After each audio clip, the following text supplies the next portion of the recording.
So, Hare Krishna, everybody. Thank you very much for joining. Today is a very auspicious day. It's Mokshad Ekadashi, and also it is Gita Jayanti. And today is the day that Lord Krishna spoke the Bhagavad Gita or sung the Bhagavad Gita to Arjun. And this is over 5,000 years ago. And we're very, very fortunate that we can gather and read the whole of the Bhagavad Gita in one session, which is what we're going to do today. This will take a few hours, and we're going to start with chapter 1. We'll start with firstly invocation, which I would like Karuna, would you like to do the invocation to the Bhagavad Gita? This is found on the first page of the Bhagavad Gita, and it's called the Mangala Charan. And it's really one of the most incredible series of prayers, which I would always recommend devotees to learn this, because you can recite this at any time, any place. And it's a series of very auspicious prayers. So I'm going to share those, and Karuna can start. It's always good to start with paying obeisances or all the different personalities, so we get their blessings to be able to do this job of honoring Bhagavad Gita. So, Karuna, would you like to recite these? Hare Krishna. Om Jnana Timirandhasya Dhyananjana Shalakaya Chakshuram Militam Yena Tasmai Shri Guruve Namaha. Shri Chaitanya Manobhishtam Sthapitam Yena Bhutale Swayam Rupa Kadamayam Dadati Swapadantikam Vandeyaham Shri Guru Shri Yuta Padakamalam Shri Gurun Vaishnavam Shri Rupam Sagrajatam Sahagana Raghunathanvitam Tam Sajivam Sadvaitam Savadhutam Parijana Sahitam Krishna Chaitanya Devam Shri Radha Krishna Padan Sahagana Lalita Shri Vishakhanvitam He Krishna Karuna Sindhu Dinabandhu Jagatpate Gopesha Gopika Kanta Radha Kanta Namostute Tapta Kanchana Gaurangi Radhe Vrindavaneshwari Vrishabhanu Sute Devi Pranamami Hari Priye Vanchakalpatarubhyascha Kripa Sindhu Vaevacha Patitanam Pavanebhyo Vaishnavebhyo Namo Namaha Shri Krishna Chaitanya Prabhu Nityananda Shri Advaita Gadadhar Shivasati Gaura Bhakta Vrinda Hare Krishna Krishna Krishna Hare Hare Hare Rama Rama Rama Hare Hare Hare Krishna Krishna Krishna Hare Hare Hare Rama Rama Rama Hare Hare Namah Vishnupadaya Krishnapastaya Bhutale Shrimati Krishna Swami Nami Namah Vishnupadaya Krishnapastaya Bhutale Shrimati Bhaktivedanta Swami Nami Namaste Saraswati Devi Gauravani Pracharini Nirvishesha Shunyavadi Pashyati Deshatarini. Hare Krishna. Thank you so much, Karuna. And I'd like to also welcome Lina's grandchild. Hey, Hare Krishna. Fantastic. We're going to hear you later reciting. Now, after every chapter, we will have a short summary. And we have requested Pari. Pari is one of our students in the Bhakti Gyan course, to do that summary for each chapter. So I'm looking forward to hearing her. But without any further ado, we shall start with the first chapter. Oh yeah, yes. One second. I wonder if everybody can see it. No, not yet. Can anybody see Yes. this? Yeah. Yes, Prabhu. Okay, fantastic. So Karuna is going to read the first chapter. Please take it away. Atha Srimad Bhagavad Gita, Chapter 1, Observing the Armies on the Battlefield of Kurukshetra. Dhritarashtra said, O Sanjaya, after my sons and the sons of Pandu assembled in the place of pilgrimage at Kurukshetra, desiring to fight, what did they do?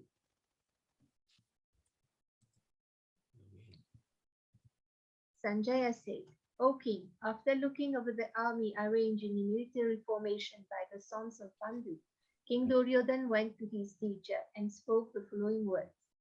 O my teacher, behold the great army of the sons of Pandu, so expertly arranged by your intelligent disciple of the son of Drupad. Here in this army are many heroic bowmen, equal in fighting to Bhim and Arjun, great fighters like Yuyudhan, Virat, and Drupad. There are also heroic, powerful fighters like Drishtaketu, Chekitana, Kashiraj, Purujit, Kunti Bhoj, and Shaidya. There are the mighty Yudhamanyu, the very powerful Uttamuja, the son of Subhadra, and the son of Draupadi. All these warriors are great chariot fighters. But for your information, O best of the Brahmanas, let me tell you about the captains who are especially qualified to lead my military force. They are personalities like you, Bhishma, Karna, Kripa, Ashwathama, Vikarn, and the son of Somadat, called Bhurishwarva, and who are always victorious in battle. There are many other heroes who are prepared to lay down their lives for my sake. All of them are well equipped with different kinds of weapons, and all are experienced in military science. Our strength is immeasurable, and we are perfectly protected by grandfather Bhishma, whereas the strength of the Pandavas, carefully protected by Bhim, is limited. All of you must now give full support to grandfather Bhishma as you stand at your respective strategic point of entrance into the phalanx of the army. Then Bhishma, the great valiant grandsire of the Kuru dynasty, the grandfather of the fighters, blew his conch shell very loudly, making a sound like the roar of a lion, giving Duryodhan joy. After that, the conch shells, drums, bugles, trumpets, and horns were all suddenly sounded, and the combined sound was tumultuous. On the other side, both Lord Krishna and Arjun, stationed on a great chariot drawn by white horses, sounded their transcendental conches. Lord Krishna blew his conch shell called Panchajanya. Arjuna blew his, the Devdutt, and Bhim, the voracious eater, performer of Herculean tasks, blew his terrific conch shell called Pondra. King Yudhishthir, the son of Kunti, blew his conch shell, the Ananta Vijay, and Nakul and Sahadev blew the Sughosha and Mani Pushpaka. The great archer, the king of Kashi, the great fighter Shikhandi, Rishadyumna, Virat, the unconquerable Satyaki, Drupad, the sons of Draupadi, and others, O king, such as the mighty armed son of Subhadra, all blew their respective conches. The blowing of these different conches became uproarious. Vibrating both in the sky and on the earth, it shattered the hearts of the sons of Dhritarashtra. At that time, Arjuna, the son of Pandu, seated in the chariot bearing the flag marked with Hanuman, took up his bow and prepared to shoot his arrows. O king, after looking at the sons of Dhritarashtra drawn in military array, Arjuna then spoke to Lord Krishna these words. Arjuna said, O infallible one, please draw my chariot between the two armies so that I may see those present here who desire to fight, with whom I must contend in this great trial of arms. Let me see those who have come here to fight, wishing to please the evil-minded son of Dhritarashtra. Sanjaya said, O descendant of Bharat, having thus been addressed by Arjun, Lord Krishna drew up the fine chariot in the midst of the armies of both parties.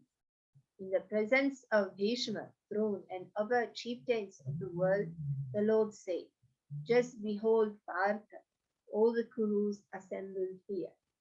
There Arjuna could see within the midst of the armies of both parties his forefathers, grandfathers, teachers, maternal uncles, brothers, sons, grandsons, friends, and also his fathers-in-law and well-wishers. When the son of Kunti, Arjuna, saw all these different grades of friends and relatives, He became overwhelmed with compassion and spoke thus. Arjuna said, my dear Krishna, seeing my friends and relatives be present before me in such a fighting spirit, I feel the limbs of my body quivering and my mouth drying up. My whole body is trembling, my hair is standing on end. My bow Gandhiva is slipping from my hand and my skin is burning. I am now unable to stand here any longer. I'm forgetting myself and my mind is reeling. I see only causes of misfortune, O Krishna, killer of the Keshi demon. I do not see how any good can come from killing my own kinsmen in this battle. Nor can I, my dear Krishna, desire any subsequent victory, kingdom, or happiness. O Govinda, of what avail to us a kingdom, happiness, or even life itself, when all those for whom we may desire them are now arrayed on this battlefield? O Madhusudan, when teachers, fathers, sons, grandfathers, maternal uncles, fathers-in-laws, grandsons, brothers-in-law, and other relatives are ready to give up their lives and properties and are standing before me, why should I wish to kill them, even though they might otherwise kill me? O maintainer of all living entities, I am not prepared to fight with them even in exchange for the three worlds, let alone this earth. What pleasure will we derive from killing the sons of Dhritarashtra? Sin will overcome us if we slay such aggressors. Therefore, it is not proper for us to kill the sons of Dhritarashtra and our friends. What would we gain, O Krishna, husband of the goddess of fortune? And how could we be happy by killing our own kinsmen? O Janardhan, all of these men, their hearts overtaken by greed, see no fault in killing one's family or quarreling with friends. Why should we, who can see the crime in destroying a family, engage in these acts of sin? With the destruction of the dynasty, the eternal family tradition is vanquished, and thus the rest of the family becomes involved in irreligion. When irreligion is prominent in the family, O Krishna, the women of the family become polluted, and from the degradation of womanhood, O descendant of Krishna, comes unwanted progeny. An increase of unwanted population certainly causes hellish life both for the family and for those who destroy the family tradition. The ancestors of such corrupt families fall down because the performances for offering food and water are entirely stopped. By the evil deeds of those who destroy the family tradition and thus give rise to unwanted children, all kinds of community projects and family welfare activities are devastated. O Krishna, maintainer of the people, I have heard by disciplic succession that those whose family traditions are destroyed dwell always in hell. Alas, how strange it is that we are preparing to commit greatly sinful acts. Driven by the desire to enjoy royal happiness, we are intent on killing our own kinsmen. Better for me if the sons of Dhritarashtra, weapons in hand, were to kill me unarmed and unresisting on battlefield. Sanjaya said, Arjuna, having thus spoken on the battlefield, cast aside his bow and arrows and sat down on the chariot, his mind overwhelmed with grief. This chapter, Srimad Bhagavad Gita ki Jai. Beautiful. Thank you so much, Karuna. So I wanted to request Pari. Are you there, Pari?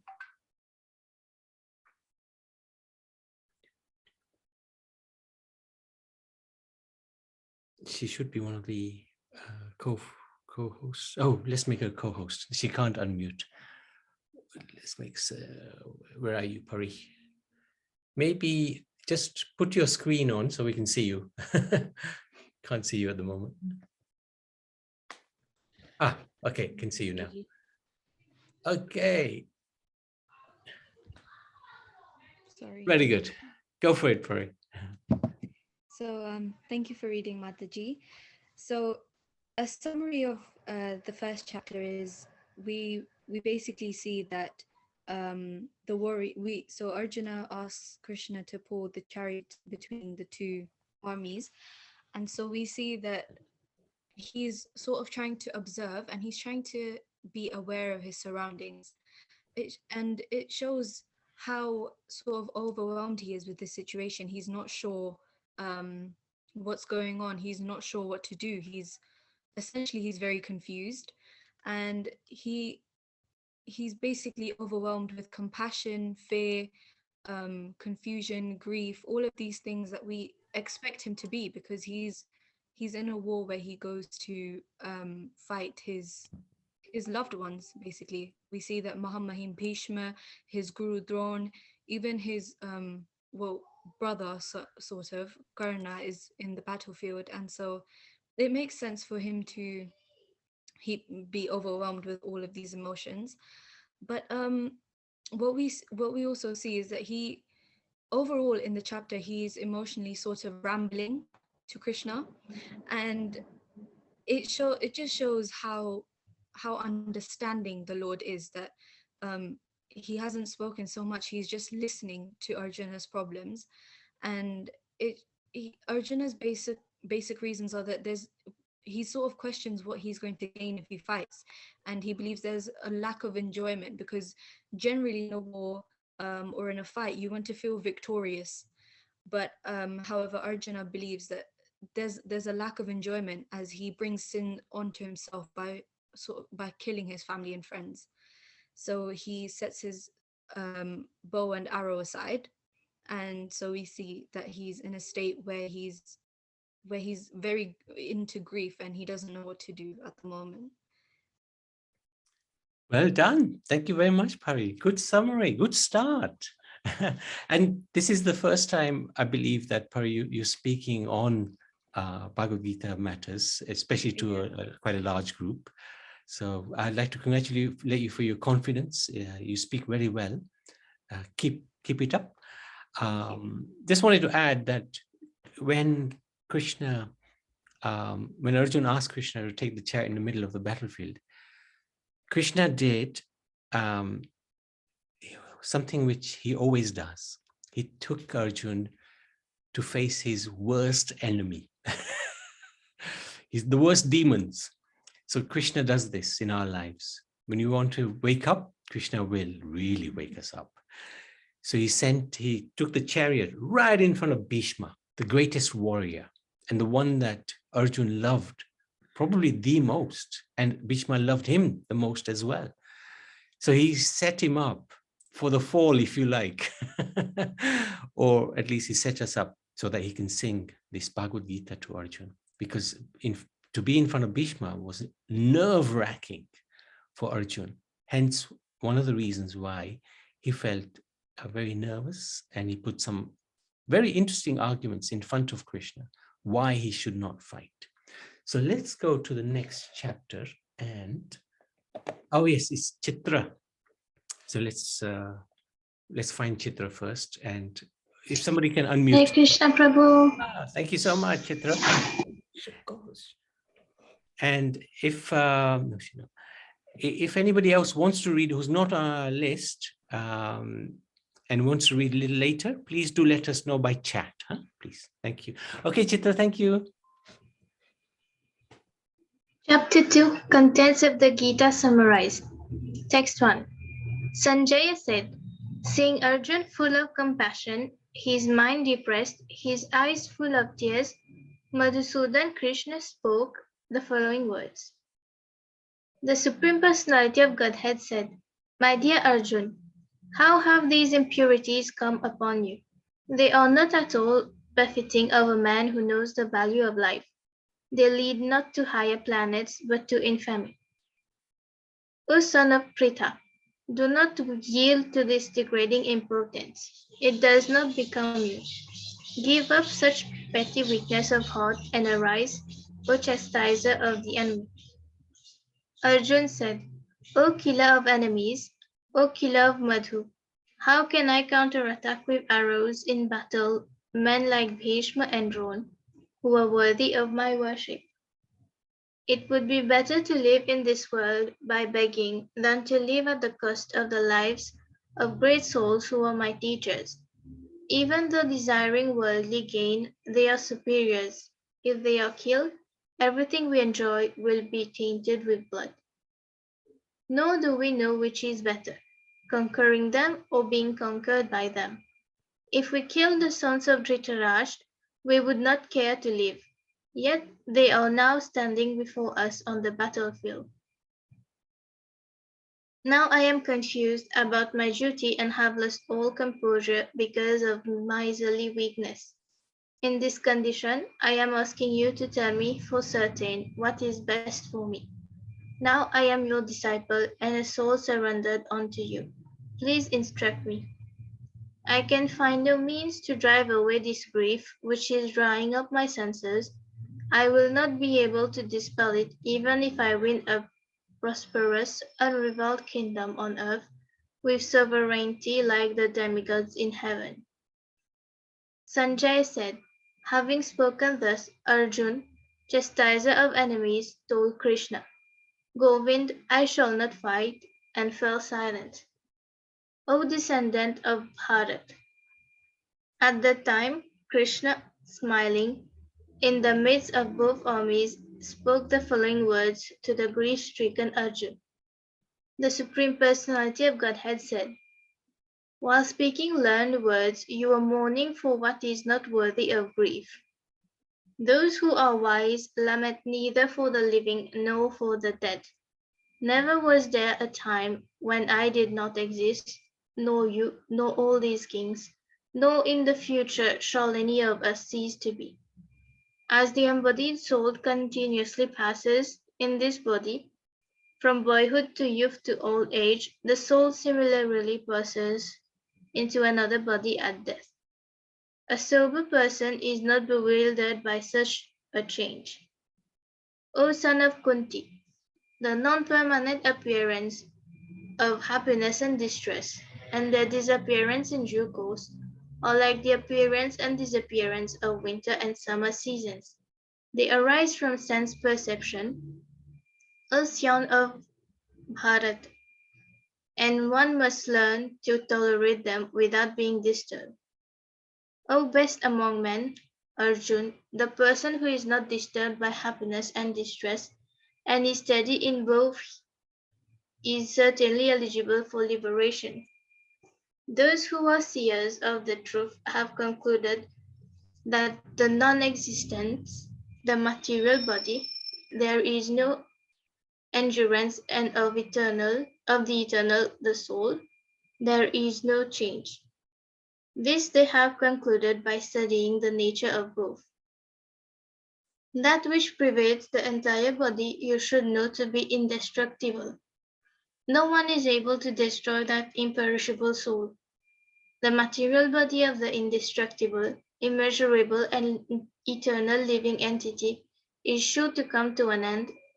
Therefore, fight, O descendant of Bharat. Neither he who thinks the living entity the slayer, nor he who thinks it slain is in knowledge, for the self slays no not nor is slain.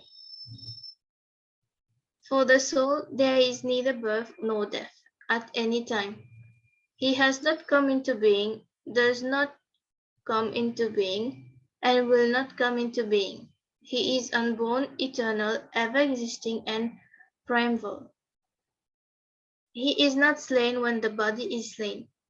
O Parth, how can a person who knows that the soul is indestructible, eternal, unborn, and immutable kill anyone or cause anyone to kill?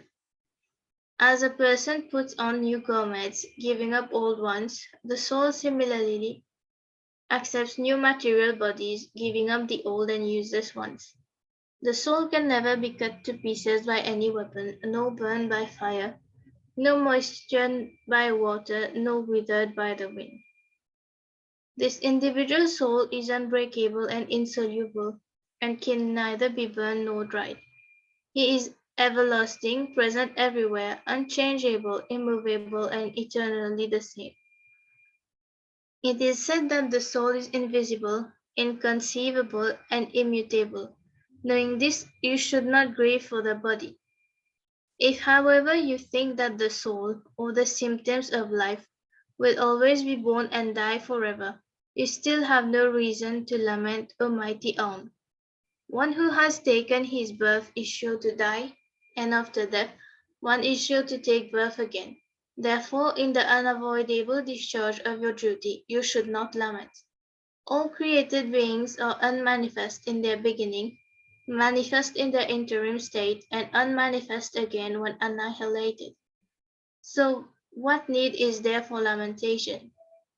Some look on the soul as amazing, some describe him as amazing, some hear of him as amazing, while others, even after hearing about him, cannot understand him at all.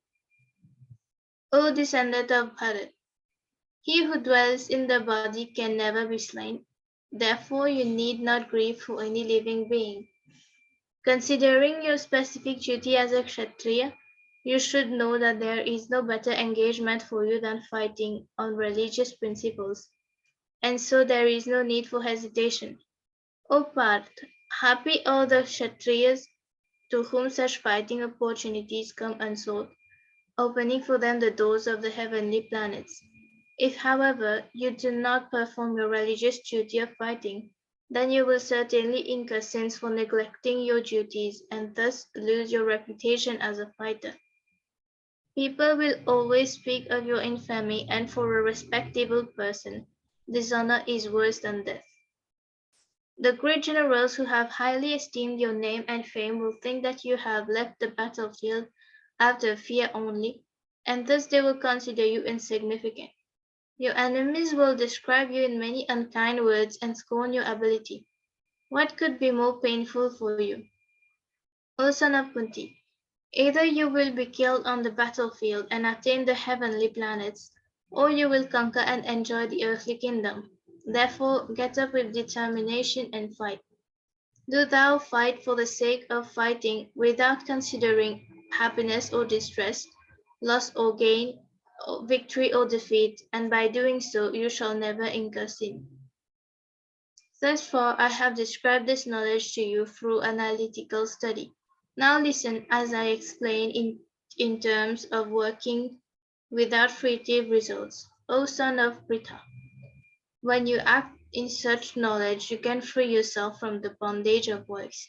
In this endeavor, there is no loss or diminution, and a little advancement on this path can protect one from the most dangerous type of fear. Those who are on this path are resolute in purpose, and their aim is one. O beloved child of the Kuru, the intelligence of those who are irresolute is many-branched. Men of small knowledge are very much attached to the flowery words of the Ved, which recommend various creative activities for elevation to heavenly planets, resultant good birth, power, and so forth. Being desirous of sense gratification and opulent life, they say that there is nothing more than this. In the minds of those who are too attached to sense enjoyment and material opulence, and who are bewildered by such things, the resolute determination for devotional service to the Supreme Lord does not take place. The Veda deal mainly with the subject of the free modes of material nature. O Arjun, become transcendental to these free modes, be free from all dualities and from all anxieties for gain and safety, and be established in the self. All purpose served by a small well can at once be served by a great reservoir of water. Similarly, all the purposes of the Veda can be served to one who knows the purpose behind them. You have a right to perform your prescribed duty, but you are not entitled to the fruits of action. Never consider yourself the cause of the results of your activities, and never be attached to not doing your duty. Perform your duty equipoised, O Arjun, abandoning all attachment to success or failure. Such equanimity is called yoga. O Dhananjay, keep all abominable activities far distant by devotional service, and in that consciousness surrender unto the Lord. Those who want to enjoy the fruits of their work are misers. A man engaged in devotional service rids himself of both good and bad reactions, even in this life. Therefore, strive for yoga, which is the art of all work. By thus engaging in devotional service to the Lord, great sages or devotees free themselves from the results of work in the material world. In this way, they become free from the cycle of birth and death and attain the state beyond all miseries by going back to Godhead. When your intelligence has passed out of the dense forest of delusion, you shall become indifferent to all that has been heard and all that is to be heard. When your mind is no longer disturbed by the flowery language of the Ved, and when it remains fixed in the trance of self-realization, then you will have attained divine consciousness. Arjun said, O Krishna, what are the symptoms of one whose consciousness is thus merged in transcendence? How does he speak and what is his language? How does he sit and how does he walk? The Supreme Personality of Godhead said, O Parth, when a man gives up all varieties of desires for sense gratification, which arise from mental concoction, and when his mind thus purified finds satisfaction in the self alone, then he is said to be in pure transcendental consciousness. One who is not disturbed in mind even amidst the threefold miseries, or elated when there is happiness, and who is free from attachment, fear, and anger, is called a sage of steady mind. In the material world, one who is unaffected by whatever good or evil he may obtain, neither praising it nor despising it, is firmly fixed in perfect knowledge. One who is able to withdraw his senses from sense objects as the tortoise draws its limbs within the shell is firmly fixed in perfect consciousness. The embodied soul may be restricted from sense enjoyment, the taste for sense objects remains, but ceasing such engagements, by experiencing a higher taste, he is fixed in consciousness. The senses are so strong and impetuous, O Arjun, that they forcibly carry away the mind, even of a man of discrimination who is endeavoring to control them. One who restrains his senses, keeping them under full control, and fixes his consciousness upon me, is known as a man of steady intelligence. While contemplating the objects of the senses, a person develops attachment for them, and from such attachment lust develops, and from lust anger arises. From anger complete delusion arises, and from delusion bewilderment of memory. When memory is bewildered, intelligence is lost, and when intelligence is lost, one falls down again into the material pool. But a person free from all attachment and aversion, and able to control his senses through regulative principles of freedom, can obtain the complete mercy of the Lord.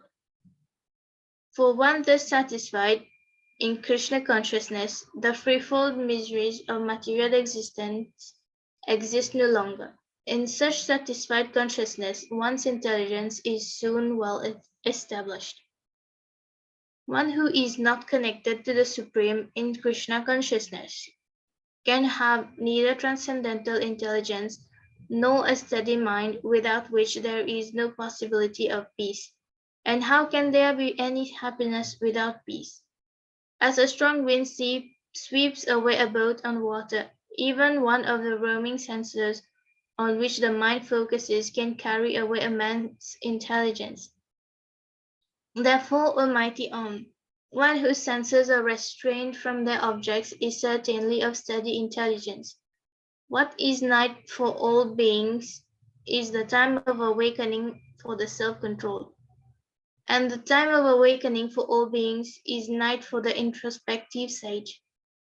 A person who is not disturbed by the incessant flow of desires that enter like rivers into the ocean, which is ever being filled but is always still, can alone achieve peace, and not the man who strives to satisfy such desires. A person who has given up all desires for sense gratification, who lives free from desires, and who has given up all sense of proprietorship and is devoid of false ego, he alone can attain real peace. That is the way of the spiritual and godly life, after attaining which a man is not bewildered.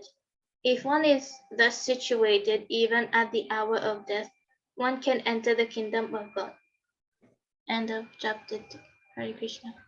Hare Krishna. Thank you so much, Chittamanjari. Chitra and Karuna from Mauritius. So thank you so much. Now, long chapter. Prabhu is Chitra, not Chitra Manjari. Chitra. Oh, it's Chitra. Okay. So I thought it was Chitra Manjari. No. Okay. Thank you so much, Chitra.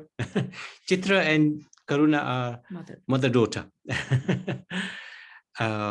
Now, very long chapter. Krishna starts his first instructions, and Pari, please take it away. So indeed a very long chapter, but short and concise. Basically what you can say is that Arjuna, he quickly realizes that he cannot handle this on his own, and he seeks a lot of guidance from the Lord. Now, Krishna, as always, with a smile on his face, begins to explain the difference between the soul and the body.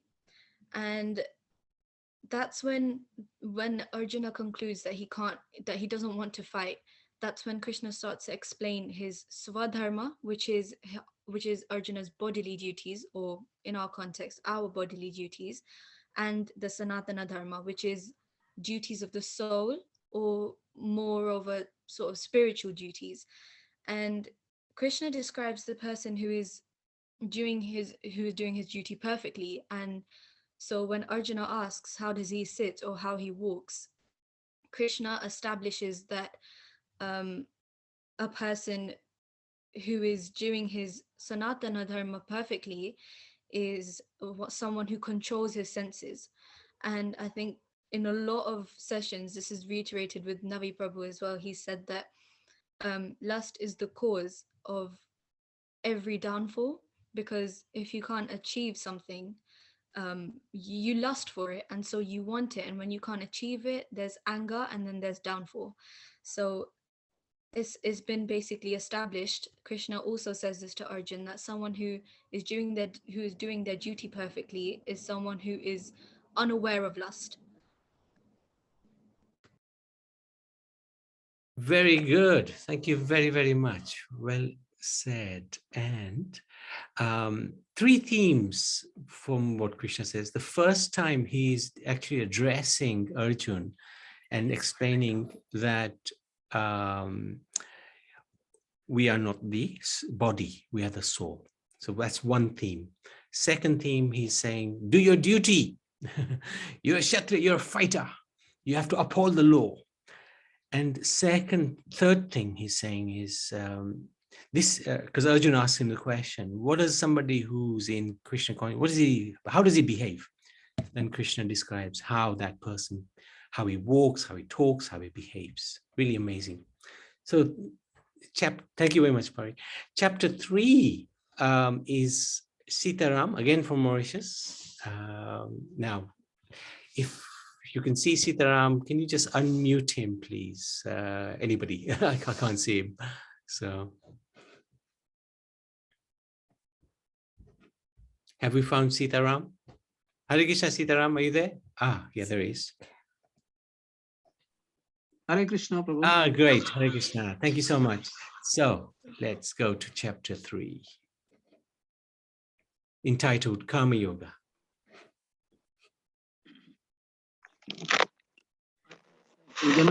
Okay, Shava, why do you want to engage me in this costly warfare if you think that intelligence is better than fruitive work? My intelligence is bewildered by your equivocal instructions. Therefore, please tell me decisively which will be most beneficial for me. The Supreme Personality of Godhead said, O sinless Arjuna, I have already explained that there are two classes of men who try to realize the self. Some are inclined to understand it by empirical, philosophical speculation, and others by devotional service. Not by merely abstaining from work can one achieve freedom from reaction, nor by renunciation alone can one attain perfection.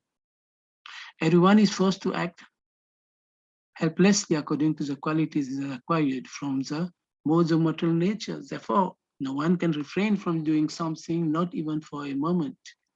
One who restrains the senses of action, but whose mind dwells on sense objects, certainly deludes himself and is called a pretender. On the other hand, if a sincere person tries to control the active senses with mind and begins karma yoga in Krishna consciousness without attachment, he is by far superior. Perform your prescribed duty, for doing so is better than not working. One cannot even maintain one's physical body without work. Work done as a sacrifice for Vishnu has to be performed. Otherwise, work causes bondage in this mortal world. Therefore, O son of Kunti, perform your prescribed duties for his satisfaction. And if that way, you will always remain free from bondage. In the beginning of creation, the Lord of all creatures sent for generation of man and demigods, being pleased by sacrifices, performance bestowed upon him everything desirable for living happily and achieving liberation. The demigods being pleased by sacrifices will also please you, and thus by cooperation between men and demigods, prosperity will reign at all for all. In charge of the various necessities of life, the demigods being satisfied by the performance of yajna will supply all necessities to you, but he who enjoys such gift without offering them to the demigods in return is certainly a thief. The devotees of the Lord are released from all kinds of sin because they eat food which is offered first for sacrifice. Others who prepare food for personal sense enjoyment verily eat only sin. All living bodies subsist on food grains, which are produced from rains. Rains are produced by performance of yajna, and yajna is born of prescribed duties. Regulated activities as prescribed in the Veda, are directly manifested from the Supreme Personality of Godhead. Consequently, the all-pervading transcendence is eternally situated in acts of sacrifice. My dear Arjuna, one who does not follow in human life the cycle of sacrifice thus established by the Vedas certainly leads a life full of sin. Living only for the satisfaction of the senses, such person lives in vain. But for one who takes pleasure in the self, whose human life is one of self-realization and who is satisfied in the self only, fully satiated, for him there is no duty. If self-realized man has no purpose to fulfill in the discharge of his prescribed duties, nor has he any reason not to perform such work, nor has he any need to depend on any other living beings. Therefore, without being attached to the fruits of activities, one should act as a matter of duty, nor by working without attachment one attains the supreme. Kings such as Janak attain perfection solely by performance of prescribed duties. Therefore, just for the sake of educating the people in general, you should perform your work. Whatever action a great man performs, common men follow, and whatever standard he sets by his exemplary acts, all the world pursues. O son of Partha, there is no work prescribed for me within all the three planetary systems, nor am I in want of anything, nor have I see a need or to obtain anything, yet I am engaged in prescribed duties. For if I ever fail to engage in carefully performing prescribed duties, O Partha, certainly all the men will follow my path. If I did not perform prescribed duties, all these worlds will be put to ruination. I will be the cause of creating unwanted population, and I will therefore destroy the peace of all living beings. As ignorant performs the duties with attachment to results, the learned may similarly act, but without attachment for the sake of leading people on the right path, so as not to disrupt the minds of ignorant men attached to fruitive results of prescribed duties.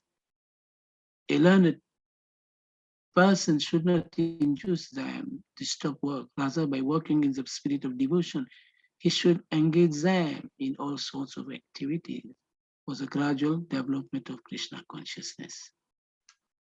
The spirit soul, bewildered by the effulgence of false ego, thinks himself the doer of activities that are in actuality carried out by the three modes of material nature.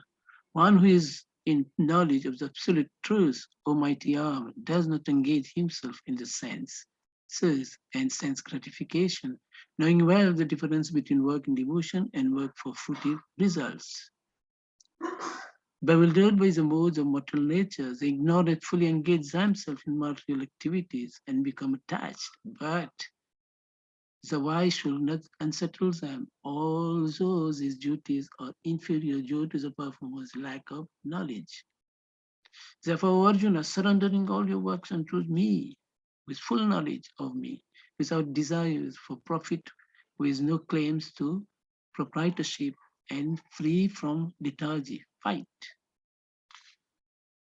Those persons who execute their duties according to my injunctions and follow this teaching faithfully without envy become free from the bondage of fruitive actions. But those who out of envy disregard this teaching and do not follow them regularly as to be considered bereft of all knowledge, be fooled and ruined in their endeavors for perfection. Even a man of knowledge acts according to his own nature, for everyone follows a nature he has acquired from the same modes. What can depression accomplish? There are principles to regulate attachment and aversion pertaining to the senses and their objects. What should not come under the control of performing one's own duty is better than engaging in another's duties, for to follow another's path is dangerous.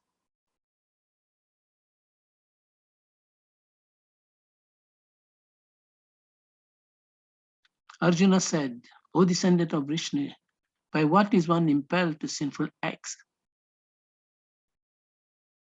Even unwillingly as if engaged by force. The Supreme Personality of Godhead said, it is lust only, Arjuna, which is born of contact with the material mode of passion and later transformed into rust, and which is all devouring sinful enemy of this world.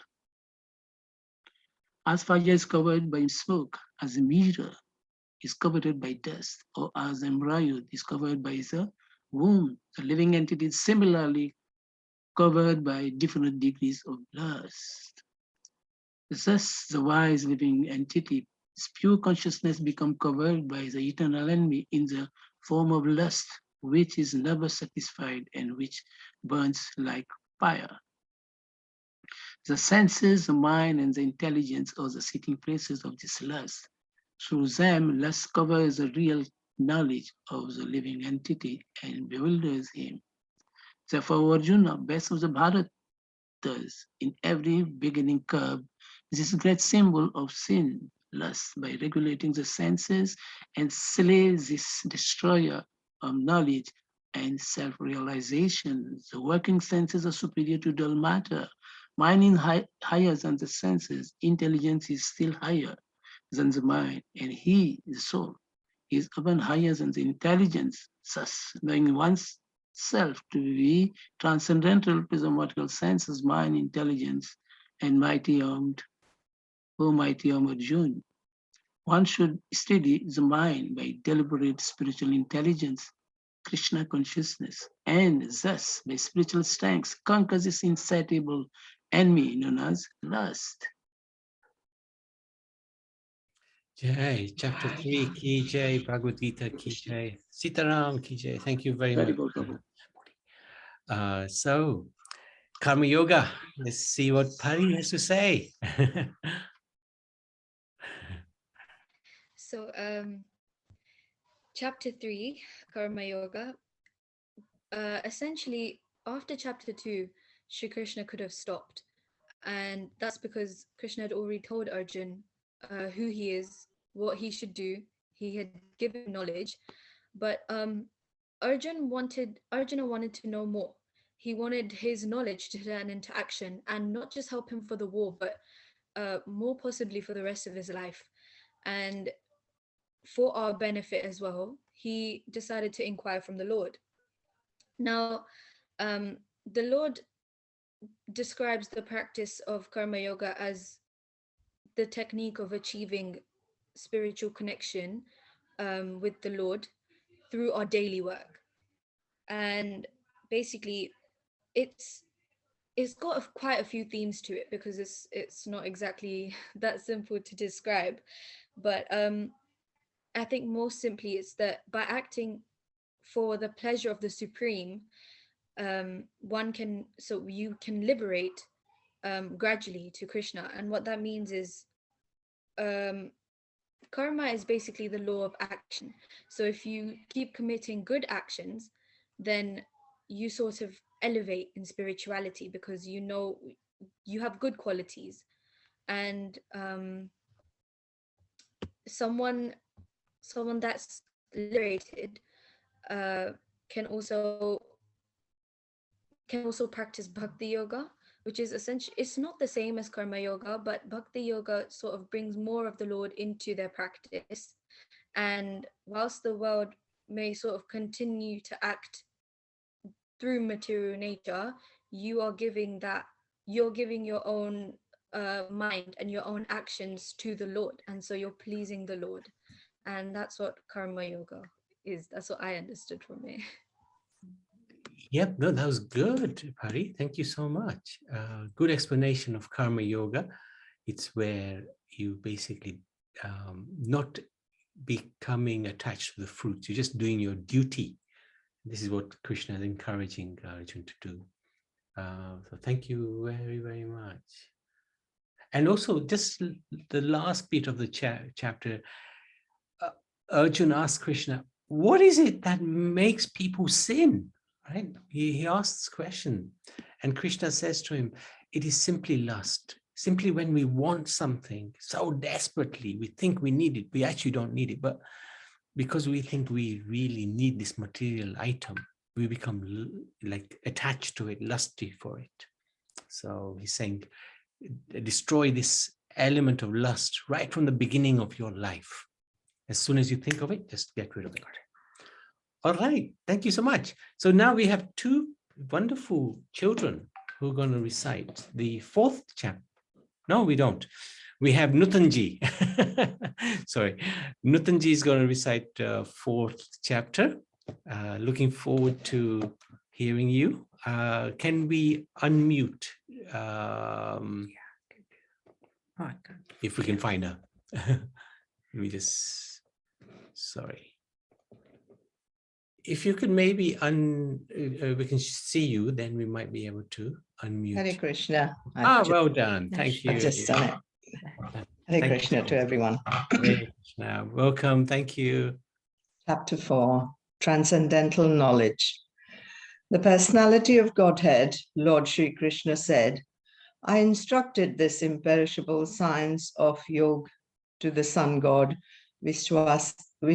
Vivaswan, and Vivaswan instructed it to Manu, the father of mankind, and Manu in turn instructed it to Ikshvaku. This supreme science was thus received through the chain of disciplic succession, and the saintly kings understood it that way. But in course of time, the succession was broken, and therefore the science as it appears to be lost. That very ancient science of the relationship with the Supreme is today told by me to you, because you are my devotee, as well as my friend, and can therefore understand the transcendental mystery of this science. Arjuna said, the sun god, Vivaswan, is senior by birth to you. How am I to understand that in the beginning, you instructed this science to him? The personality of Godhead said, many, many births, both you and I have passed. I can remember all of them, but you cannot, O subduer of the enemy. Although I am unborn and my transcendental body never deteriorates, and although I am the Lord of all living entities, I still appear in every millennium in my original transcendental form. Whenever and wherever there is a decline in religious practice, O descendant of Bharata, and a predominant rise of irreligion, at that time I descend myself to deliver the pious and to annihilate the miscreants, as well as to re-establish the principles of religion. I myself appear millennium after millennium. One who knows the transcendental nature of my appearance and activities does not, upon leaving the body, take his birth again in this material world, but attain my eternal abode, O Arjuna. Being freed from attachment, fear, and anger, being fully absorbed in me and taking refuge in me, many persons in this past became purified by knowledge of me, and thus they all attained transcendental love for me. As all surrender unto me, I reward them accordingly. Everyone follows my path in all respects, O son of Partha. Men in this world desire success in fruitive activities, and therefore they worship the demigods. Quickly, of course, men get results from fruitive work in this world.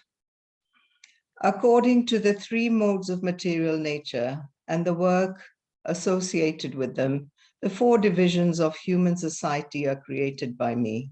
And although I am the creator of the system, you should know that I am yet the non-doer, being unchangeable. There is no work that affects me, nor do I aspire for the fruits of action. One who understands this truth about me also does not become entangled in the fruitive reactions of work. All the liberated souls in ancient times acted with this understanding of my transcendental nature. Therefore, you should perform your duty following in their footsteps. Even the intelligent are bewildered in determining what is action and what is inaction. Now I shall explain to you what action is, knowing which you shall be liberated from all misfortune. The intricacies of action are very hard to understand. Therefore, one should know properly what action is, what forbidden action is, and what inaction is. One who sees inaction in action and action in inaction is intelligent among men, and he is in the transcendental position, although engaged in all sorts of activities. One is understood to be in full knowledge, whose every endeavor is devoid of desire and sense gratification. He is said by sages to be a worker for whom the reactions of work have been burned up by the fire of perfect knowledge. Abandoning all attachments to the results of his activities, ever satisfied and independent, he performs no fruitive action, although engaged in all kinds of undertakings. Such a man of understanding acts with mind and intelligence perfectly controlled, gives up all senses of proprietorship over his possessions and acts only for the bare necessities of life. Thus working, he's not affected by sinful reactions. He who is satisfied with gain which comes from its own accord, who is free from duality and does not envy, who is steady in both success and failure, is never entangled, although performing actions. The work of a man who is unattached to the modes of material nature and who is fully situated in transcendental knowledge merges entirely into transcendence. A person who is fully absorbed in Krishna consciousness is sure to attain the spiritual kingdom because of his full contribution to spiritual activities, in which the consummation is absolute and that which is offered is of the same spiritual nature. Some yogis perfectly worship the demigods, by offering different sacrifices to them, and some offer sacrifices in the fire of the Supreme Brahman. Some, the unadulterated brahmacharis, sacrifice the hearing process and the senses in the fire of mental control, and others, the regulated householders, sacrifice the objects of the senses in the fire of the senses. Others who are interested in achieving self-realization through control of mind and senses offer the functions of all the senses and of the life breath as oblations into the fire of the controlled mind. Having accepted strict vows, some become enlightened by sacrificing their possessions, and others by performing severe austerities, by practicing the yoga of eightfold mysticism, or by studying the Vedas to advance in transcendental knowledge. Still, others who are inclined to the process of breath restraint to remain in trance practice by offering the movement of the outgoing breath into the incoming and the incoming into the outgoing, and thus thus at last remain in trance, stopping all breathing. Others, curtailing the eating process, offer the outgoing breath into itself as a sacrifice. All these performers who know the meaning of sacrifice become cleansed of sinful reactions, and having tasted the nectar of the results of sacrifices, they advance towards the supreme eternal atmosphere. O best of the Kuru dynasty, without sacrifice, one can never live happily in the planet or in this life. What then of the next? All these different types of sacrifice are approved by the Vedas, and all of them are born in different types of work. Knowing them as such, you will become liberated. O chastiser of the enemy, the sacrifice performed in knowledge is better than the mere sacrifice of material possessions. After all, O son of Parth, all sacrifices of work culminate in transcendental knowledge. Just try to learn the truth by approaching a spiritual master. Inquire from him submissively and render service unto him. The self-realized souls can impart knowledge unto you because they have seen the truth. Having obtained real knowledge from a self-realized soul, you will never fall again into such illusion. For by this knowledge, you will see that all living beings are but part of the Supreme, or in other words, that they are mine.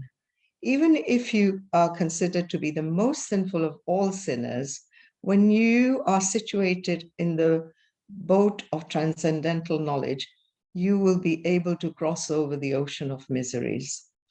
As a blazing fire turns into firewood to ashes, O Arjuna, so does the fire of knowledge burn to ashes all reactions to material activities. In this world, there is nothing too sublime and pure as transcendental knowledge. Such knowledge is the mature fruit of all mysticism, and one who has become accomplished in this practice of devotional service enjoys this knowledge within himself in due course of time. A faithful man who is dedicated to transcendental knowledge and who subdues his senses is eligible to achieve such knowledge, and having achieved it, he quickly attains the supreme spiritual peace. But ignorant and faithless persons who doubt the revealed scriptures do not attain God consciousness. They fall down. For the doubting soul, there is happiness neither in this world nor in the next. One who acts in devotional service, renouncing the fruits of his actions, and whose doubts have been destroyed by transcendental knowledge, is situated factually in the self. Thus, he is not bound by the reactions of work, O conqueror of riches. Therefore, the doubts which have arisen in your heart out of ignorance should be slashed by the weapon of knowledge. Armed with yoga, O Bharata, stand and fight. Hare Krishna.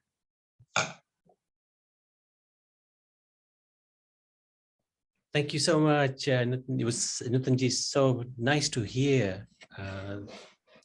You have a very nice style of reading the Gita. So thank you very, very much. Looking forward to hearing you do the Sanskrit version on Saturday. If any, on Saturday, we're going to read the whole of this Bhagavad Gita again, but in Sanskrit. So if anybody would like to recite in Sanskrit, do send us a chat again, either through Zoom or you can send a chat to me directly, and we will try to accommodate everybody. Okay, so Pari, yes. Okay, let's now, I need to do it from here, I think. Yes, go for it. Thank you, Mataji, and thank you, Prabhuji. So transcendental knowledge, when just a fact, spiritual knowledge is actually known as Shruti, and that means that which is heard. And so in this chapter, Sri Krishna explains a lot about transcendental knowledge and how its past is and how its present is. And basically in bygone ages, such as the Satyug, Treta Yug, Dwapar Yug, people would hear this knowledge, they would remember it, assimilate it, and they would perfectly communicate this knowledge to the next person. And unlike this yuga, it wasn't like Chinese whispers. If anyone's played that, you would know that somewhere in between, words would get twisted, and then the outcome is completely wrong. But this is why the Gita was written, so that there is perfect knowledge, and we all know how to remember, assimilate, and use this. It wouldn't be altered, and that's the whole purpose of the Gita. That's the science. It's not supposed to be altered. God's words are God's words. And there's a very famous Vedic quote, and it says, "Aim to see God through ears rather than the eyes." There's a lot of questions about, if there is God, why can we not see him or her? Well, you don't have to. You're supposed to hear the teachings, and then you're supposed to gradually make your way into the spiritual realm, and that's where you get to actually witness the Lord. You can't expect to not do anything and then see God straight away. So that answers that. Now, akarma, karma, and vikarma. Akarma is basically, I think, I'm not sure, Prabhuji, but akarma is disregarding duties. Karma is the result or sort of pure action, and vikarma is the total involvement of the mind therein. So that means Krishna consciousness. Little different. Vikarma is sinful activity. Okay, so I switched them around. I'm Yeah, you bad. switched it around a bit. That's okay. That's okay. But your explanation has been good. Karma is our duties, and our karma is those actions which are spiritual. So there's no karma. Yeah. Okay. So akarma is basically the actions that you do, but there is a reaction to it, and therefore it doesn't cause your emotions to fluctuate or basically get involved more into the material world. And Krishna also mentions here that you have to learn the truth by approaching a spiritual master. Now that's important, because if you ask someone who's already seen the truth, they are more likely to be able to explain you the truth. Many people read the Gita and they interpret it in a way that's not right, and that's again the adulteration of knowledge. And so if you want a spiritual master, you inquire submissively and you render service, which then in return you get that transcendental knowledge, and so you are able to elevate to the spiritual realm. Very, very good. Thank you so much, Pari. Good summary of fourth chapter. So I'd like to thank Priti through the Children's Sangha, who she's actually in charge of and done an amazing job. She's got maybe about 10 students from the Children's Sangha who are going to be reading the Bhagavad Gita. So we're going to start now on the chapter 5. Jayanti, who is the son of Prema and Mark Simpson, he's going to do first 14 verses of chapter 5, and the rest of chapter 5 is going to be Shanaya from 15 to 29. So over to you, Jayanti. Oh, hang on, let's find you first and Yeah, unmute you. So you should unmute now. Can you unmute? Yes, good boy. Hare Krishna. Hare Krishna. Well, welcome and well done. Om Bhagavate. Om Namo Bhagavate Gita. Good, good. Yes, yes. Om Namo Bhagavate Vasudevaya. Om Namo Bhagavate Vasudevaya. Om Namo Bhagavate Vasudevaya. Arjun said, O Krishna, first of all you ask me to renounce work, and then again you recommend work with devotion. Now will you kindly tell me definitely which of the two is more beneficial? The personality of Godhead replied, the renunciation of work and work in devotion are both good for liberation, but of the two, work in devotional service is better than renunciation of work. One who neither hates nor desires the fruit of his activities is known to be always renounced. Such a person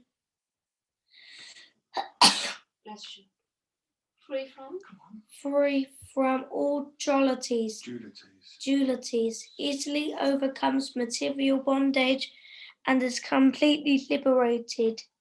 O mighty armed Arjun, only the ignorant speak of devotional service, karma yoga, as being different from the analytical study of the material world, Sankhya. Those who are actually learned say that he who applies himself well to one of these paths achieves the results of both. One who knows that the position reached by means of analytical study can also be attained by devotional service, and who therefore sees analytical study and devotional service to be on the same level, sees things as they are.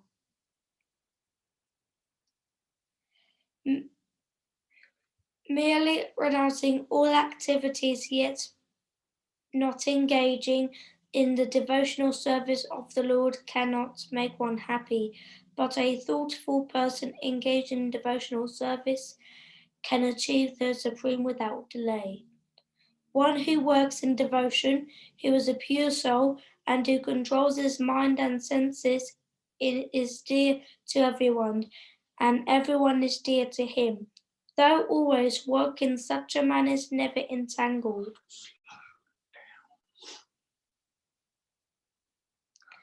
A person in the divine consciousness, although engaged in seeing, hearing, touching, smelling, eating, moving about, sleeping and breathing, always knows within himself that he actually does nothing at all, because while speaking, evacuating, receiving, or opening or closing his eyes, he always knows that only the material senses are engaged in their objects,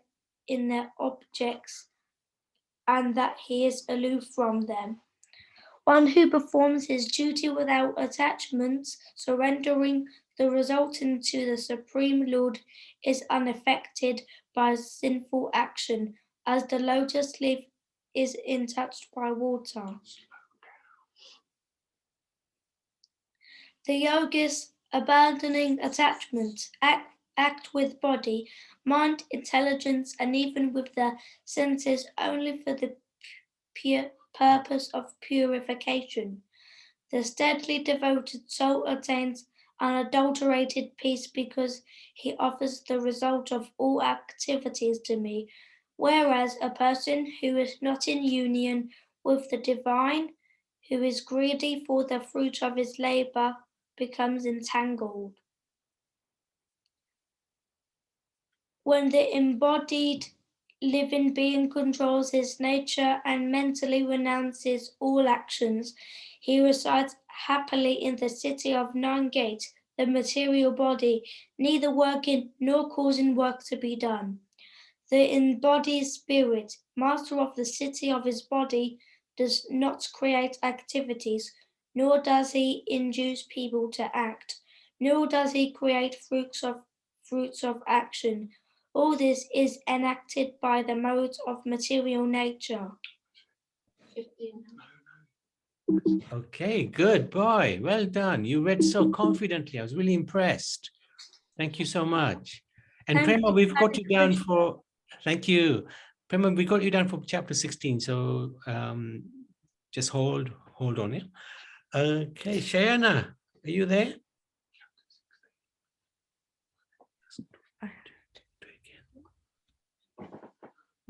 So Shayana, we're just asking you to unmute. Please unmute so that you can read.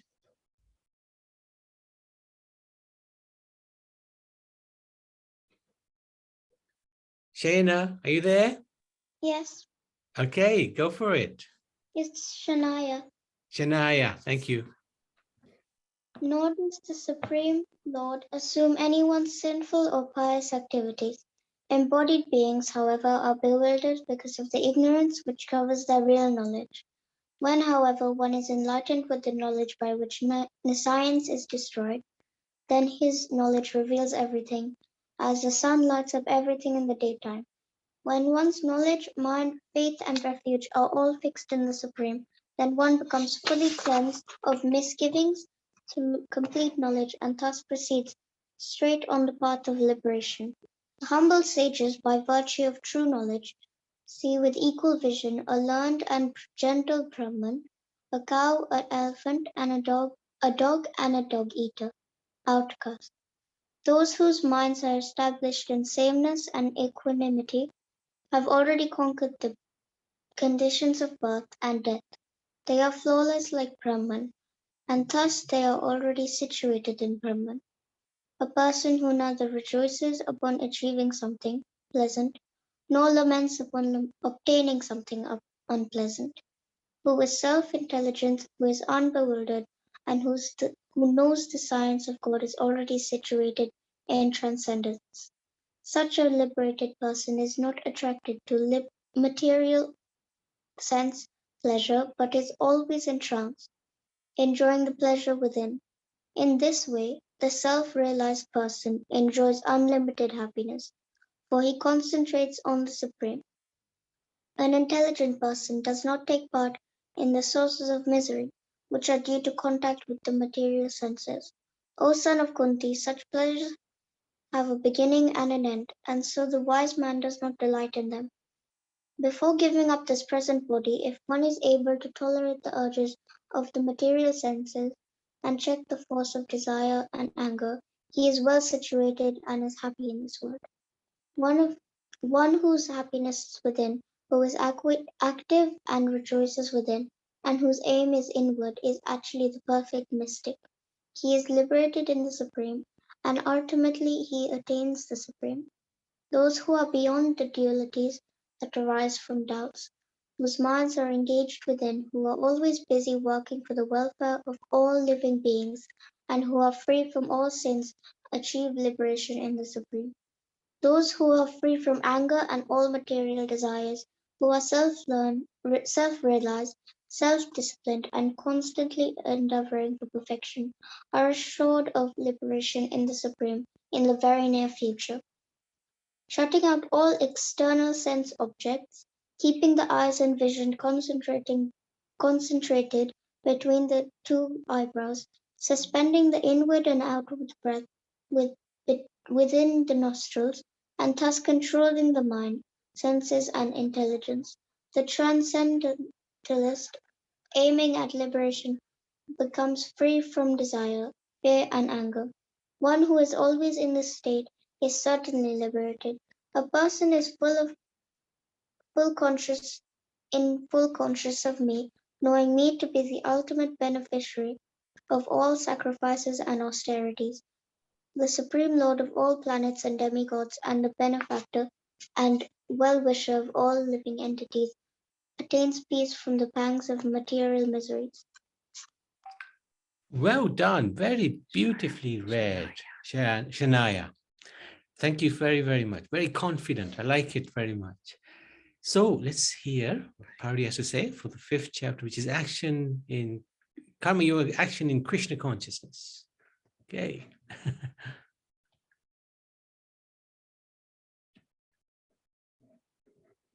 Sorry, Babaji, 1 minute. No problem. After this, we're going to take a little break, like 2-minute break, because 1-minute break. We're just going to swap from Facebook. I don't think anybody's watching from Facebook, so we're going to swap it into YouTube because we're struggling with Facebook. So, okay, over to you. So, sorry, my mom's making me laugh.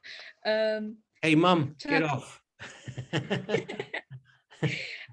Chapter 5, Karma Yoga and Krishna Consciousness. So again, Arjun wanted further clarification about renunciation.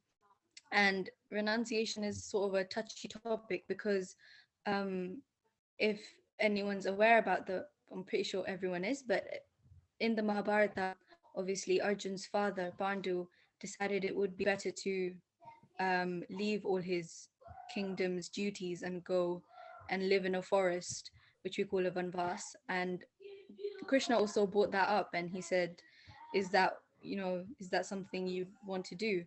Whereas the better option would be for you to keep doing your duties, but keep me in mind. And so performing all actions is the best thing to do, but the fruits that you get from that when you offer that to the Lord is possibly the best thing, because that way you're not having any attachment to what you achieve from what you do, and so you're achieving spiritual sort of recognition because you're offering that to the Lord. No, and then we have a section on Nishkama Karma Yoga, and basically what that means is all the results are surrendered to the Lord. This leads to us realizing that we are not the doers or the enjoyers, rather it is Krishna, the Supreme Lord. Once we realize that everything we're doing isn't for us, then we wouldn't have any sort of attachment to it. We wouldn't care if it's for us or not. Our one goal will be to attain spiritual freedom. And once we realize that we are a soul, we see others in an equal vision. And sort of you can link that to problems today because we see so much, we see a lot of differentiation between people and cultures. We see sexism, racism, all of this. But if we start to recognize each other as souls, that wouldn't be a problem because we would see everyone equally. We would see everyone under the guidance of Krishna. And so we wouldn't differentiate or discriminate with anyone. Well said. I like it, Pari. And can we see your mom? Is she around? I told my mom to go away now. Okay. The next chapter, we'd like to just see her, if you don't mind. Definitely. I'll call her back. Thank you. But well explained, beautifully explained, in fact. And just wanted to add the last verse of this chapter, text number 29, is the peace formula. This is really amazing. This verse basically says, person who knows Krishna to be the ultimate benefactor of everything, to be the Supreme Lord, and the well-wisher of everyone, he attains peace from this world. So this is really powerful. So thank you so much. That was text number 29 of chapter 5, 529. Remember that verse, really nice verse. Okay, I'm going to pause the recording. Take it up, please. To practice yoga, it should go to secluded place. It should lay kusha grass on the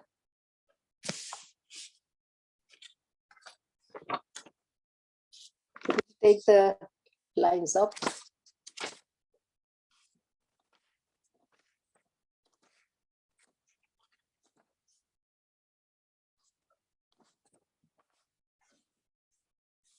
Practice yoga, one should go to a secluded place and should lay kusa grass on the ground and then cover it with a deer skin and a soft cloth.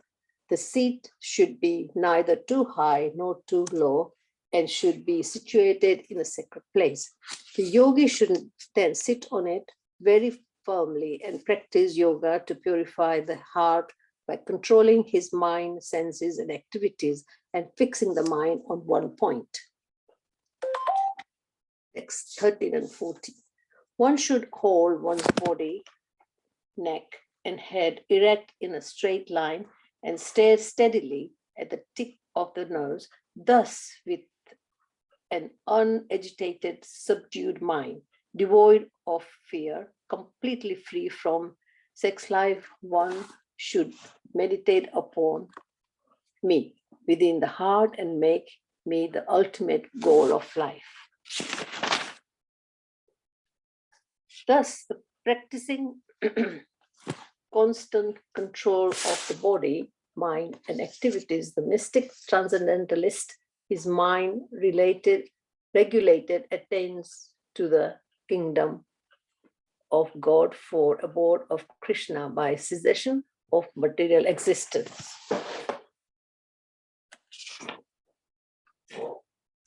There is no possibility of one's becoming a yogi.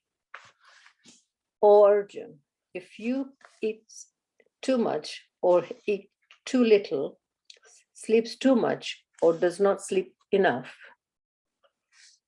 he who is regulated in his habits of eating, sleeping, recreation, and work can mitigate all material pains by practicing the yoga system.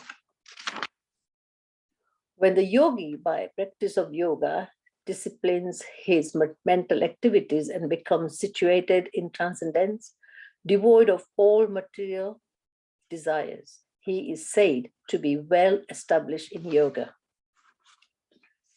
As a lamp in a windless place does not waver, so the transcendentalist whose mind is controlled remain always steady in his meditation and the transcendent self. In the stage of perfection called trance or samadhi, one's mind is completely restrained from material mental activities by practice of yoga. This perfection is characterized by one's ability to see the self by the pure mind and to relish and rejoice in the self. In that joyous state, one is situated in boundless transcendental happiness, realized through transcendental senses. Established thus, one never departs from the truth, and upon gaining this, he thinks there is no greater gain.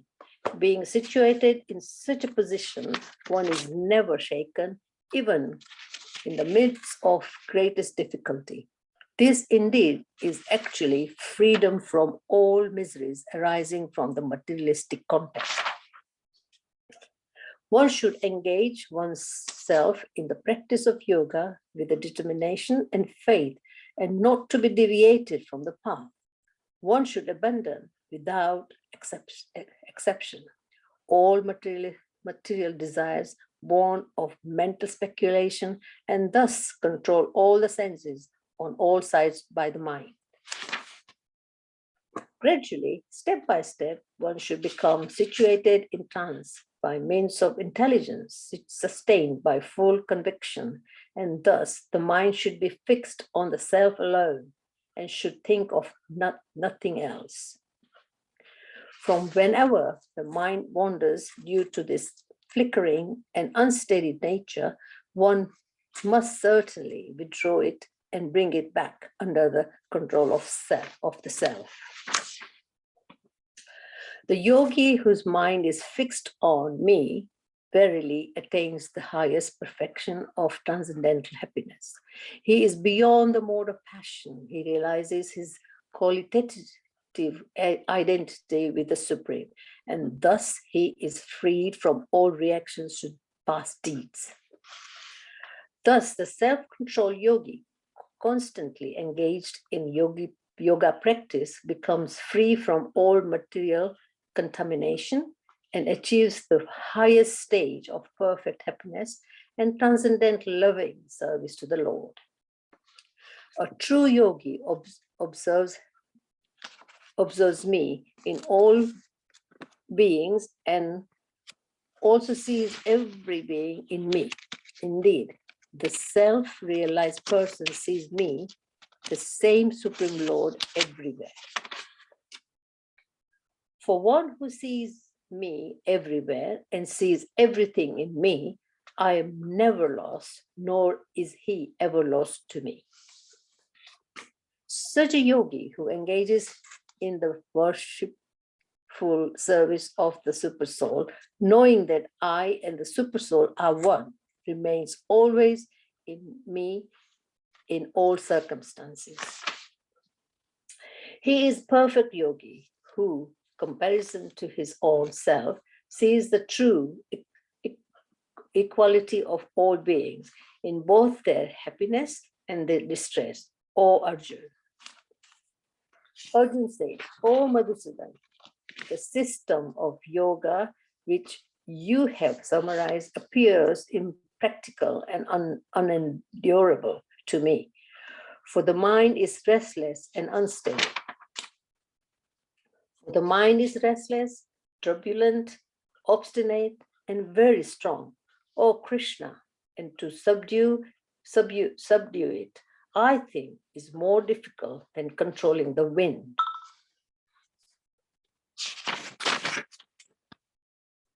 Lord Shri Krishna said, O mighty armed son of Kundi, it is undoubtedly very difficult to curb the restless mind, but it is possible by suitable practice and by detachment. For one whose mind is unbridled, self-realization is difficult work, but he whose mind is controlled and who strives by appropriate means is assured of success. That is my opinion.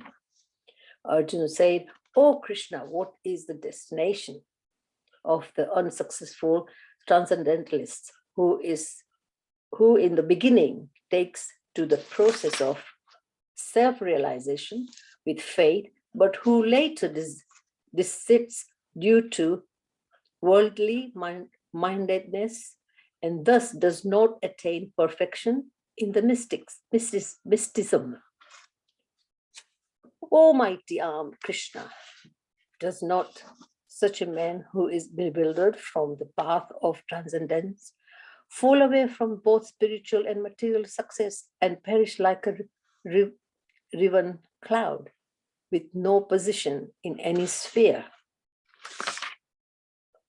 This is my doubt, O Krishna, and I ask you to dispel it completely. But for you, no one is to be found who can destroy this doubt. The Supreme Personality of Godhead said, Son of Pratha, a transcendentalist engaged in auspicious activities does not meet with destruction either in this world or in the spiritual world. One who does good, my friend, is never overcome by evil. The unsuccessful yogi, after many, many years of enjoyment on the planets of the pious living entities, is born into a family of righteous people, or into a family of rich aristocracy. Or if unsuccessful after long practice of yoga, he takes his birth in a family of transcendentalists who are surely great in wisdom. Certainly, such a birth is rare in this world. On taking such a birth, he revives the divine consciousness of his previous life, and he again tries to make further progress in order to achieve complete success, O son of Kuru. By virtue of the divine consciousness of his previous life, he automatically becomes attracted to the yogic principles, even without seeking them. Such an inquisitive transcendentalist stands always above the ritualistic principles of the scriptures. And when the yogi engages himself with a sincere endeavor in marking further progress, being washed or of all contaminations, then ultimately achieving perfection after many, many births of practice, he attains the supreme goal. A yogi is greater than ascetic, greater than the empiricistic, and greater than fruity worker. Therefore, O Arjun, in all circumstances, be a yogi. And of all yogis, the one with great faith, who always abides in me, thinks of me, within myself, within himself, and renders transcendental loving services to me, he is the most intimately united with me in yoga and is the highest of all. That is my opinion. Hare Krishna. Hare Krishna. Thank you so much. Haribo. Chapter 6, Ki Jai. And whoever's taken over the sharing of the screen, thank you so much. Who is that?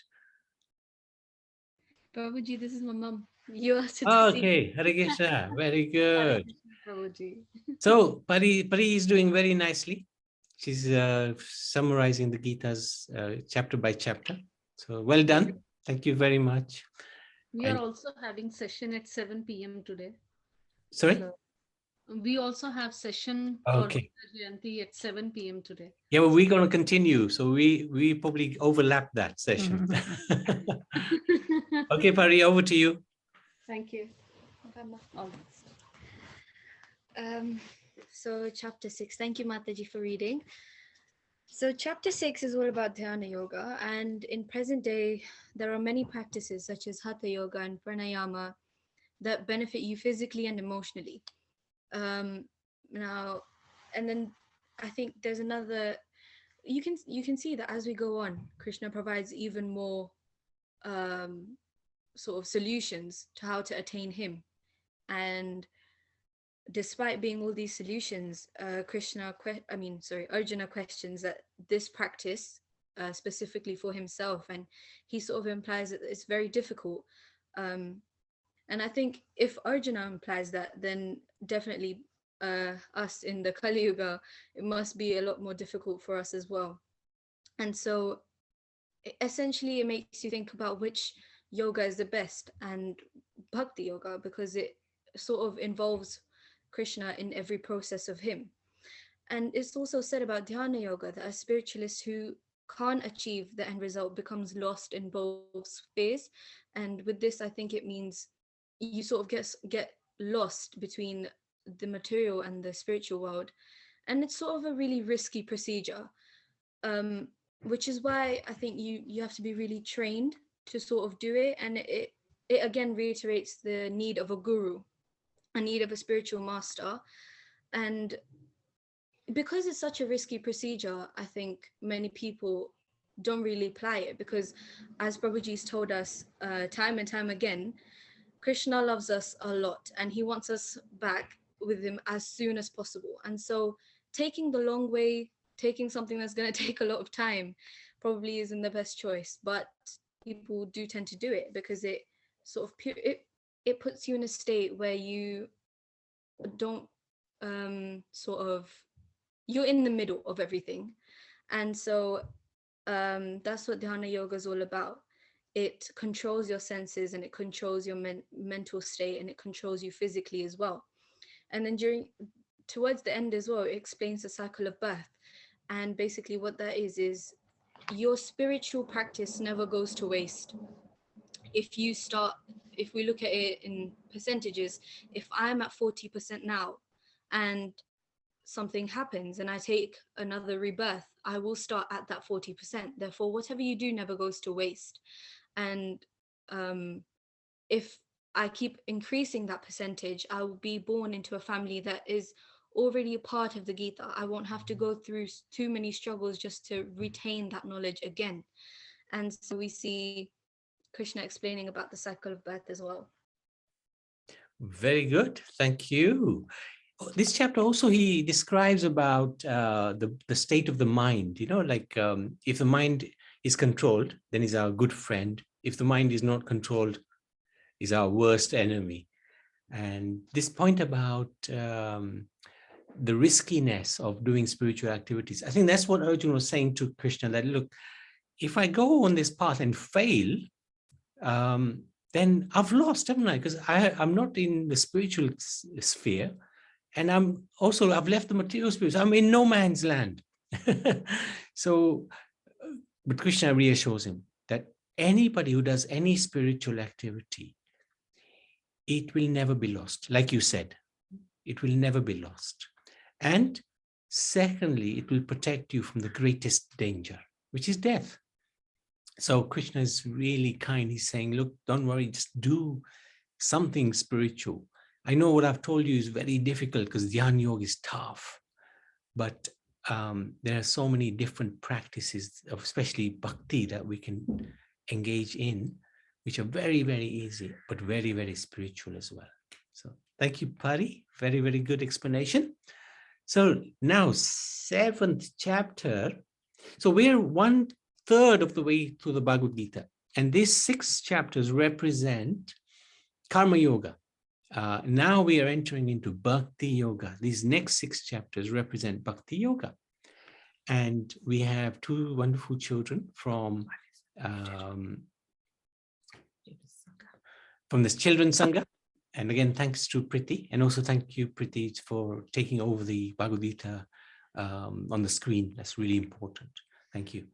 So Vani, are you unmuted? Yeah. Yes, great. So Vani, you're going to read the first 15 verses, and then Hema will be reading the next 15 verses up to text number 30. So Vani, take it away. Knowledge of the Absolute. Text 1. The Supreme Personality of Godhead said, Now hear, O son of Pratha, how by practicing yoga in full consciousness of me, with mind attached to me, you can know me in full free from doubt. I shall now declare out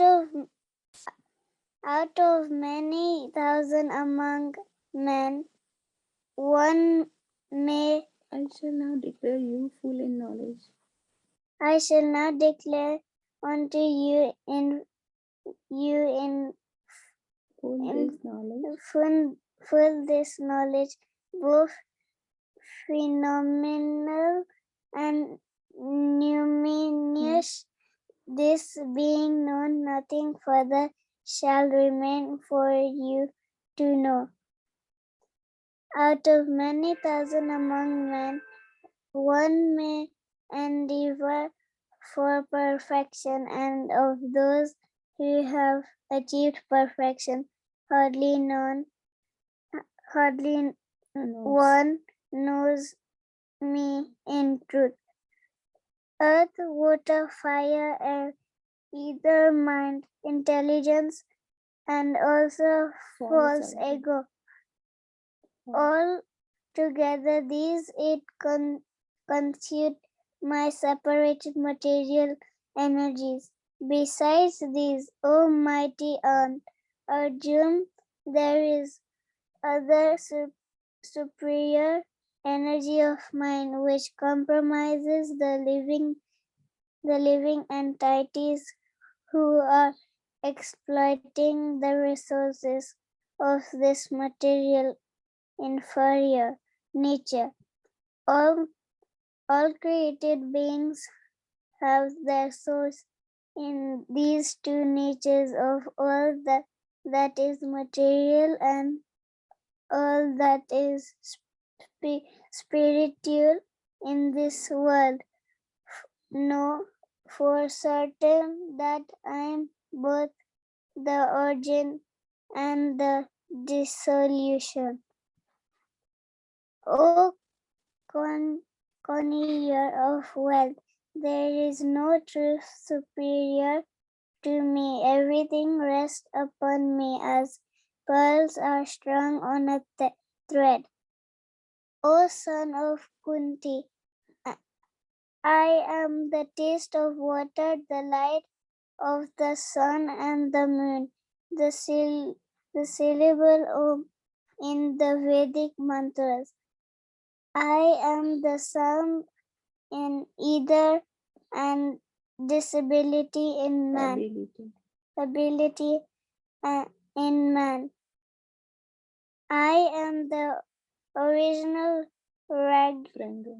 fragrance of the earth, and I am the heat in fire. I am the life of all that lies, and I am the penances of all ascetics. O son of Pritha, I know that I am the original seed of all existences, and its intelligence of the intelligent and the powerless of all powerful men. I am the strength of the strong, devoid of passion and desire. I am the sex life which is not contrary to religious principles. O Lord of Bharatas, Arjun, know that all states of being be good, know that all states of being be safe, all goodness, passion or ignorance are manifested by my energy. I am in one sense everything, but I am independent and not under the modes of material nature, for they, on the contrary, are within me, deluded by the three modes, goodness, passion, and ignorance. The whole world does not know me, who am above the mode inexorable. This divine energy of mine, consisting of the three modes of material nature, is difficult to overcome, but those who have surrendered unto me can easily cross beyond it. Those miscreants who are grossly foolish, who are lowest among mankind, whose knowledge is stolen by illusion, and whose partake of this atheistic nature of demons, do not surrender unto me. Well done. That's good. I think that was it. Chapter 15. Well done, Vani. How old are you, Vani? 7. 7. My goodness. Amazing. Brilliant reading. Thank you so much. You're a great example for the children. You're only 7. My goodness. All right. Well done. Okay, Hema, over to you. Text 16. A best among the Bharatas, for kind of pious men begin to render devotional service unto me. Distress, the desire of wealth, the inquisitive, and he who is searching for knowledge of the absolute. Of these, the one who is in full knowledge and who is always engaged in pure devotional service is the best, for I am very dear to him, and he is dear to me. Text 18. All these devotees are undoubtedly magnanimous souls who is situated in the knowledge of me. I consider to be just like my own soul. Be engaged in my transcendental service, and he is sure to attain me, the highest and most perfect goal. After many births and deaths, he is he who is actually knowledge renders unto me, knowing me as the cause of all causes and all that is. Such a great soul is very rare. Those whose knowledge intelligence has been stolen by material desires surrender unto demigods and follow the particular rules and regulations of worship according to their own nature. I am in everyone's heart as the supersoul. As soon as one desires to worship some demigod, I make his faith steady so that he can devote him to that particular deity. Endowed in such faith, he endeavors to worship a particular demigod and obtain his desires, but in actuality, these benefits are bestowed by me alone. Men of small intelligence worship the demigods, and their fruits are limited and temporary. Those who worship the demigods go to the planets of the demigods, but my devotees unlimitedly reach my supreme planet. Unintelligent men who do not know me perfectly think I am the Supreme Personality of Godhead. Krishna, who is impersonal before and have now assumed this personality. Due to this small knowledge, they do not know my higher nature, which is imperishable and supreme. I am never manifesting to foolish and unintelligent. For them, I am covered by my internal potency, and therefore they do not know that I am unborn and infallible. O Anjana, the Supreme Personality of Godhead, I know everything that has happened in the past, all that is happening in the present, and the things that are yet to come. I also know all the living entities, but me no one knows. O scorn of Bhagya, O conquered foe, all living entities are born into delusion, bewildered by dualities arisen from desire and hate. Persons who have acted piously in previous lives and in this life, whose sinful actions are completely eradicated, are freed from dualities of delusion. They engage themselves in service of determination. An intelligent people endeavoring for liberation from old age and death take refuge in me in devotional service. They are actual Brahman because they eternally know about the transcendental activities. Text 30. Those in full consciousness of me, who know me, the Supreme Lord, to be the governing principle of all material manifestation of the demigods and of all methods of sacrifice, can understand and know me, the Supreme Personality of Godhead, even at the time of death. Thank you, Emma. That was very good. This is the end of the seventh chapter of Bhagavad Gita. Ki Jai. How old are you, Emma? Or did she mute herself already? That's okay. So, Pari, over to you. That was the girls that read. That was so beautiful. Chapter 7, Knowledge of the Absolute.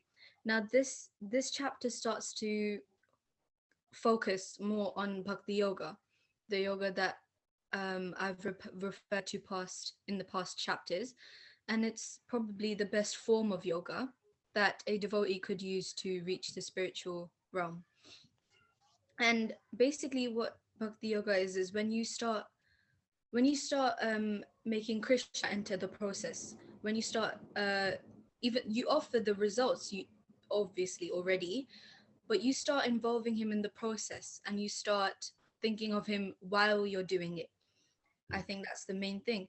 And it mentions that Krishna is the sustaining force of both material and spiritual things, and advanced souls worship him and they surrender unto him in devotion, but other souls that divert attention worship other.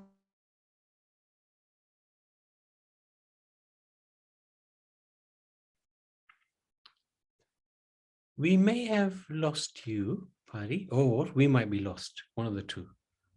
So, I think we've lost Pari. oh, have we? Okay. Okay, Yeah, so I'll just carry on. Yes, so some souls. You're back. You're back. carry on. You were at the point of some souls divert their mind to other objects of worship. Oh, sorry. Okay, so for those who didn't hear, other souls divert their attention to worship other things, and basically those other things can consist of demigods, material objects that they want to attain, celebrities or ghosts and spirits. And these are things that don't have the true force of the spiritual master or the spiritual lord, and that's why they may not give you the satisfaction that your soul may crave. And again,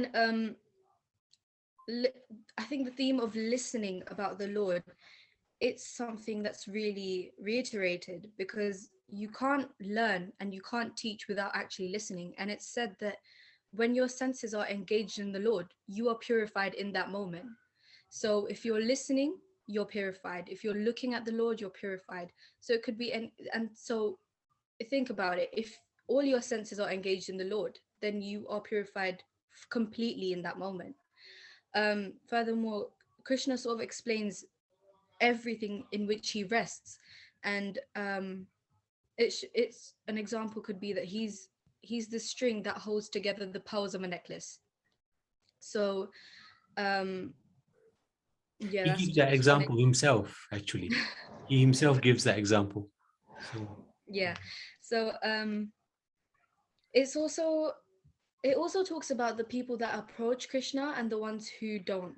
And the ones who approach him could be that could be in depression, they could be distressed, they are in desire of wealth, they are sort of inquisitive, they're not sure what it is, but they want to know, just because of, you know, their own sort of desires. If they want to sort of, they either want to make themselves look in a certain way, or they want to, it could be genuine, but inquisitive is more so a material sort of quality where you're unsure of what's happening.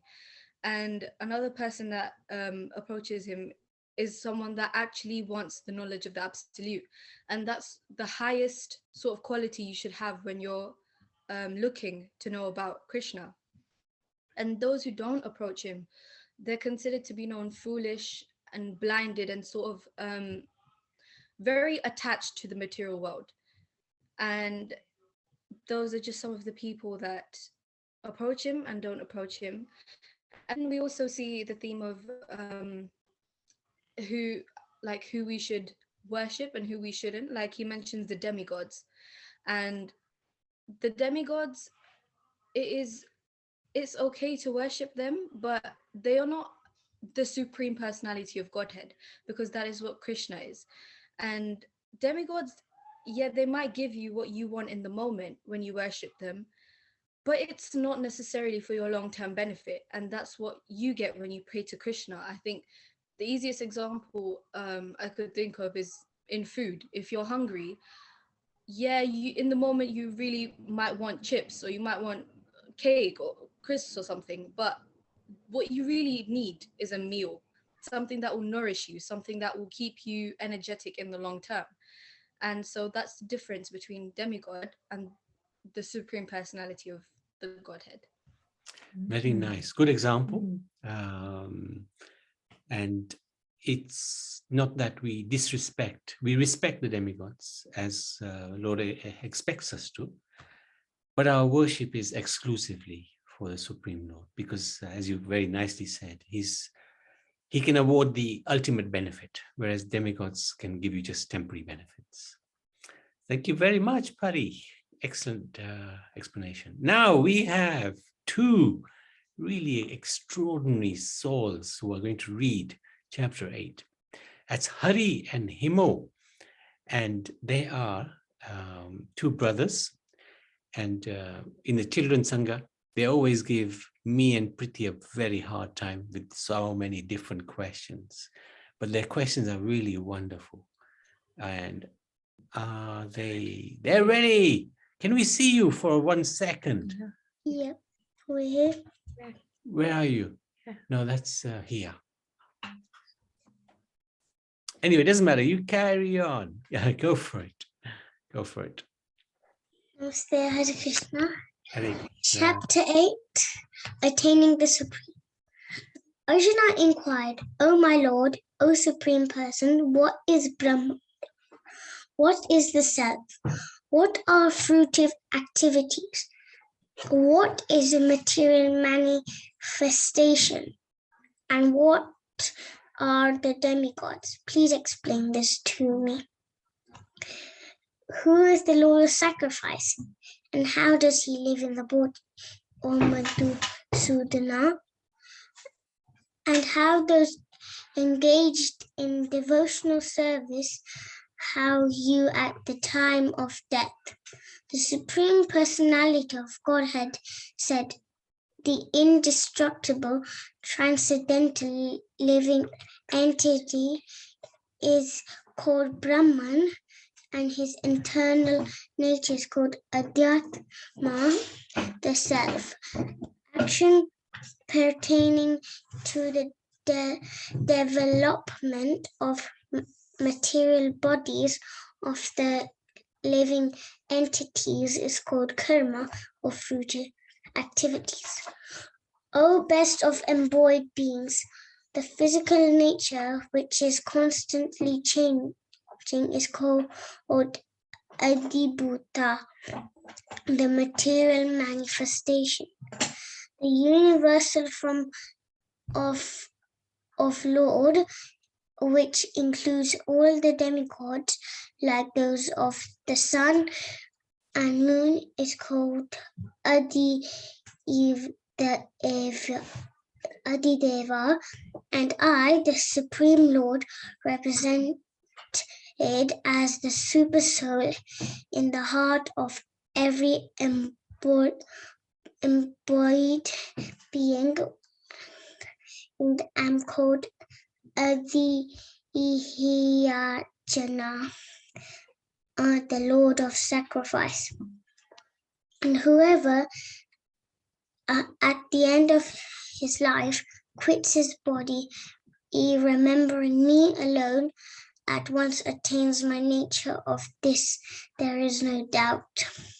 Whatever state of being remembers when he quits his body, O son of Kunti, that state he will attain without fail.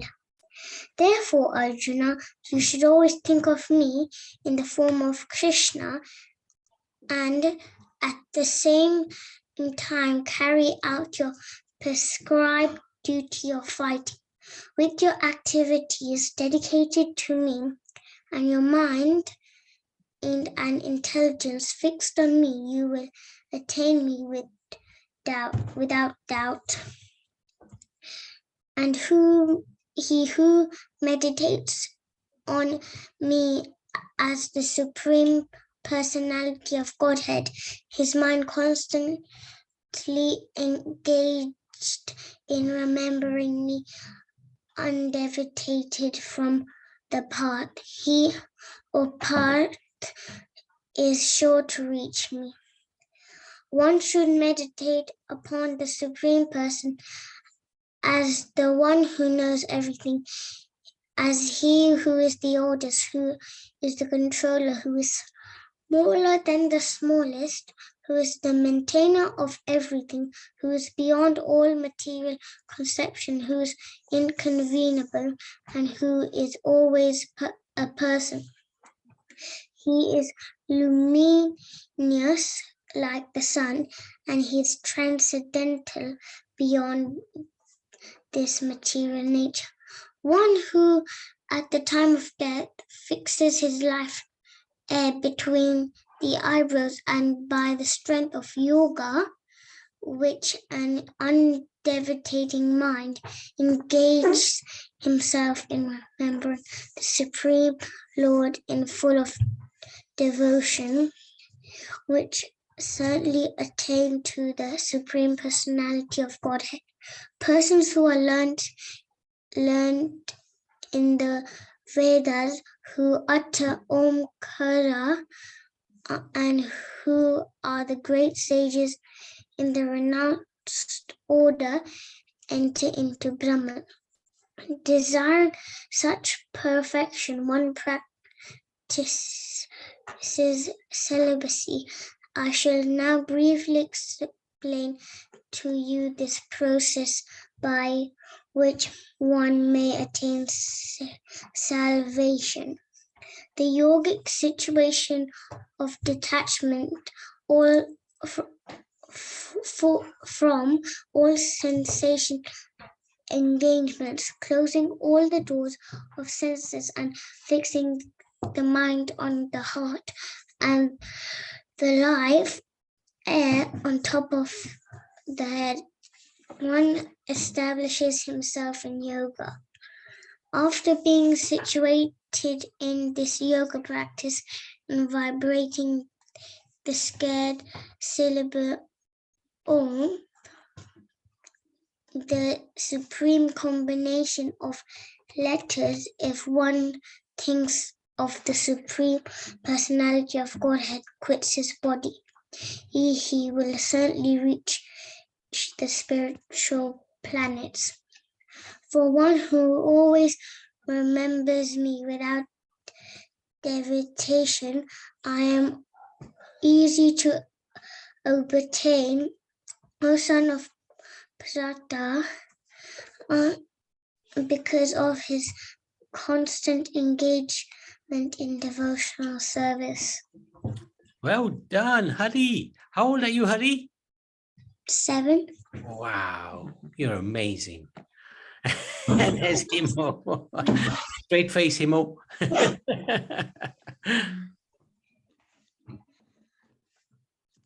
Hare Krishna. Hare Krishna. After attaining me, the great souls who are yogas in devotion never return to this temporary world, which is full of mysteries, because they have attained the highest perfection. From the highest planet in the material world down to the lowest, all are the places of misery wherein repeated birth and death take place. But one who attains to my abode, the son of Kunti, never takes birth again. By human calculation, 1,000 ages taken together from the duration of Brahma's one day, and such also is the duration of his night. At the beginning of Brahma's day, all living entities become manifest from the unmanifest state, and thereafter, when night falls, they emerge into the unmanifest again. Again and again, when Brahma's day arrives, all living entities come into being, and with the arrival of Brahma's night, they are helplessly annihilated. Yet there is another unmanifest nature which is internal and transcendental to this manifested and unmanifested matter. Is supreme and is never annihilated. When all this world is annihilated, the part remains as it is. That which the Vedantis describe as unmanifest and unfallible, that which is known as the supreme destination, that place from which, having attained it, one never returns, that is my supreme abode. The supreme personality of Godhead, who is greater than all, is attainable by unalloyed devotion. Although he is present in his abode, he is pervading, and everything is situated within him. O best of Bharatas, I shall now explain to you the different times at which, passing away from this world, the yogi does or does not come back. Those who know Supreme Brahman attain the Supreme by passing away from the world during the influence of the fiery god in the light at an auspicious moment of the day during fortnight of the waxing moon, or during the 6 months when the sun travels north. The mystic who passes away from this world during the smoke in night, the fortnight of waning moon, or the 6 months when the sun passes to the south, reaches the moon planet but comes back. According to Vedic opinion, there are two ways of passing from this world, one in light and one in darkness. When one passes light, he does not come back, but when one passes darkness, he returns. Although the devotees know these two paths, O Arjuna, they are never bewildered. Therefore, be always fixed in devotion. A person who accepts the path of devotional service is not bereft of the results derived from studying the Vedas, performing sacrifices, undergoing austerities, giving charity, or pursuing philosophical and fruitive activities. Simply by performing a devotional service, he attains all these, and at the end he reaches the supreme eternal abode. Eternal. Well done. Fantastic. And how old are you, young man? 7. Oh, so you're twins. Okay. I didn't realize that. Thank you very, very much. You look very similar, I must admit. Well done, Hari, and well done, Imo. Amazing. So 8th chapter, Kijay and Pari, over to you. Thank you for reading. And so in this chapter, we see attaining the Supreme and how we can sort of get close to them and attain the spiritual freedom that is the realm. Arjun basically urges Krishna to tell him about the nature of the self, God, and the karma, so action. And he speaks to Krishna to explain what the true freedom is. And essentially, Krishna answers that the true freedom is not in life, but it's the true freedom of the soul is being with him. And so our ultimate destination is going to the Lord.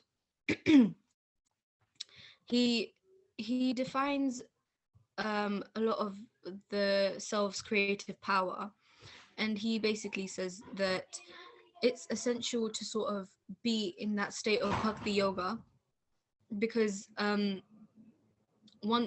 it's basically said that once you die, the last emotion that you're in, that's what you sort of attain in your next birth. So if my last emotion is sort of regret, then in my next life, I think that's the emotion that will be more prominent. That will be the dominating emotion. But if I'm in bhakti yoga constantly and I'm thinking of Krishna with love, then in my next life, I'm more likely to quickly attain spiritual freedom, because I've been in that state. And if it's true that my prominent emotion is shown in my next life, then it would be most rewarding to be in the state of worshipping Krishna. Yeah, And Krishna actually says one who remembers him at the time of death will attain him, will go back to the spiritual world. So that's remembering is so important. And whatever you remember right throughout your life is usually what will come to you at the end of your life. That's why practicing bhakti from a young age is very important. Keep going. so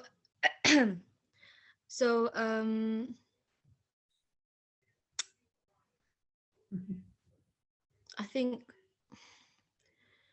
I'm not sure how to explain it, but I'm not sure how to explain any more of it, to be fair. Oh, okay, no, that's okay. I think Then mainly he answers more predicaments, like the four main, which are birth, disease, old age, and death. And I think the main themes of this chapter are just Arjuna asking repeated questions about these four things and how they can sort of avoid them and attain spiritual perfection with the Lord. And yeah. Yeah, that's good. He also describes the destination of various spiritual practitioners. So those who worship the devatas, they go to the planets of the devatas, like that. And he also describes what happens to that yogi who passes away during the dark part of the sun, and the southern part of the sun, the northern part of the sun, wherever the sun is in the hemisphere, and they have different destinations. But he also explains that devotees don't mind because they simply are reliant on the Lord. So they don't mind when they will pass away because they are always focused on the Supreme Lord. That is their protection. Thank you, Pari. That's good. Now, chapter 9 is Hirtika, 27 verses, and then Veda for the rest of the Bhagavad Gita. Oh, and also 27, 17 verses, 17 verses. Chapter 9. And that's entitled The Most Confidential Knowledge.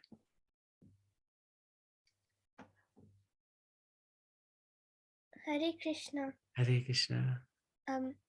The Supreme Personality of Godhead said, "My dear Arjuna, because you are never envious of me, I shall impart to you this most confidential knowledge and realization, knowing which you shall be relieved of the miseries of material existence. This knowledge is the king of education, the most secret of all secrets. It is the purest knowledge, and because it gives direct perception of the self by realization. It is the perfection of religion, it is everlasting, and it is joyfully performed. Those who are not faithful in this devotional service cannot attain me, O conqueror of enemies. Therefore, they return to the path of birth and death in this material world. By me, in my unmanifested form, this entire universe is pervaded. All beings are in me, but I am not in them. And yet everything that is created does not rest in me. Behold my mystic opulence. Although I am the maintainer of all living entities, and although I am everywhere, I am not a part of this cosmic manifestation. For myself, it is the very source of creation. Understand that as the mighty wind blowing everywhere rests always in the sky, all created beings rest in me. O son of Kunti, at the end of the millennium, all material manifestations enter into my nature. And at the beginning of another millennium, by my potency, I create them again. The whole cosmic order is under me. Under my will, it is automatically manifested again and again. And under my will, it is annihilated at the end. O Dhananjaya, all this work cannot bind me. I am ever detached from all these material activities, seated as though neutral. This material nature, which is one of my energies, is working under my direction. O son of Kunti, producing all moving and non-moving beings. Under its rule, this manifestation is created and annihilated again and again. Fools deride me when I descend in the human form. They do not know my transcendental nature as the Supreme Lord of all that be. Those who are thus bewildered and attracted by demonic and atheistic views, in that deluded condition, their hopes for liberation, their fruitive activities, and their culture of knowledge are all defeated. O son of Pratha, those who are not deluded, the great souls are under the protection of divine nature. They are fully engaged in devotional service because they know me as the Supreme Personality of Godhead, original and inexhaustible. Always chanting my glories, endeavoring with great determination, bowing down before me. These great souls perpetually worship me with devotion. Others who engage in sacrifice with cultivation of knowledge worship the Supreme God as the one without a second, as diverse in many, and in the universal form. But it is I who am the ritual, I the sacrifice, the offering to the ancestors, the healing herb, the transcendental chant. I am the butter and the fire and the offering. I am the father of this universe, the mother, the support, and the grandsire. I am the object of knowledge, the purifier and the syllable Om. I am also the Rig, the Sama, and the Yajur Vedas.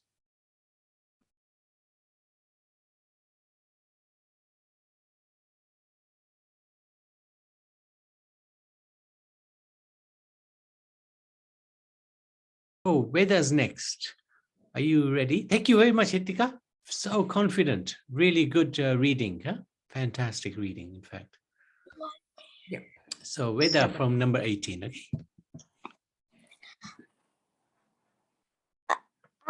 Hare Krishna. Hare Krishna. I am the goal, the sustainer, the master, the witness, the abode, the refuge, and the most dear friend. I am the creation and the annihilation, the basis of everything, the resting place and the eternal seed. O Arjuna, I give heat, and I withhold and send forth the rain. I am immortality, and I am also death personified. Both spirit and matter are in me. Those who study the Vedas and drink the Soma juice, seeking the heavenly planets, worship me indirectly. Purified of sinful reactions, they take birth on the pious heavenly planet of Indra, where they enjoy godly delights. When they have thus enjoyed vast heavenly sense, pleasure, and the results of their pious activities are exhausted, they return to this mortal planet again. Thus, those who seek sense enjoyment by adhering to the principle of the three Vedas achieve only birth and death, repeated birth and death. But those who always worship me with exclusive devotion, meditating on my transcendental form, to them I carry what they lack, and I preserve what they have. Those who are devotees of other gods and who worship them with faith actually worship only me. O son of Kunti, but they do so in a wrong way. I am the only enjoyer and master of all sacrifices. Therefore, those who do not recognize my true transcendental nature fall down. Those who worship the demigods will take birth among the demigods. Those who worship the ancestors go to the ancestors. Those who worship gods and spirits will take birth among such beings. And those who worship me will live with me. If one offers me with love and devotion, a leaf, a flower, a fruit, or water, I will accept it. Whatever you do, whatever you eat, whatever you offer or give away, and whatever austerities you perform. Do that, O son of Kunti, as an offering to me. In this way, you will be freed from the bondage to work and its auspicious and inauspicious results with your mind fixed on me. In this principle of renunciation, you will be liberated and come to me. I envy no one, nor am I partial to anyone. I am equal to all, but whoever renders service unto me in devotion is a friend, is in me, and I am also a friend to him. Even if one commits the most abominable action, if he is engaged in devotional service, he is to be considered saintly because he is properly situated in his determination. He quickly becomes righteous and attains lasting peace. O son of Kunti, declare boldly that my devotee never perishes. O son of Pratha, those who take shelter in me, though they be of a lower birth, women, Vaisyas, merchants, and Sudras, workers, can attain the supreme destination. How much more this is so of the righteous Brahmanas, the devotees, and the saintly kings. Therefore, having come to this temporary, miserable world, engage in a loving service unto me. Engage your mind always in thinking of me. Become my devotee. Offer obeisances to me and worship me, being completely absorbed in me. Surely you will come to me. Hare Krishna. Wow, you're so confident. I really like it. How old are you? 8. Wow, you're amazing. Really good reading, Veda. Thank Very, you. very good. And with a smile on your face as well. So that's the way to read Bhagavad Gita, with a smile. So well done. Really good. Really good. Thank you.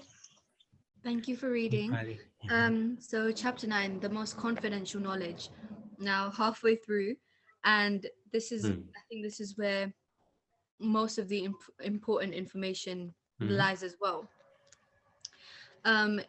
So Krishna answers questions of people, what happens to people if they sin, but they are engaged in bhakti, or what happens if they're a faithful devotee, and many things like that.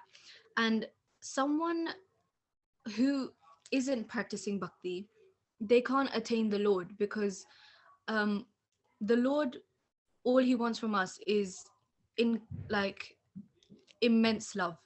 And if we don't have, if we love someone, we tend to think of them all the time, and so that should be our attitude towards Krishna. And so when you have that, you will automatically be prominent in bhakti yoga.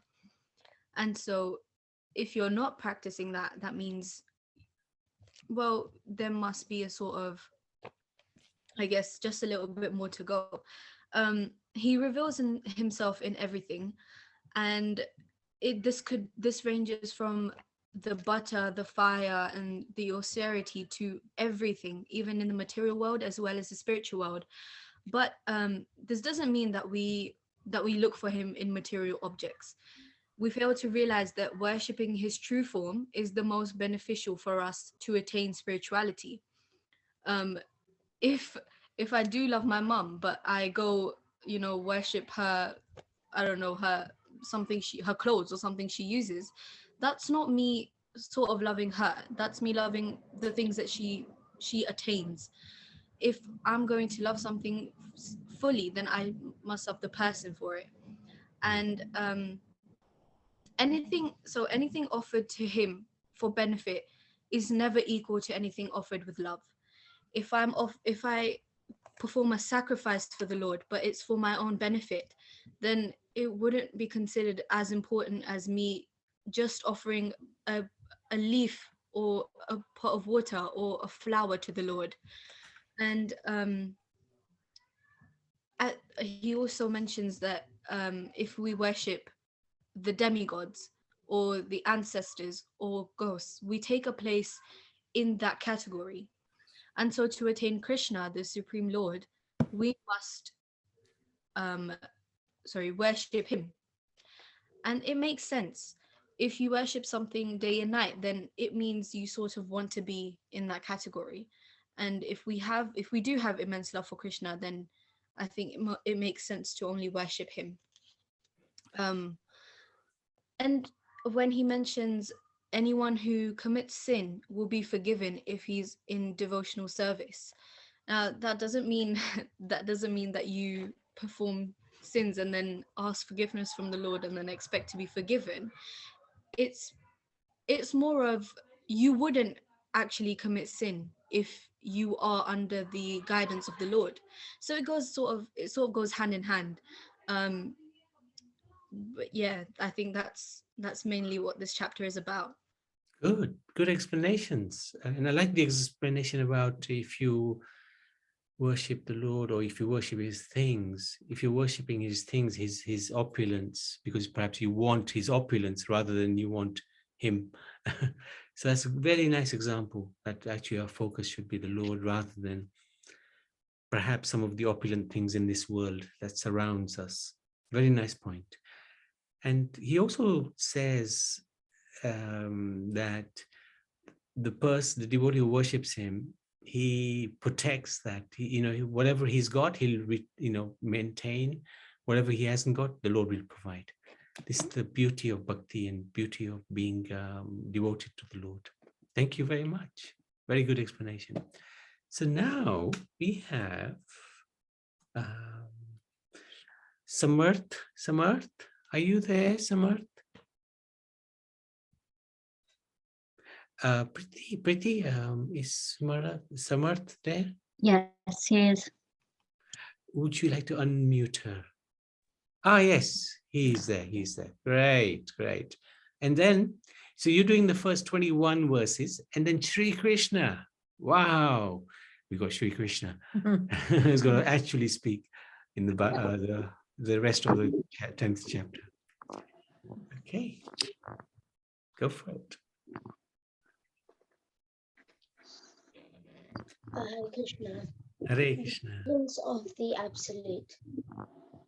The Supreme Personality of Godhead said, "Listen again, Almighty armed Arjuna. Because you are my dear friend, for your benefit, I shall speak to you further, giving knowledge that is better than what I have already explained.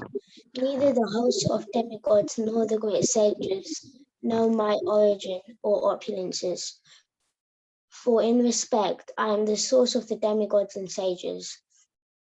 He who knows me as the unborn, as the beginningless, as the supreme Lord of all, as the supreme Lord of all the world, he only undeluded among men is freed from all sins. Intelligence, knowledge, freedom from doubt and delusion, forgiveness, truthfulness, control of the senses, control of the mind, happiness and distress, birth, death, fear, fearfulness, non-violence, equanimity, satisfaction, austerity, charity, fame, and infamy. All these various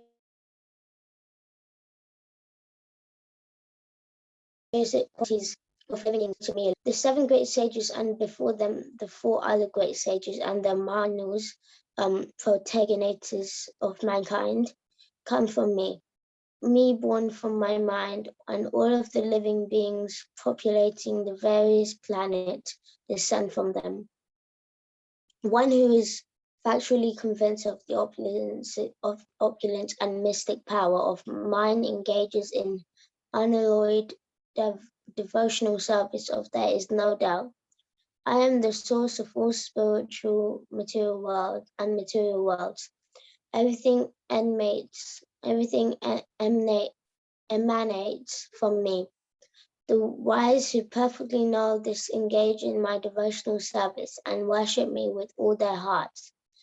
The thoughts of my pure devotees dwell in me. Their lives are fully devoted to my service, and they derive great satisfaction and bliss from always enlightening one another and conversing about me. To those who are constantly devoted to serving me with love, I give the understanding by which they can come to me. To show them special mercy, I dwelling in their hearts, destroying with the shining lamp of knowledge the darkness born of ignorance.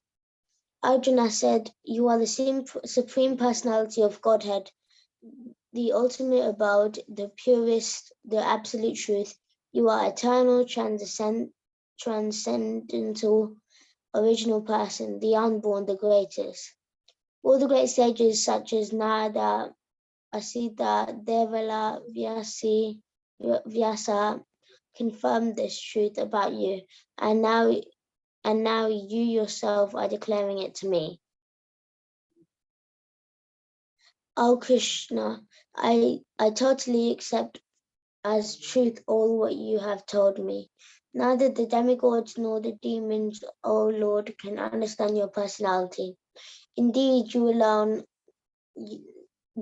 know yourself by your eternal potency.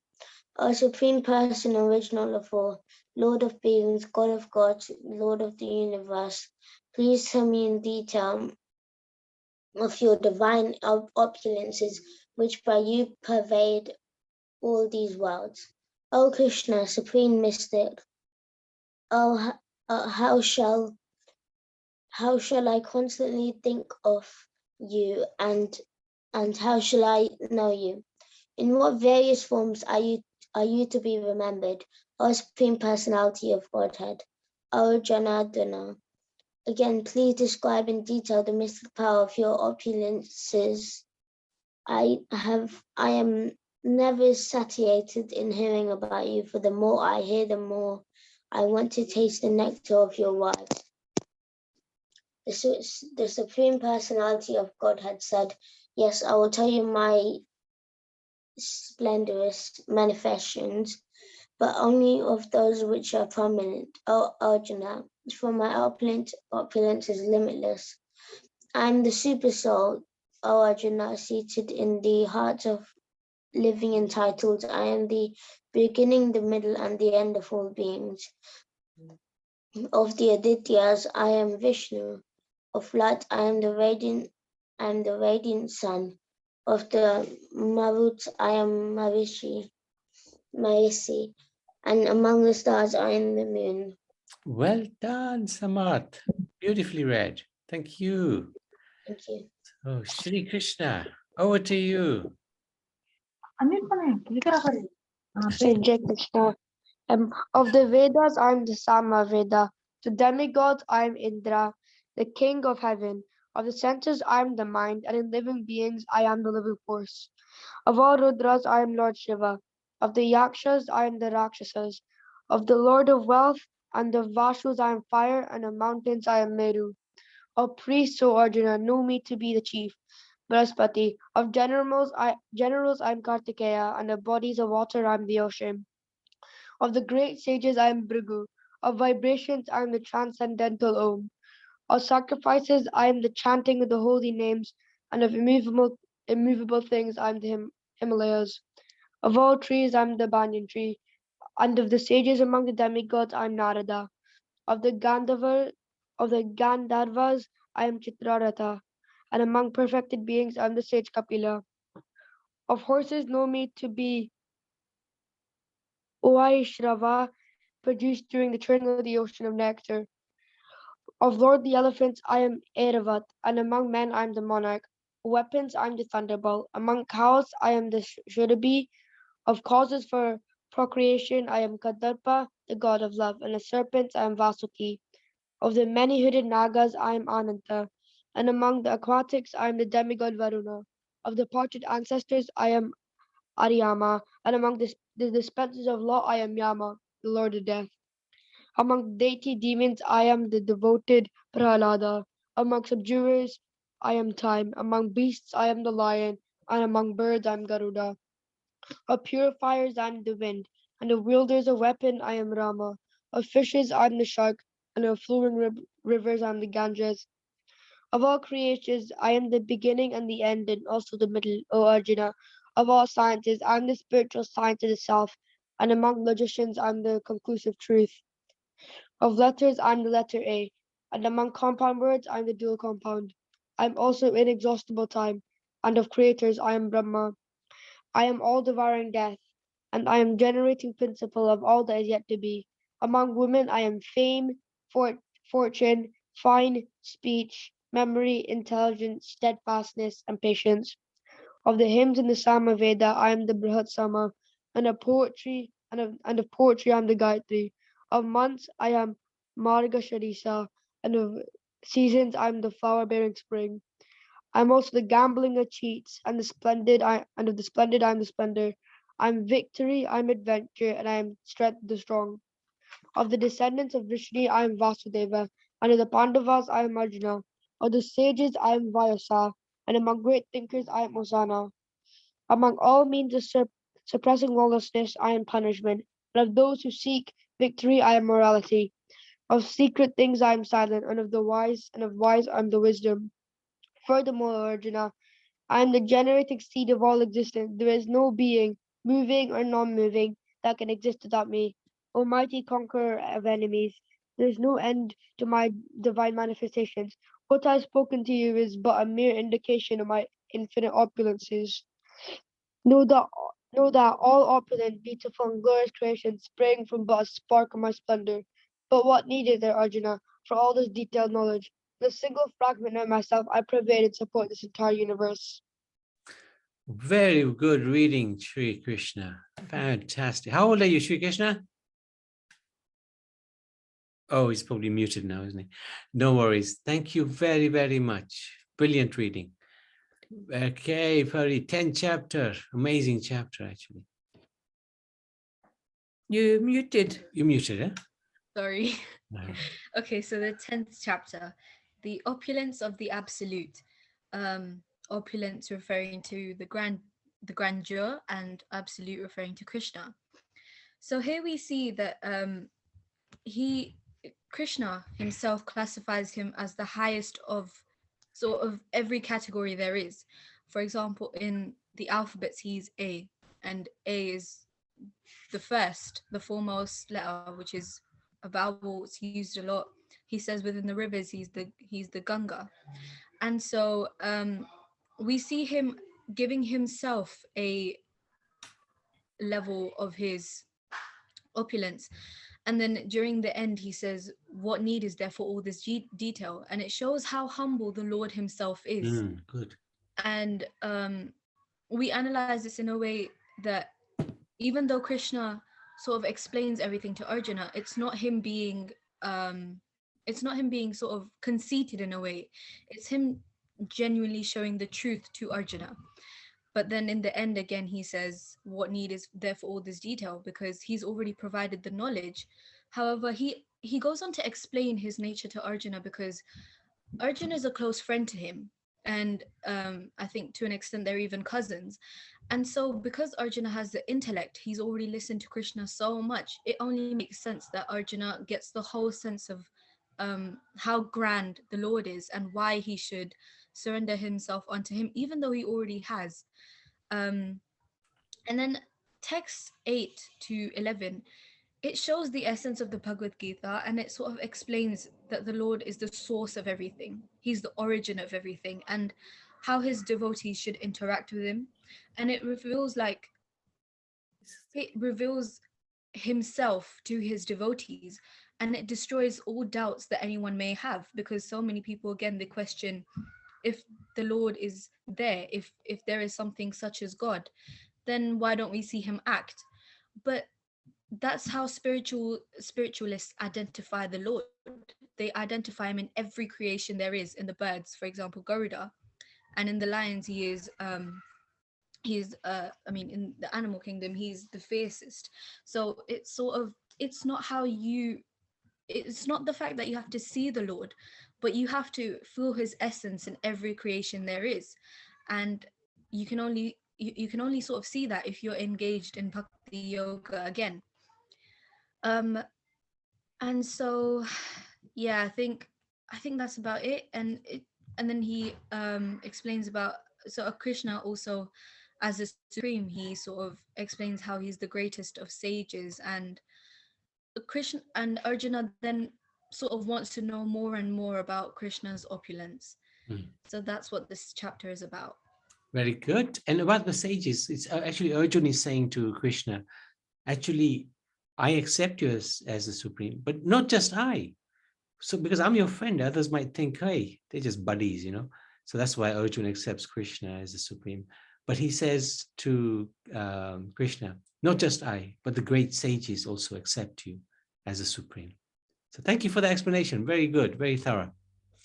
Very nice. Now, we have two amazing persons. They joined the Bhakti Gyan course, and they also have amazing voices. They sing so beautifully. Ishwari and Kishori, they're sisters. They live in Brighton, and they are very, very, very intelligent. They ask some amazing questions as well. So over to you, Ishwari and Kishori. You can decide how you want to split the chapter. It's a long one, probably the toughest chapter in the Gita. Yes, Prabhuji. Arjun said, by hearing the instructions you have kindly given me about these most confidential spiritual subjects, my illusion has now been dispelled. O lotus-eyed one, I have heard from you in detail about the appearance and disappearance of every living entity, and have realized your inexhaustible glories. O greatest of all personalities, O supreme form, though I see you here before me in your actual position, as you have described yourself, I wish to see how you have entered into this cosmic manifestation. I want to see that form of yours. If you think that I am able to behold your cosmic form, O my Lord, O Master of all mystic power, then kindly show me that unlimited universal self. The Supreme Personality of Godhead said, my dear Arjun, O son of Parth, see now my opulence, hundreds and thousands of very divine and multicolored forms. O best of the Bharatas, see here the different manifestations of Adityas, Vasus, Rudras, Ashwini Kumaras, and all the other demigods. Behold the many wonderful things which no one has ever seen or heard of before. O Arjun, whatever you wish to see, behold at once in this body of mine. This universal form can show you whatever you now desire to see, and whatever you may want to see in the future. Everything, moving and non-moving, is here completely, in one place. But you cannot see me with your present eyes. Therefore, I give you divine eyes. Behold my mystic opulence. Sanjaya said, O king, having spoken thus, the supreme lord of all mystic power, the personality of Godhead, displayed his universal form to Arjun. Arjun saw in that universal form unlimited mouths, unlimited eyes, unlimited wonderful visions. The form was decorated with many celestial ornaments and bore many divine upraised weapons. He wore celestial garlands and garments, and many divine scents were smeared over his body. All was wondrous, brilliant, unlimited, all expanding. If hundreds of thousands of suns were to rise at once into the sky, their radiance might resemble the effulgence of the Supreme Person in that universal form. At that time, Arjun could see in the universal form of the Lord the unlimited expansions of the universe, situated in one place, although divided into many, many thousands. Then, bewildered and astonished, his hair standing on end, Arjuna bowed his head to offer obeisances and with folded hands began to pray to the Supreme Lord. Arjuna said, "My dear Lord Krishna, I see assembled in your body all the demigods and various other living entities. I see Brahma sitting on the lotus flower, as well as Lord Shiva and all the sages and divine serpents. O Lord of the universe, O universal form, I see in your body many, many arms, bellies, mouths, and eyes, expanded everywhere, without limit. I see in you no end, no middle, and no beginning. Your form is difficult to see because of its glaring effulgence spreading on all sides, like blazing fire or the immeasurable radiance of the sun. Yet I see this glowing form everywhere, adorned with various crowns, clubs, and discs. You are the supreme primal objective. You are the ultimate resting place of all this universe. You are inexhaustible, and you are the oldest. You are the maintainer of the eternal religion, the personality of Godhead. This is my opinion. You are without origin, middle, or end. Your glory is unlimited. You have numberless arms, and the sun and moon are your eyes. I see you with blazing fire coming forth from your mouth, burning this entire universe by your own radiance. Although you are one, you spread throughout the sky and the planets and all space between. O Great One, seeing this wondrous and terrible form, all the planetary systems are perturbed. All the hosts of demigods are surrendering before you and entering you. Some of them, very much afraid, are offering prayers with folded hands. Hosts of great sages and perfected beings, crying, "All peace," are praying to you by singing the Vedic hymns. All the various manifestations of Lord Shiva, the Adityas, the Vasus, the Sadhyas, the Visvadevas, the two Ashwinis, the Maruts, the forefathers, the Gandharvas, the Yakshas, the Asuras, and the perfected demigods are beholding you in wonder. O mighty armed one, all the planets with their demigods are disturbed at seeing your great form with its many faces, eyes, arms, thighs, legs, and bellies, and your many terrible teeth. And as they are disturbed, so am I. O all-pervading Vishnu, seeing you with your many radiant colors touching the sky, your gaping mouths and your great glowing eyes, my mind is perturbed in fear. I can no longer maintain my steadiness or equilibrium of mind. O Lord of Lords, O refuge of the worlds, please be gracious to me. I cannot keep my balance, seeing thus your blazing death-like faces and awful teeth. In all directions, I am bewildered.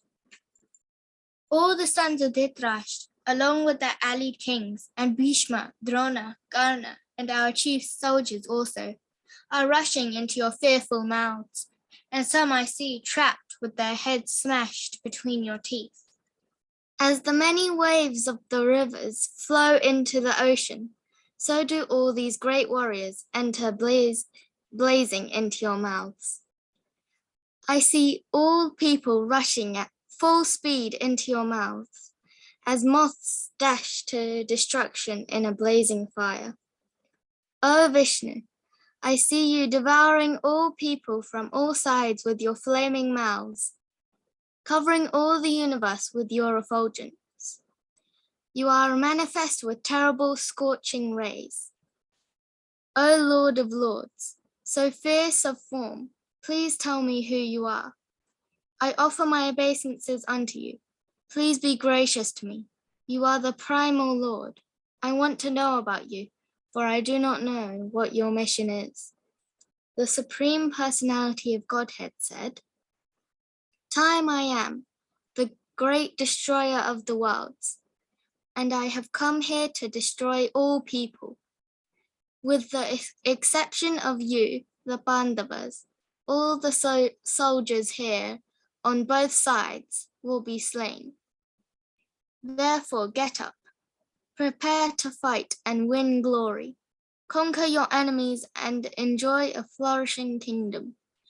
They are already put to death by my arrangement, and you, O Savasya Sachi, can be but an instrument in the fight. Drona, Bhishma, Jayadratha, Karna, and the other great warriors have already been destroyed by me. Therefore, kill them and do not be disturbed. Simply fight, and you will vanquish your enemies in battle. Sanjaya said to Dhritarashtra, O king, after hearing these words from the Supreme Personality of Godhead, the trembling Arjun offered obeisances with folded hands again and again. He fearfully spoke to Lord Krishna in a faltering voice as follows. Arjuna said, O master of the senses, the world becomes joyful upon hearing your name, and thus everyone becomes attached to you. Although the perfected beings offer you their respectful homage, the demons are afraid, and they flee here and there. All this is rightly done. O great one, greater even than Brahma, you are the original creator. Why then should they not offer their respectful obeisances unto you? O limitless one, God of gods, refuge of the universe, you are the invincible source, the cause of all causes, transcendental to this material manifestation. You are the original personality of Godhead, the oldest, the ultimate sanctuary of this manifested cosmic world. You are the knower of everything, and you are all that is knowable. You are the supreme refuge above the material modes. O limitless form, this whole cosmic manifestation is pervaded by you. You are air, and you are the supreme controller. You are fire, you are water, and you are the moon. You are Brahma, the first living creature, and you are the great grandfather. I therefore offer my respectful obeisances unto you 1,000 times, and again, and yet again. Obeisances to you from the front, from behind, and from all sides. O unbounded power, you are the master of limitless might.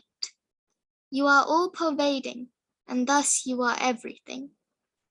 Thinking of you as my friend, I have rashly addressed you, O Krishna, O Yadava, O my friend, not knowing your glories.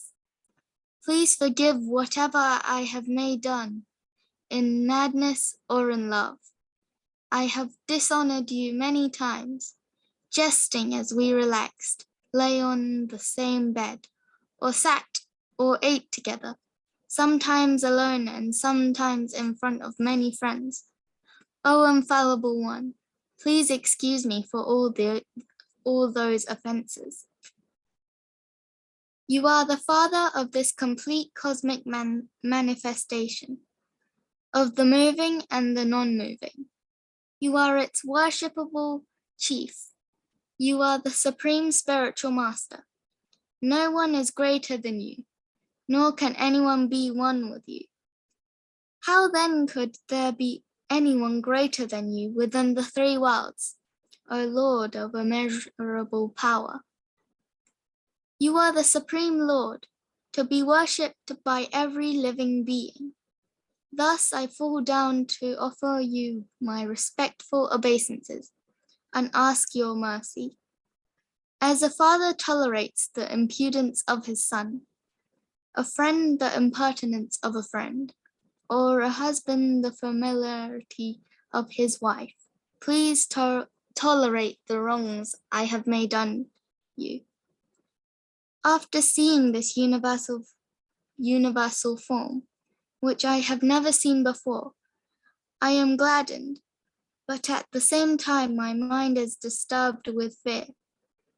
Therefore, please bestow your grace upon me and reveal again your form as the personality of Godhead, O Lord of Lords, O abode of the universe. O universal form, O thousand-armed Lord, I wish to see you in your four-armed form, with helmeted head, and with club, wheel, conch, and lotus flower in your hands. I long to see you in that form. The Supreme Personality of Godhead said, My dear Arjun, happily have I shown you, by my internal potency, the supreme universal form within the material world. No one before you has ever seen this primal form, unlimited and full of glaring effulgence.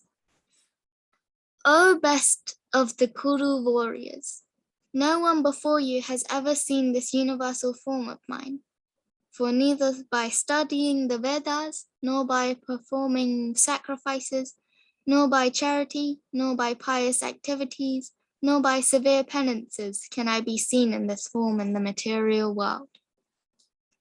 You have been perturbed and bewildered by seeing this horrible feature of mine. Now let it be finished. My devotee, be free again from all disturbances. With a peaceful mind, you can now see the form you desire.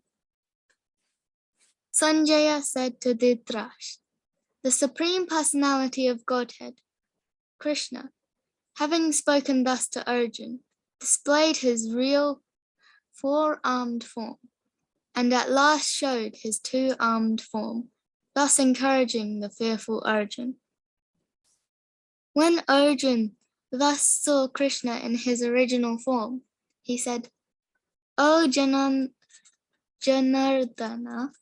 seeing this human-like form, so very beautiful, I am now composed in mind, and I am restored to my original nature.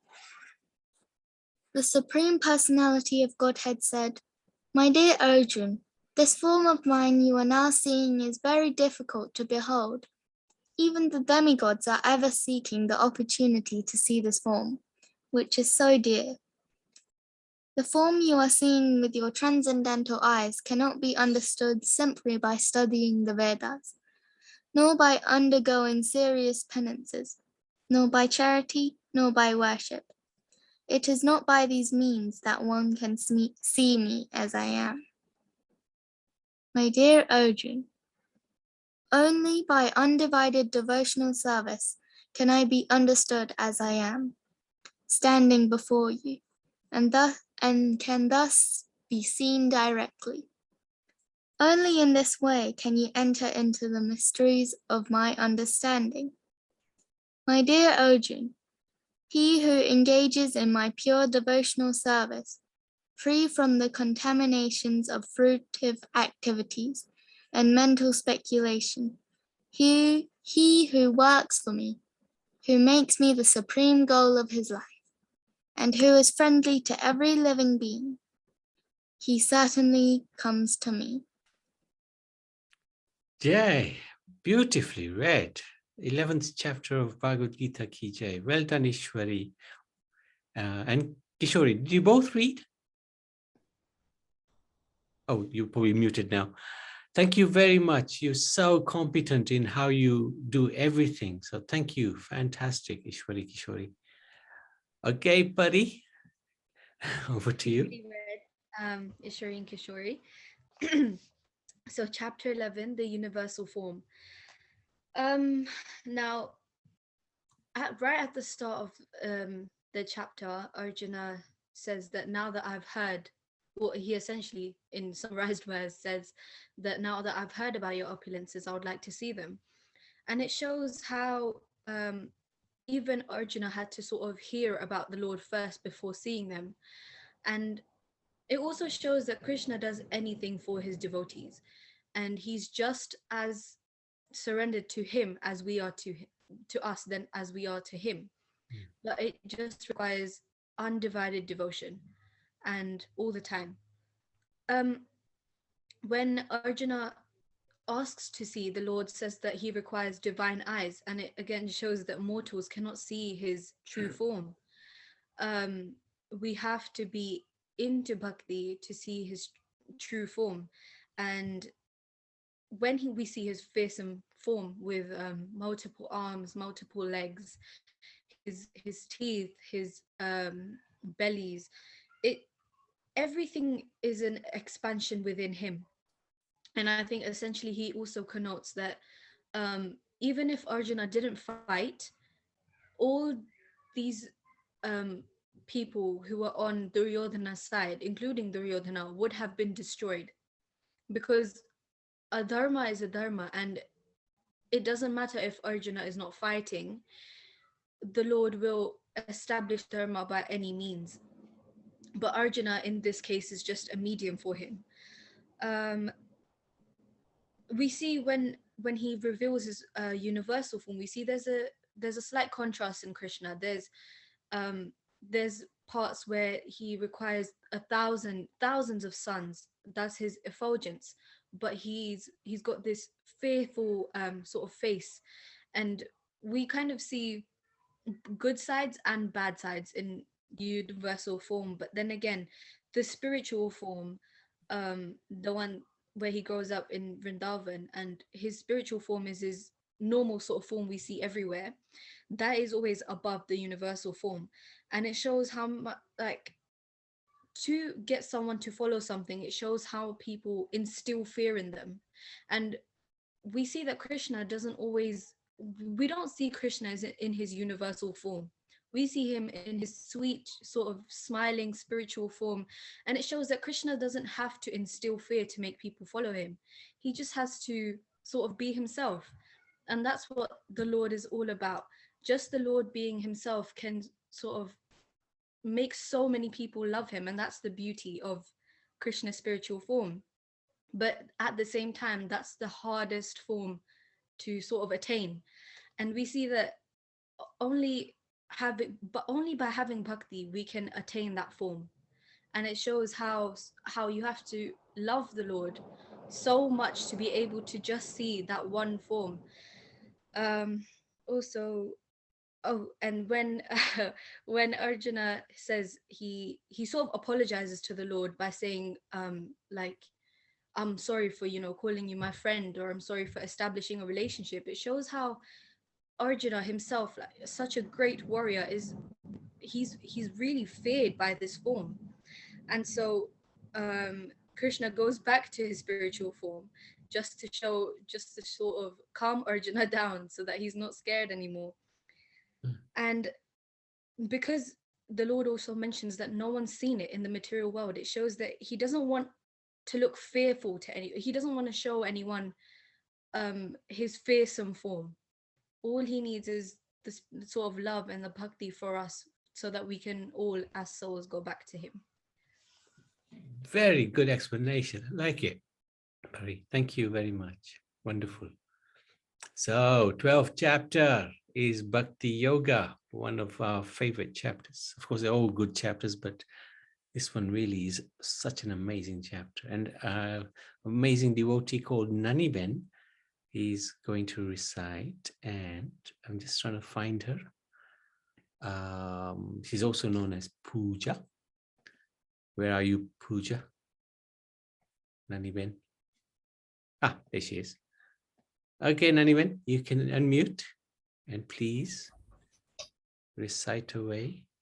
Hare Krishna. Hare Krishna. Chapter 12, Devotional Service. Arjuna inquired, which are considered to be more perfect, those who are always properly engaged in your devotional service, or those who worship the impersonal Brahman, the unmanifested? The Supreme Personality of Godhead said, those who fix their minds on my personal form and are always engaged in worshipping me with great and transcendental faith are considered by me to be most perfect. But those who fully worship the unmanifested, that which lies beyond the perception of the senses, the all-pervading, inconceivable, unchanging, fixed and immovable, the impersonal conception of the absolute truth. By controlling the various senses and being equally disposed to everyone, such persons, engaged in the welfare of all, at last achieve me. For those whose minds are attached to the unmanifested, impersonal feature of the Supreme, advancement is very troublesome. To make progress in that discipline is always difficult for those who are embodied. But those who worship me, giving up all their activities unto me and being devoted to me without deviation, engaged in devotional service, and always meditating upon me, having fixed their minds upon me, O son of Prutha, for them I am the swift deliverer from the ocean of birth and death. Just fix your mind upon me, the Supreme Personality of Godhead, and engage all your intelligence in me. Thus, you will live in me always without a doubt. My dear Arjuna, O winner of wealth, if you cannot fix your mind upon me without deviation, then follow the regulative principles of Bhakti Yoga. In this way, develop a desire to attain me. If you cannot practice the regulations of Bhakti Yoga, then just try to work for me, because by working for me, you will come to the perfect stage. If, however, you are unable to work in this consciousness of me, then try to act giving up all results of your work and try to be self-situated. If you cannot take to this practice, then engage yourself in the cultivation of knowledge. Better than knowledge, however, is meditation, and better than meditation is renunciation of the fruits of action. For by such renunciation, one can attain peace of mind. One who is not envious, but is a kind friend to all living entities, who does not think himself a proprietor and is free from false ego, who is equal in both happiness and distress, who is tolerant, always satisfied, self-controlled, and engaged in devotional service with determination, his mind and intelligence fixed on me, such a devotee of mine is very dear to me. He by whom no one is put into difficulty, and who is not disturbed by anyone, who is equipoised in happiness and distress, fear and anxiety, is very dear to me.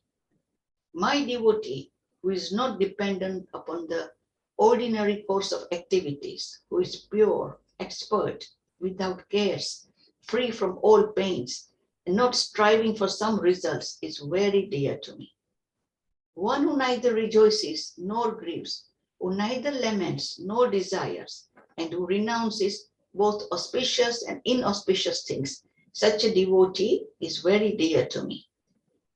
One who is equal to friends and enemies, who is equipoised in honor and dishonor, hate and cold, happiness and distress, fame and infamy, who is always free from contaminating association, always silent, and satisfied with anything, who doesn't care for any residence, who is fixed in knowledge, and who is engaged in devotional service, such a person is very dear to me.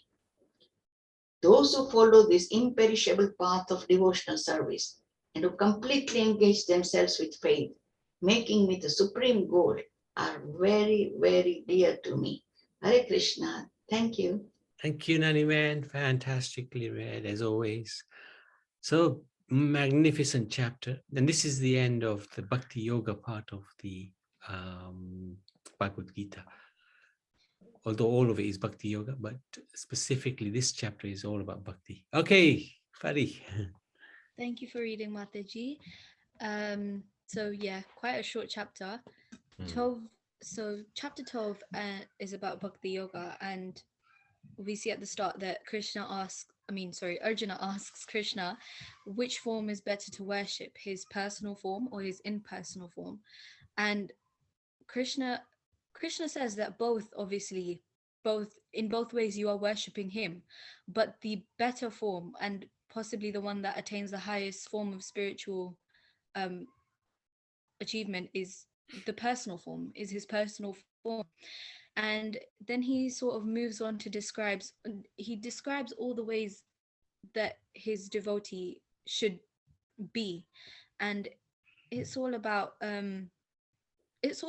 sort of maintaining that one stage where you're same in everything. So like he gives examples, for example, in happiness and distress, you're the same. In heat and cold, you're the same. You're not affected by something too much, and you're silent and satisfied. And as Navi Prabhu before said, a devotee that is sort of deprived of anything, if he's involved with the Lord, then he will be given what he doesn't have.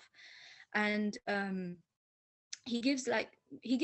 Krishna gives various options of how to reach to him. As we've seen before, the different forms of yoga all always lead to him, but bhakti yoga is one thing that excessively is sort of pushed upon, because it shows your undying devotion to the Lord, and it shows your it shows that you're fully in love with the Lord, and that's all the Lord really needs. Very good. Thank you so much. And he also describes very nicely how he gives so many options. He says, okay, best thing is you focus your mind and intelligence in me, and you'll always be with me. And Arjun must have looked at him thinking, oh, come on, I've got to fight here, I'm not going to be able to do that. Okay, he said, then follow the rules and regulations of bhakti. Again, Arjun must have looked a little, how's that going to happen? It's okay, work for me. I'm not going to work for you, he's thinking. Okay, if you can't work for me, then give up the results of your work for me. Oh, you can't do that? Then at least meditate upon me. Oh, is it difficult to meditate? Then just gain some knowledge. Just get to know me a little bit. So he gives so many options. But thank you, Pari. That was a good explanation of Bhakti Yoga. So now we are chapter 13. So this is the beginning of Gyan Yoga section. And we wanted to ask Lena and her granddaughter if she's still with you. Can we? Yeah, I'm just trying to. Sorry, Prabhuji, she's not. But okay, no problem. You go for it. And yes, go for it. Go for it. Hare Krishna. Nature, the enjoyer, and consciousness. Arjun said, my dear Krishna, I wish to know about Prakriti, nature, Purusha, the enjoyer, and the field and the knower of the field, and of knowledge and the object of knowledge.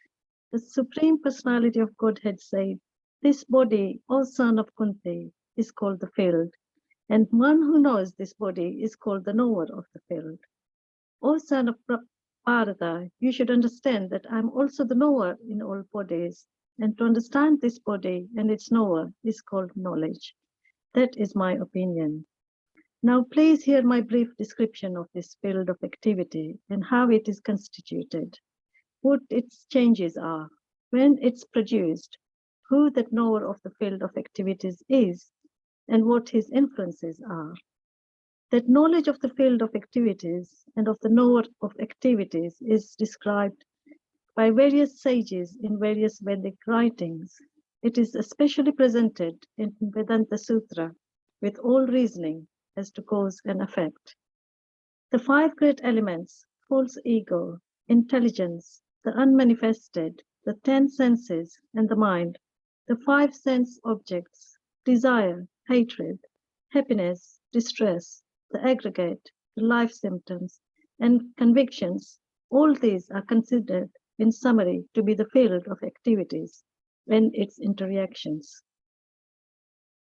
Humility, pridelessness, non-violence, tolerance, simplicity, approaching a bona fide spiritual master, cleanliness, steadiness, self-control, renunciation of the objects of sense gratification, absence of false ego, the perception of the evil of birth, death, old age and disease, detachment, freedom from entanglement with children, wife, home, and the rest, even-mindedness, amid pleasant and unpleasant events, constant and unalloyed devotion to me, aspiring to live in a solitary place, detachment from the general mass of people, accepting the importance of self-realization and philosophical search for the absolute truth. All these I declare to be knowledge, and besides this, whatever there may be is ignorance. I shall now explain the knowable knowing, which you will taste, the eternal. Brahman, the spirit, beginningless and subordinate to me, lies beyond the cause and effect of this material world. Everywhere are his hands and legs, his eyes, heads, and faces, and he has ears everywhere. In this way, the Supersoul exists, pervading everything. The Supersoul is the original source of all senses, yet he is without senses. He is unattached, although he is the maintainer of all living beings. He transcends the modes of nature, and at the same time, he is the master of all the modes of material nature. The Supreme Truth exists outside and inside of all living beings, the moving and the non-moving. Because he is subtle, he is beyond the power of the material senses to see or to know. Although far, far away, he is also near to all. Although the Supersoul appears to be divided among all beings, he is never divided. He is situated as one. Although he is the maintainer of every living entity, it is to be understood that he devours and develops all. He is the source of light in all luminous objects. He is beyond the darkness of matter and is unmanifested. He is knowledge. He is the object of knowledge, and he is the goal of knowledge. He is situated in everyone's heart. Thus, the field of activities, the body, knowledge, and the knowable have been summarily described by me. Only my devotees can understand this thoroughly and thus attain to my nature. Material nature and the living entities should be understood to be beginningless. Their transformations and the modes of matter are products of material nature. Nature is said to be the cause of all material causes and effects, whereas the living entity is the cause of the various sufferings and enjoyments in this world. The living entity in material nature thus follows the ways of life, enjoying the three modes of nature. This is due to his association with that material nature. Thus, he meets with good and evil among various species. Yet in this body there is another, a transcendental enjoyer, who is the Lord, the supreme proprietor, who exists as the overseer and permitter, and who is known as the Supersoul. One who understands this philosophy concerning material nature, the living entity, and the interaction of the modes of nature is sure to attain liberation. He will not take birth here again, regardless of his present position. Some perceive the Supersoul within themselves through meditation, others through cultivation of knowledge, and still others through working without putative desires. Again, there are those who, although not conversant in spiritual knowledge, begin to worship the Supreme Person upon hearing about him from others. Because of their tendency to hear from authorities, they also transcend the path of birth and death. O Chief of the Bharatas, know that whatever you see in existence, both the moving and the non-moving, is only a combination of the field of activities and the knower of the field. One who sees the Supersoul accompanying the individual soul in all bodies and who understands that neither the soul nor the Supersoul within the destructible body is ever destroyed, actually says. One who sees the Supersoul equally present everywhere, in every living being, does not degrade himself by his mind. Thus he approaches the transcendental destination. One who can see that all activities are performed by the body, which is created of material nature, and sees that the self does nothing, actually sees. When a sensible man ceases to see different identities due to different material bodies, and he sees how beings are expanded everywhere, he attains to the Brahman conception. Those with the vision of eternity can see that the imperishable soul is transcendental, eternal, and beyond the modes of nature. Despite contact with the material body, O Arjuna, the soul neither does anything nor is entangled. The sky, due to its subtle nature, does not mix with anything, although it is all-pervading. Similarly, the soul situated in Brahman vision does not mix with the body, though situated in that body. O son of Bharata, as the sun alone illuminates all the universe, so does the living entity, one within the body, illuminate the entire body by consciousness.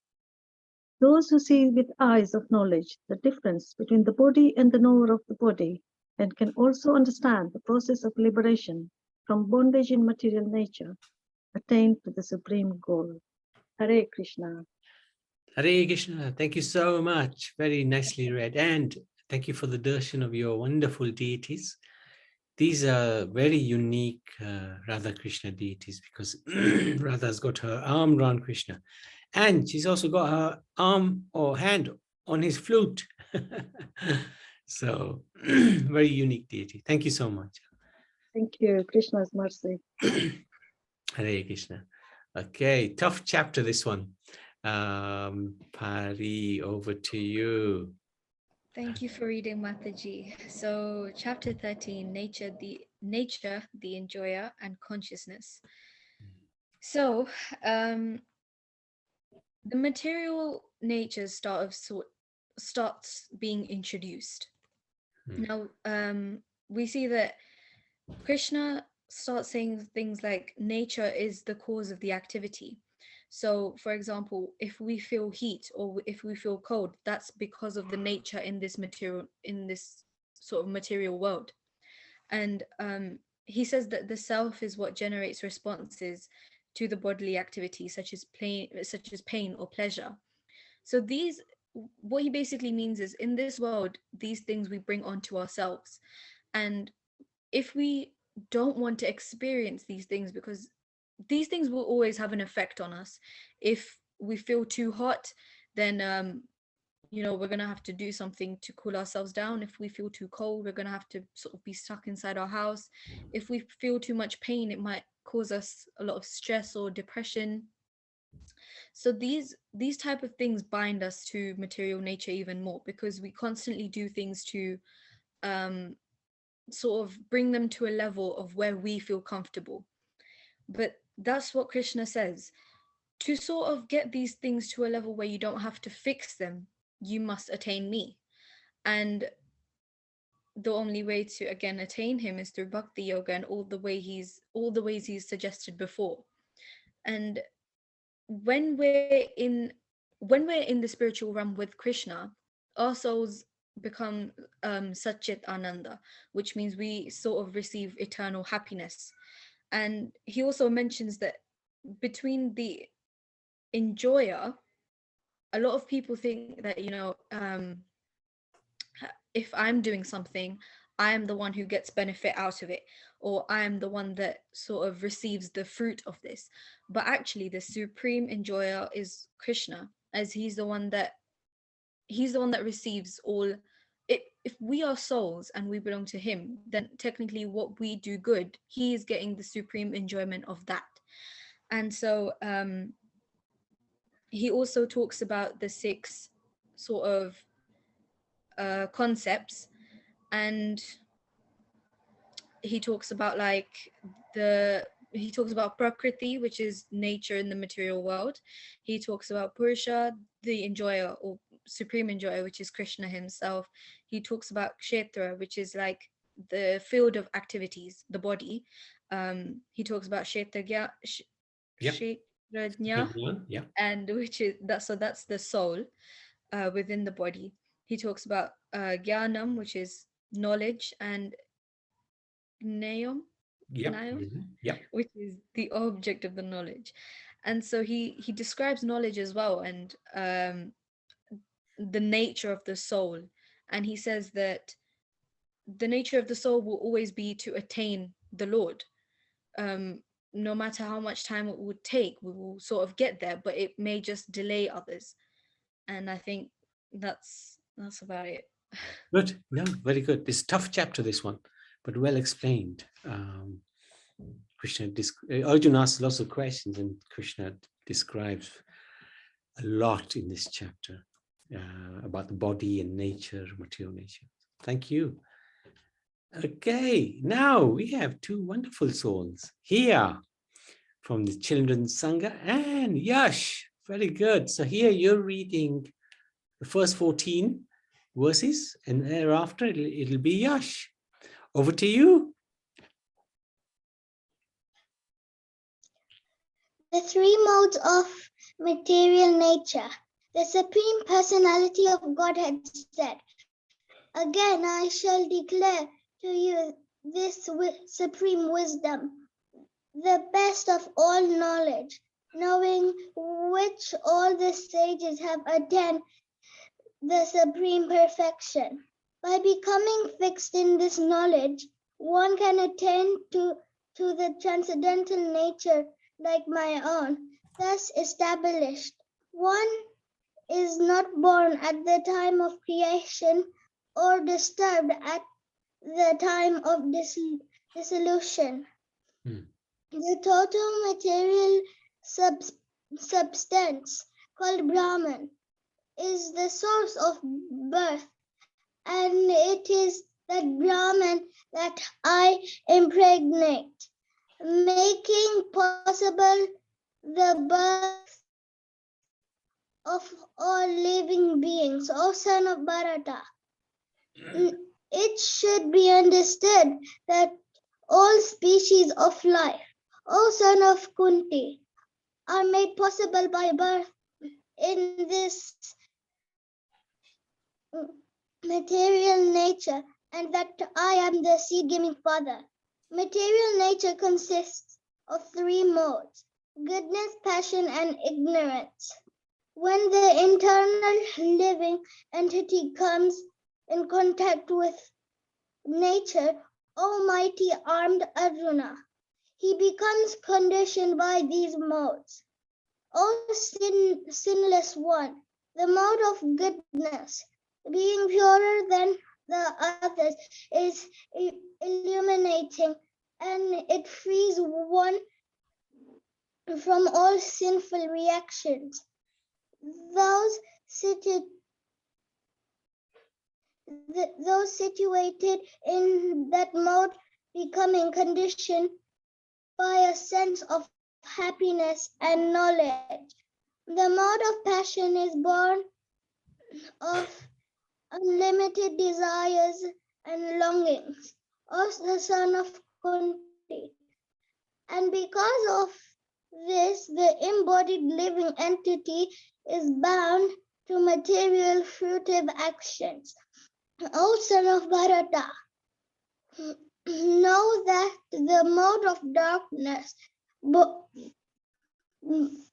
born of ignorance, is the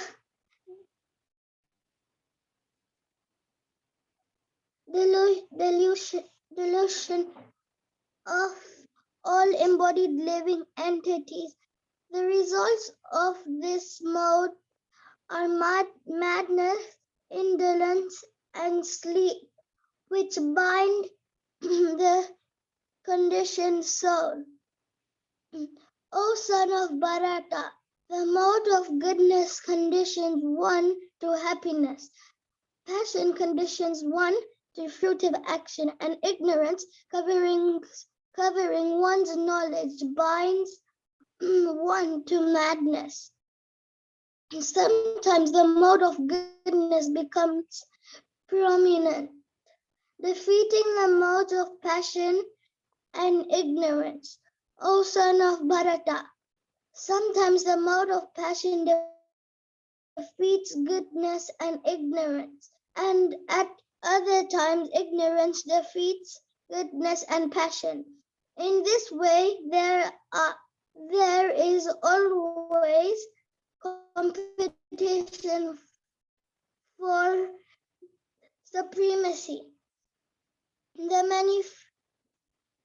manifestation of the mode of goodness can be experienced when all the gates of the bodies are illuminated by knowledge.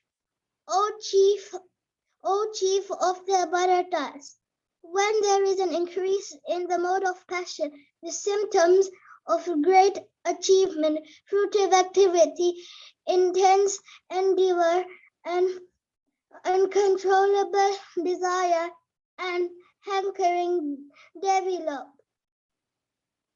When there is an increase in the mode of ignorance, O son of Kuru, darkness, inertia, madness, and illusion are manifested.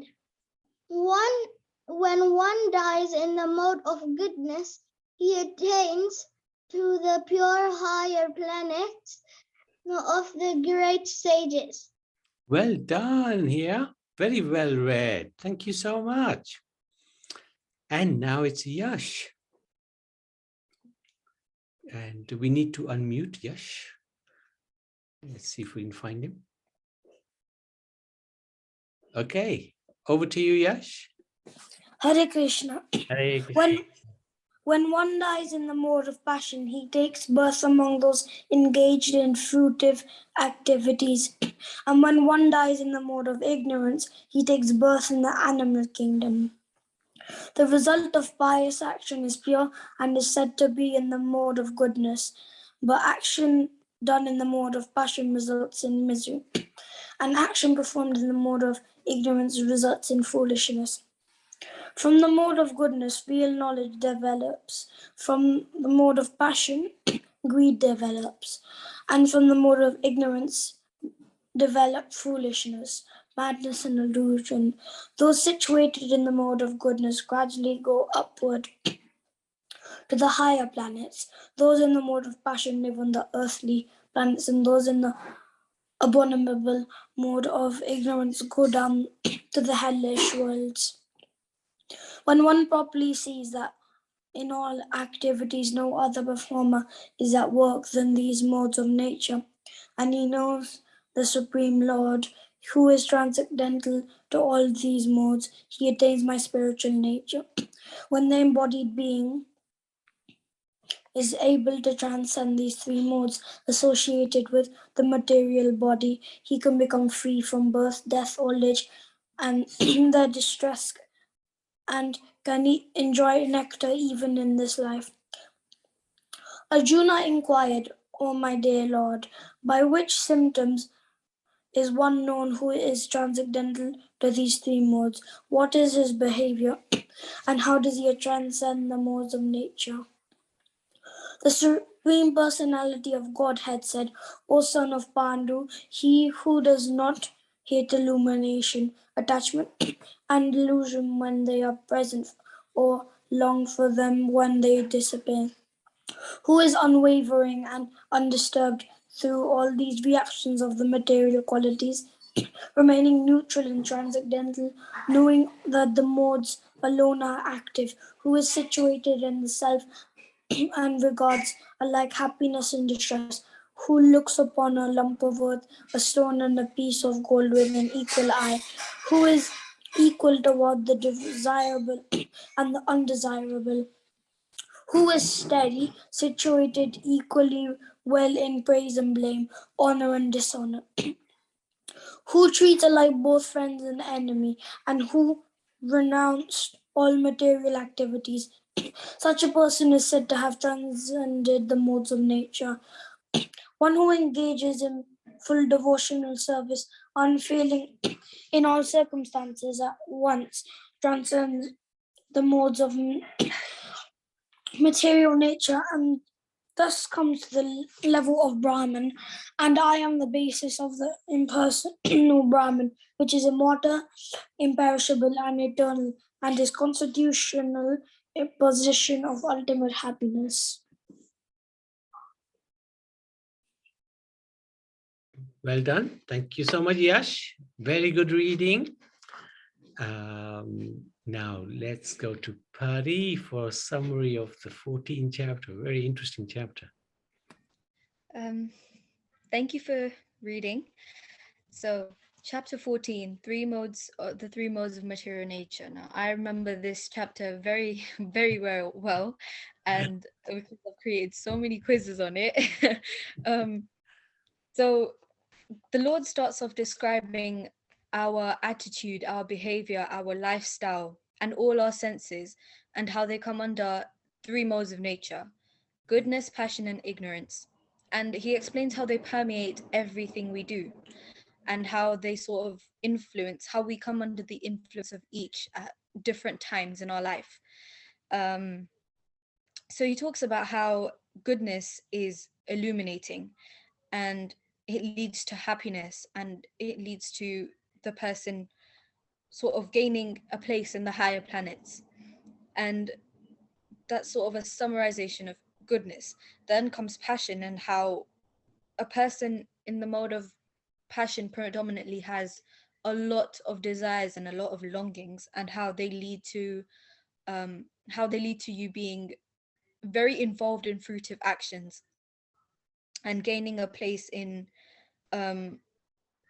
among those people that also think alike, that are greedy and sort of come under that category. Then we have ignorance, and ignorance is it's a place of darkness and ignorance, and it essentially leads to madness and you being born under the animal kingdom. Now, if you're born in the animal kingdom, you're then going to have to go through millions of stages until you come to the level of consciousness where you can then learn about Krishna again. And that just leads to your spiritual platform being delayed further and further. So it's best to sort of keep your mindset in a sattva or a sort of goodness mode, because it helps you also attain that knowledge and understand it properly enough to do things that bring you closer to Krishna. Then he talks about the qualities of each, and he says how a person in the mode of goodness views everything. Again, these examples have been reiterated throughout the Gita because they're so important, and it shows how a person in goodness has equiposed attitude, and they see happiness and distress as the same. They treat their friends and their enemies the same, and they view gold and stone with an equal eye. And then a person in passion is always sort of greedy, always having lust for something, always wanting to attain something material in this world. And someone in ignorance just tends to stay in darkness. They have inertia, they're lazy. And I think these three modes fluctuate a lot. But to sort of get out of these three material modes, if you're constantly under the guidance and under the devotion of Krishna, then you will sort of achieve pure goodness. And it's good because you wouldn't want to get out of that state once you're in there. Once you're captivated by Krishna, it motivates you to do more and more, and that's called pure goodness, which is essentially bhakti yoga, because you involve him in everything. And so that's about the three modes of nature.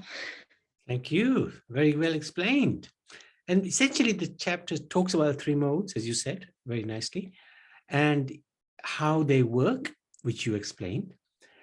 Also, it describes the attributes to each mode, which you explained. And then Krishna describes how to get over, how to transcend these three modes and get to him. So very, very nice chapter to read constantly, because it gives really amazing knowledge about what this world is all about.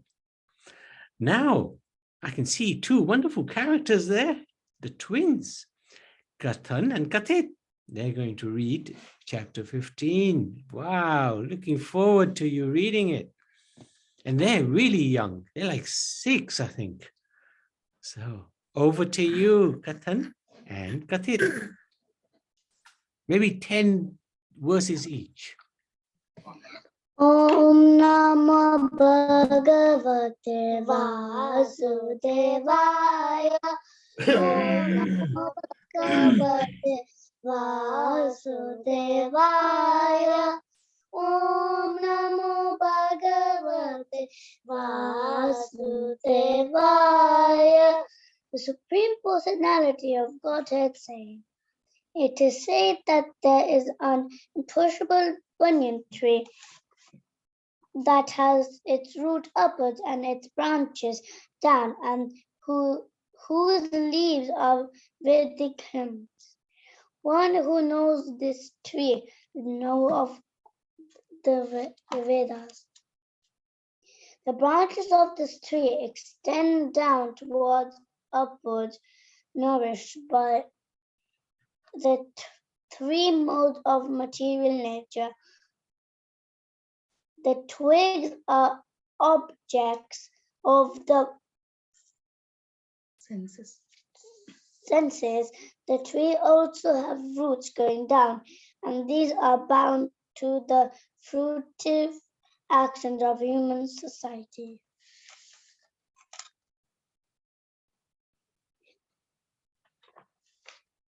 The real form of the tree cannot be perceived in this world. No one can understand where it ends, where it begins, or where its foundation is. But with determination, one must cut down the strongly wooded tree with a weapon of detachment. Thereafter, one must seek that place from which, having gone, one never returns, and thus surrender to that Supreme Personality of Godhead, from whom everything began and from whom everything was extended since the time immemorial. Those who are free from false practicing, illusion, and false association, who understand the eternal, who are done with material lust, who are freed from the dualities of happiness and distress, and who unbewildered, known how to surrender up to the Supreme Person, attain to that eternal kingdom. The supreme abode, that supreme abode of mine is not illuminated by the sun or moon, nor by fire or electricity. Those who reach it never return to his material world.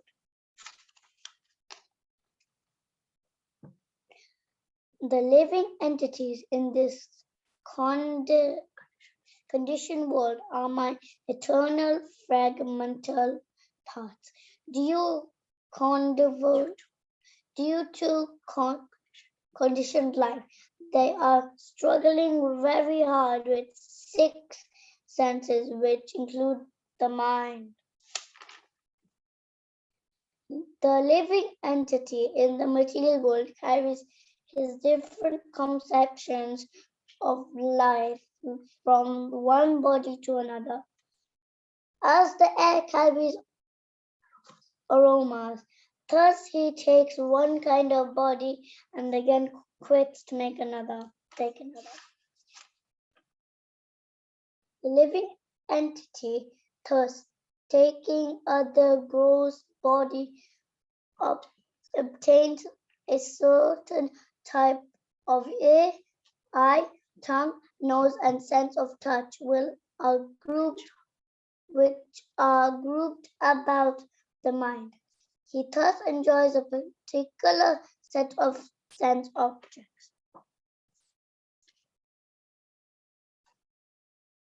The foolish cannot understand how a living entity can quit its body, nor can they understand what sort of body he enjoys under the spell of the modes of nature.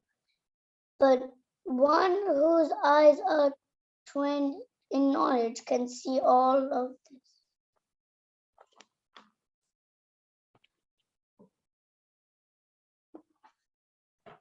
The enduring transcendentalists who are situated in self-realization can see all this clearly. But those whose minds are not developed and who are not situated in self-realization cannot see what is taking place, though they may try.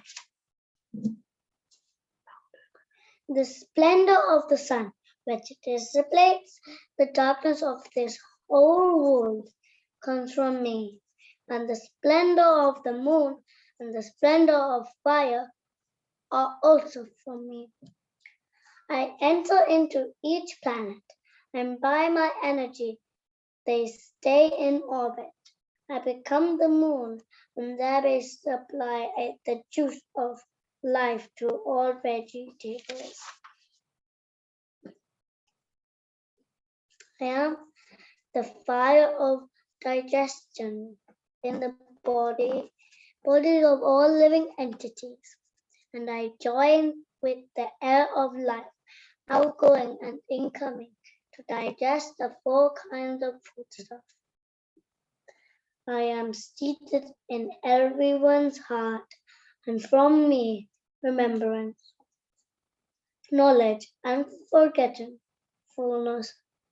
By all the Vedas, I am to be known. Indeed, I am the compiler of Vedanta, and I am the knower of the Vedas. There are 2 classes of being fallible and the infallible in the material world. Every living entity is fallible, and in the spiritual world, every living entity is called infallible. Besides these 2, there is the greatest living personality, the Supreme Soul, the imperishable Lord Himself, who has entered the 3 worlds and is maintaining them.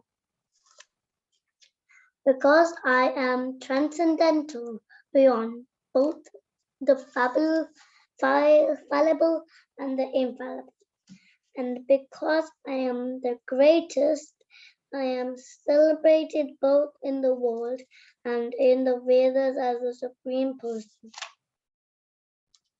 Whoever knows me as the Supreme Personality of Godhead without doubting is the knower of everything. He therefore engaged himself in full devotional service to me, O son of Bharat. This is the most confidential part of the Vedic scriptures, O sincere one, sinless one, and it is disclosed now by me. Whoever understands this by whom become wise and is endeavors will know perfection.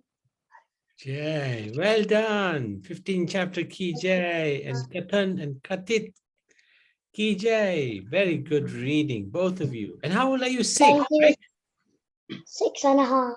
My goodness, amazing. You must be one of the youngest to read. So congratulations. You're so good. Well done. Thank you. Really good. Well done, Purnamaji. Amazing. So, Hare Krishna, Prabhuji. Hare Krishna. Thank you for reading. Chapter 15, the Yoga of the Supreme Person. Now, chapter 15 starts off with a beautiful analogy, and it gives us the analogy of a tree. It says that the branches are the modes, and the twigs are the objects of the senses, and the roots are bound to fruitive actions of society. Now, sort of analyzing that, it makes sense because the roots go downwards, and they constantly pull you down for you to be sort of attached to those fruitive activities. And it shows that you can never, the deeper you go, you can't really evolve as much. You can't reach higher to the supreme abode, because it pulls you so far underneath. But then Krishna says that you must cut this tree with the weapon of detachment, and that basically kills all the fruitive attachments that you may have, or all these objects that you may want, and it controls your senses and the material modes of nature. Then it talks about how those free from prestige and illusion attain the eternal kingdom. And we start to get a sort of a little description of Krishna's kingdom. And it says that there is no sun or moon that lights it up, unlike this material world, because the Lord's effulgence and the Lord's light himself is enough. Then it talks about how the foolish doesn't understand how a living entity can quit his body. Now that basically means if you are in darkness, or if you do not associate with Krishna, your senses sort of take over, and your only goal is to satisfy your senses. But that's sort of a never-ending process, because your senses will always want something to gratify it later on, and that's a continuous process which delays you and it stops you again. And I remember Navi Prabhu gave us this sort of analogy. It was an example of Mr. Bean. I think it was an episode from Mr. Bean, and he said that Mr. Bean walks into the room and he starts hanging up paintings and pictures like it was his own house. And I remember I started laughing, and I was like, if he's going to a hotel, then why is he, putting up pictures? What sense does that make? But that also perfectly sort of emphasizes us, because we're in this material world for such a short time, yet we make so many arrangements for our security and so many arrangements for our comfort, but we don't realize that we won't be here for long. This is not where we're supposed to be. And so that's what chapter 15 describes. Very good. Well done. Fantastic description. So I was going to, we are on to chapter 16. And chapter 16 is such an eye-opening chapter. And I can't remember how many verses there are in chapter 16, but half of it. Prema, would you like to read? You can start the first half. And yes, and the other half, I was thinking Radhika or Gita, one of you two can read. So whoever presses the buzzer first. Okay.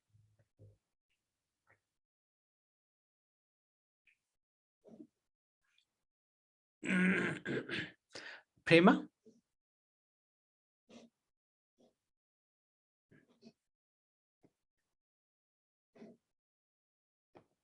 You muted, Prema. Yeah, That's yeah, it. yeah. Now I can hear you now. Please, Prabhuji, if you don't mind telling me when to stop. Yes, please go for it. Go for it. Om Namo Bhagavate Vasudevaya.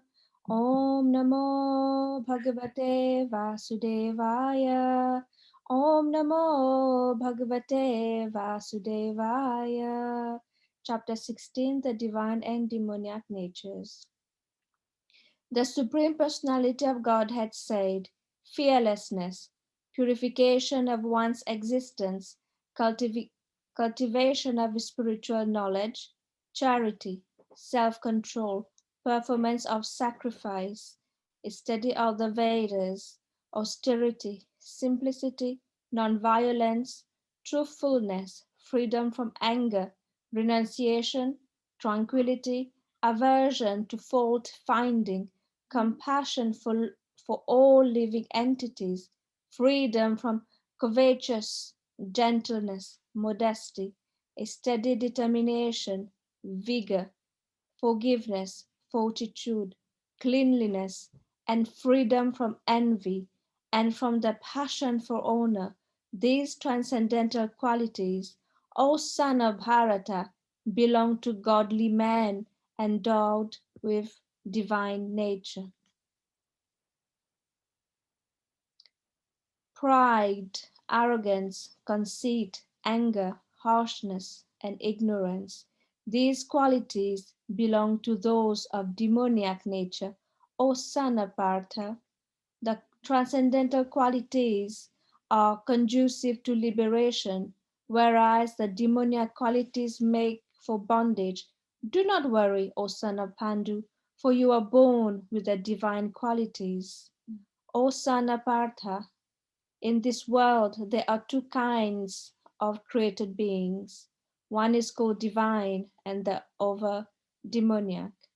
I have already explained to you at length the divine qualities. Now hear from me, other demoniac. Those who are demoniac do not know what is to be done and what is not to be done. Neither cleanliness, nor proper behavior, nor truth is found in them. They say the world is unreal, with no foundation, no God in control. They say is produced of sex desire and has no cause other than lust. Following such conclusions, the demoniac who are lost to themselves and who have no intelligence engage in unbeneficial, horrible works meant to destroy the world. Taking shelter of unsatiable lust and absorbed in the conceit of pride and false prestige, the demoniac, thus illusioned, always sworn to unclean work, attracted by the impermanent. They believe that to gratify the senses is a prime necessity of human civilization. Thus, until the end of life, the anxiety is immeasurable, bound by a network of hundreds of thousands of desires and absorbed in lust and anger. They secure money by illegal means for sense gratification. Thank you. Well done. Very well read. Prabhuji, thank you, Prabhuji. Thank you, everyone. And actually, originally the plan was for Madhu to read, and she's back. I think she was having problems with her internet. Madhu, are you there? Can you? Good. So yes, go for it. From text number 13, please. Okay. So the demoniac person thinks, so much wealth do I have today, and I will gain more according to my schemes. So much is mine now, and it will increase in the future more and more. He is my enemy, and I've killed him, and my other enemies will also be killed. I am the Lord of everything. I am the enjoyer. I am perfect, powerful, and happy. I am the richest man surrounded by aristocratic relatives. There is none so powerful and happy as I am. I shall perform sacrifices, I shall give charity, and thus I shall rejoice. In this way, such persons are deluded by ignorance. Thus, perplexed by various anxieties and bound by a network of illusions, they become too strongly attached to sense enjoyment and fall down into hell. Self-complacent and always impudent, deluded by wealth and false prestige, they sometimes proudly perform sacrifices in name only, without following any rules or regulations. Bewildered by false ego, strength, pride, lust, and anger, the demons become envious of the Supreme Personality of Godhead, who is situated in their own bodies and in the bodies of others, and blasphemy against the real religion. Those who are envious and mischievous are the who are the lowest among men, are perpetually cast into the ocean of material existence, into various demoniac species of life. Attaining repeated birth amongst the species of demonic life, O son of Kunti, such persons can never approach me. Gradually they sink down to the most abominable type of existence. There are three gates leading to this hell: lust, anger, and greed. Every sane man should give these up, for they lead to the degradation of the soul. The man who has escaped these three gates of hell, O son of Kunti, performs acts of conductive and self-realization, and thus gradually attains the supreme destination. He who discards scriptural injunctions and acts according to his own whims attains neither perfection nor happiness nor the supreme destination. One should therefore understand what is duty and what is not duty by the regulation of the scriptures. Knowing such rules and regulations, one should act so that he may gradually be elevated.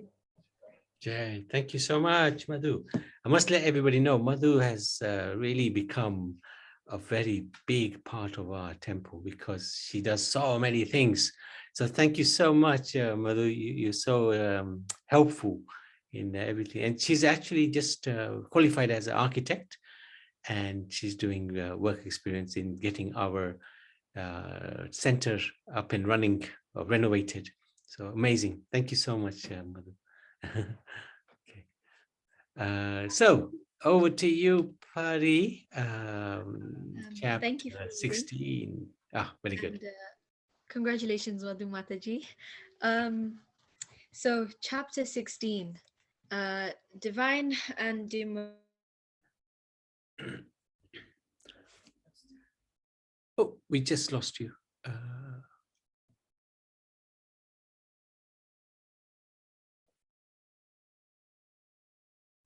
We've lost you. We can't hear you.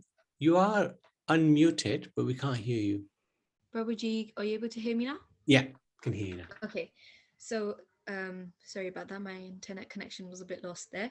That's okay. So these are one of the recent chapters that we've done, and I think this was one of the most important chapters as well, because throughout the Gita we just see the mention of good qualities and what a godly or a saintful or a devoted man should have. However, this, like Prabhuji said, is an eye-opener, and it shows you what qualities maybe you should be working on now. And I think in Kali Yuga, all the people are a mix of these qualities, and they sort of possess both sides, and it's up to them on which one they sort of express the most. And I think it makes sense because Earth is the middle planet between the hellish and the good planets. And so the more good qualities we gain, the higher planets we go to. Now, coming to what Krishna has said in this chapter, it starts off with a number of divine qualities.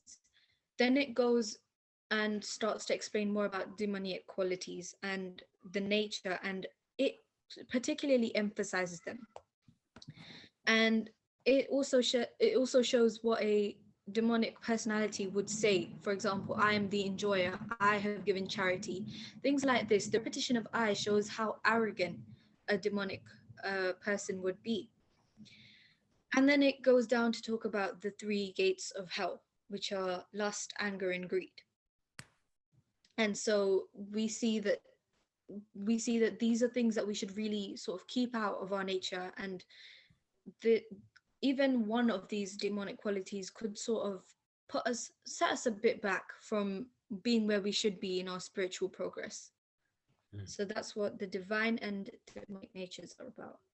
Very good. And Lord also explains how to escape or get out of this cycle of demoniac and divine and attain the supreme destination. But very well explained. Thank you so much.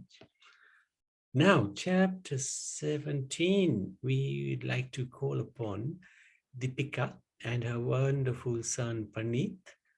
Let me just find you. Where are you, Deepika? Ah, good. Okay. Thank you so much. Over to you. Thank you, Prabhuji. Om Namo Bhagavate Vasudevaya. Chapter 17, the divisions of faith. Arjuna inquired, O Krishna, what is the situation of those who do not follow the principles of scripture, but worship accordingly to their own imagination? Are they in goodness, in passion, or in ignorance? The Supreme Personality of Godhead said, according to the modes of nature acquired by the embodied soul, one's faith can be of 3 kinds: in goodness, in passion, or ignorance. Now hear about this. O son of Bharata, according to one's existence under the various modes of nature, one involves a particular kind of faith.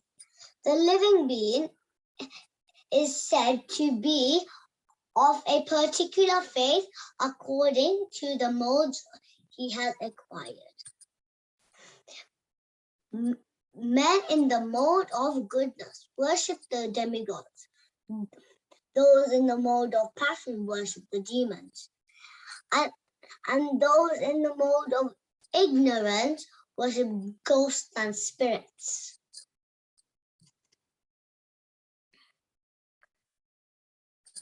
Those who undergo severe austerities and penances not recommended in the scriptures, performing them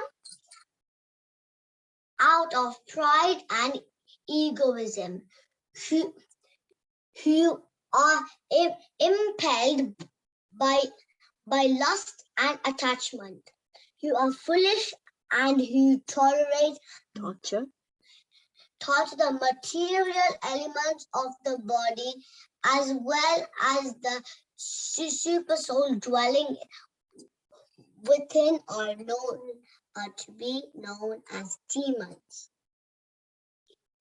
Even the food each person prefers is of three kinds. According to the three modes of the material nature, the same is true of sacrificing, austerities and charity. Now here of the distinctions between them. Foods dear to those in the mood of goodness increase the duration of life, purify one existence and give strength, health, happiness, and satisfaction. Such foods are juicy, fatty, and wholesome and pleasing to the heart. Foods that are too bitter, too sour, salty, hot, pungent, dry, and burning are dear to those in the mood of passion. Such food cause distress, misery, and disease. Food prepared more than 3 hours before being eaten. Food that is tasteless, decomposed, and putrid, and food consisting of remnants and untouchable things is dear to those in the mood of darkness. Of sacrificing, the sacrifice performed according to the directions of Scripture as a matter of duty by those who desire no reward is of the nature of goodness. But the sacrifice performed for some material benefit or for the sake of pride, O chief of Bharatas, you should know to be in the mode of passion. Any sacrifice performed without regard for the directions of the scripture, without distribution of prasadam or the spiritual food, without chanting the Vedic hymns and the remunerations to the priests, and without faith is considered to be in the mode of ignorance. Austerity of the body consists in the worship of Supreme Lord, the Brahmanas, the spiritual master, and the superiors, like the father and the mother, and in cleanliness, simplicity, celibacy, and non-violence. Austerity of speech consists in speaking words that are truthful, pleasing, beneficial, and not agitating to others, and also in regular reciting Vedic literature. And satisfaction, simplicity, gravity, self-control, and purification of one existence are the austerities of the mind. This threefold austerity performed with transcendental faith by men, not expecting material benefits, but engaged only for the sake of the Supreme, is called austerity in goodness. Penance performed out of pride and for the sake of gaining respect, honor, and worship is said to be in the mode of passion. It is neither stable nor permanent. Penance performed out of foolishness with self-torture or to destroy or to injure others is said to be in the mode of ignorance. Charity given out of duty without expectation of return at the proper time and the place and to the worthy person is considered to be in the mood of goodness.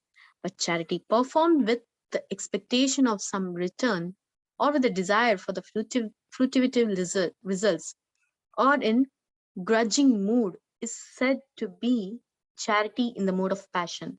And charity performed at the impure place at an improper time to unworthy persons or without proper attention and respect is said to be in the mode of ignorance. From the beginning of the creation, the three words Om, Om Tat Sat, were used to indicate the supreme absolute truth. These symbolic representations were used by the Brahmanas while chanting the hymns of the Vedas and during the sacrifices for the satisfaction of the Supreme. Therefore, transcendentalists undertaking performances of sacrifice, charity, and penance in accordance with the scriptural regulations begin with Om to attain the Supreme. Without desiring fruitive results, one should perform various kinds of sacrifice, penance, and charity with the word Tat.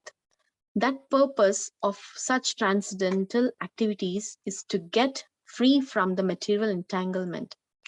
The absolute truth is the objective of the devotional service, and it is indicated by the word Sat. The performer of such sacrifice is also called Sat. All are as are all works of sacrifice, penance, and the charity, which true to the absolute nature, are performed to please the Supreme Person, O son of Pritha. Anything done as sacrifice, charity, or penance without faith in the Supreme, O son of Pritha, is impermanent. It is called asat and it is useless both in this life and the next. Hare Krishna. Hare Sarvam Krishna. Krishnarpanamastu. Ki Jai. Thank you so much, Deepika. And Paneet, amazing. Very, very good reading, Paneet. And good training by Deepika. Well done. Thank you, Prabhuji. Thank you so much. And Deepika sings beautiful bhajans every Thursday night. Please do join us when you get a chance. Okay, so Pari, chapter 17. Thank you for reading. Chapter 17, the divisions of faith. So this starts off with Arjuna questioning how how someone interprets things on their own, interprets the scriptures on their own. And obviously, Krishna states that is wrong. Interpreting a Veda or a Vedic literature on your own isn't sufficient. And everyone has different interpretations. And so getting the clear meaning, getting the proper meaning of it is really important. Then it talks about faith. And I remember recently in our session, because chapter 17 was the most recent one we've done, we talked about how everyone in this world has faith, and even though it's not in Krishna, it may be in any aspect of their life. For example, another Mataji that's in our sessions, she gave the example of we give our faith to a bank in terms of returning for our money. Whenever we go ask for it, we have faith that the bank will give us our money. Then we see the modes starting to enter in our daily activities. So for example, performing penances or austerities or sacrifices and charity, every mode is sort of given its own category. For example, even in food, food in the mode of goodness increases a lot of strength, it's nourishment, it's wholesome and it's satisfying.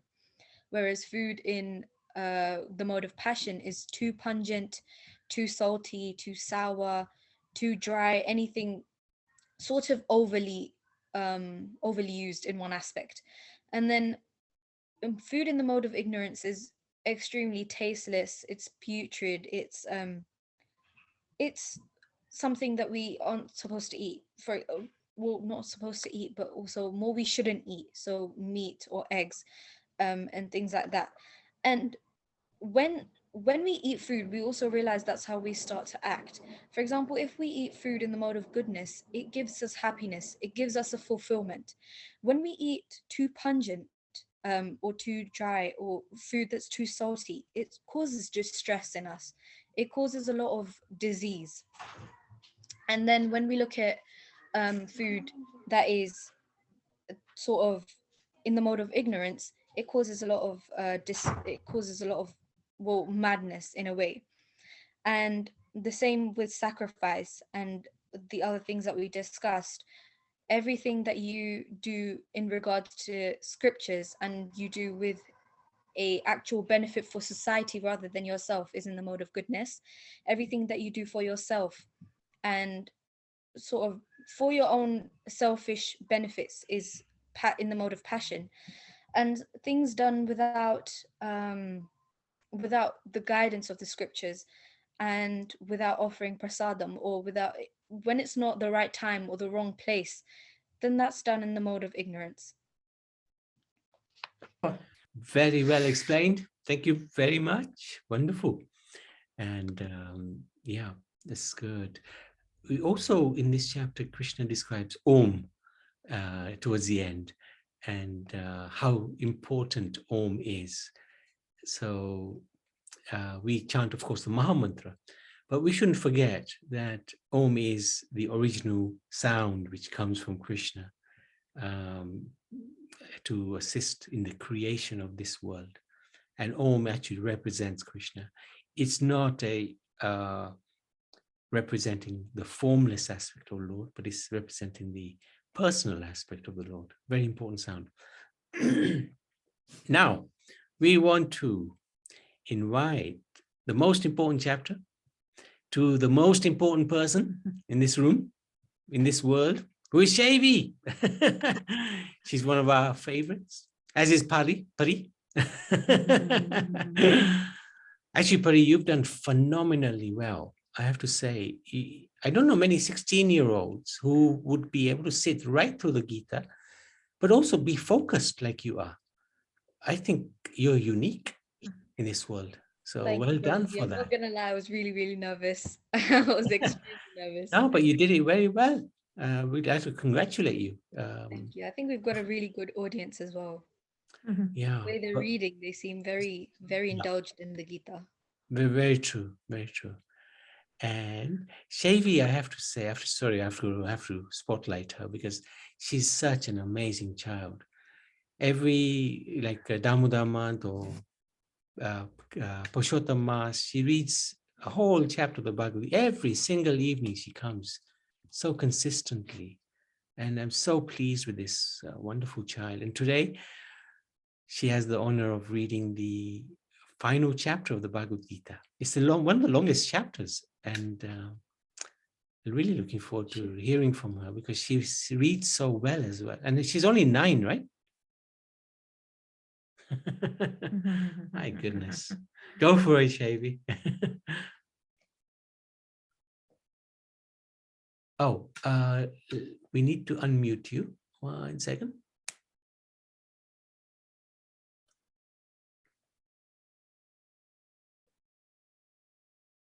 If we can find you. Yeah. Okay, can you unmute? Hare Krishna. Hare Krishna. Om Namo Bhagavate Vasudevaya. Om Namo Bhagavate Vasudevaya. Om Namo Bhagavate Vasudevaya.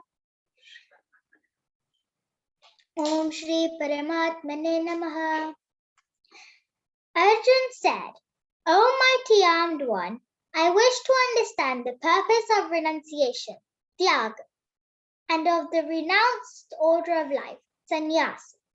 O killer of the Kesi demon, master of the senses. The Supreme Personality of Godhead said, the giving up of activities that are based on material desire is what great learned men call the renounced order of life, sannyas. And giving up the results of all activities is what the wise call renunciation, tyag. Some learned men declare that all kinds of fruitive activities should be given up as faulty Yet other sages maintain that acts of sacrifice, charity, and penance should never be abandoned. O best of all Bharatas, now hear my judgment about renunciation. O tiger among men, renunciation is declared in the scriptures to be of three kinds. Acts of sacrifice, charity, and penance are not to be given up. They must be performed. Indeed, sacrifice, charity, and penance purify even the great souls. All these activities could be performed without attachment or any expectation of result. They should be performed as a matter of duty, O son of Pritha. That is my final opinion. Prescribed duties should never be renounced. If one gives up his prescribed duties because of illusion, such renunciation is said to be in the mode of ignorance. Anyone who gives up prescribed duties as troublesome or out of fear of bodily discomfort is said to have renounced in the mode of passion. Such action never leads to the elevation of renunciation. O Arjun, when one performs his prescribed duty only because it ought to be done, and renounces all material association and all attachment to the fruit, his renunciation is said to be in the mode of goodness. The intelligent renouncer, situated in the mode of goodness, neither hateful of inauspicious work nor attached to auspicious work, has no doubts about work. It is indeed impossible for an embodied being to give up all activities, but he who renounces the fruits of action is called one who has truly renounced. For one who is not renounced, the threefold fruits of action, desirable, undesirable, and mixed, accrue after death. But those who are in the renounced order of life, having no such result to suffer or enjoy. O mighty armed Arjun, according to the Vedanta, there are 5 causes for the accomplishment of all action. Now learn of those from me. The place of action, the body, the performer, the various senses, the many different kinds of endeavor, and ultimately the supersoul. These are the 5 factors of action. Whatever right or wrong action a man performs by body, mind, or speech is caused by these 5 factors. Therefore, one who thinks himself the only doer, not considering the 5 factors, is certainly not very intelligent and cannot see things as they are. One who is not motivated by false ego, whose intelligence is not entangled, though he kills men in this world, does not kill, nor is he bound by his actions. Knowledge, the object of knowledge, and the knower are the 3 factors that motivate action. The senses, the work, and the doer are the 3 constituents of action. According to the 3 different modes of material nature, there are 3 kinds of knowledge, action, and performer of action. Now hear of them from me. That knowledge by which one undivided spiritual nature is seen in all living entities, though they are divided into innumerable forms, you should understand to be in the mode of goodness. That knowledge by which one sees that in every different body there is a different type of living entity, you should understand to be in the mode of passion. And that knowledge by which one is attached to one kind of work as the all in all without knowledge of the truth, and which is very meager, is said to be in the mode of darkness. That action which is regulated and which is performed without attachment, without love or hatred, and without desire for fruitive results, is said to be in the mode of goodness. But action performed with great effort by one seeking to gratify his desires, and enacted from a sense of false ego, is called action in the mode of passion. The action performed in illusion, in disregard of scriptural injunctions, and without concern for future bondage or for violence or distress caused to others, is said to be in the mode of ignorance.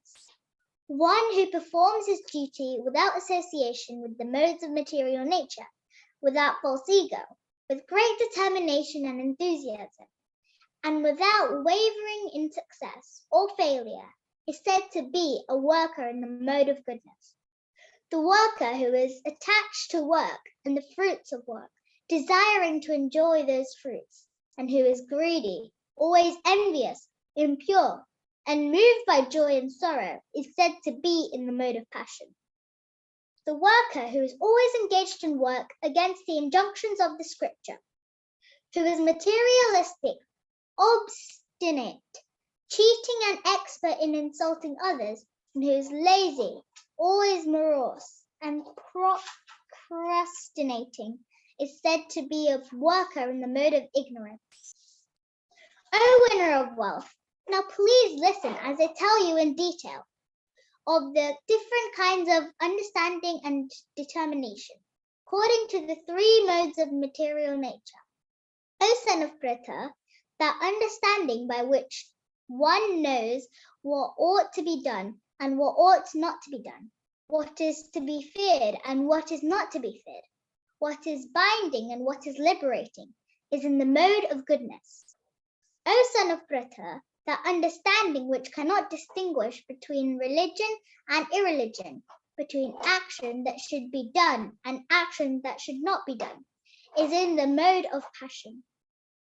That understanding which considers irreligion to be religion and religion to be irreligion, under the spell of illusion and darkness, and strives away always in the wrong direction, O Partha, is in the mode of ignorance. O son of Pritha, that determination which is unbreakable, which is sustained with steadfastness by yoga practice, and which thus controls the activities of the mind, life and sense, is determination in the mode of goodness. But that determination by which one holds fast to fruitive results in irreligion, economic development, and sense gratification is of the nature of passion, O Arjun. And that determination which cannot go beyond dreaming, fearfulness, lamentation, moroseness, and illusion, such unintelligent determination, O son of Pritha, is in the mode of darkness.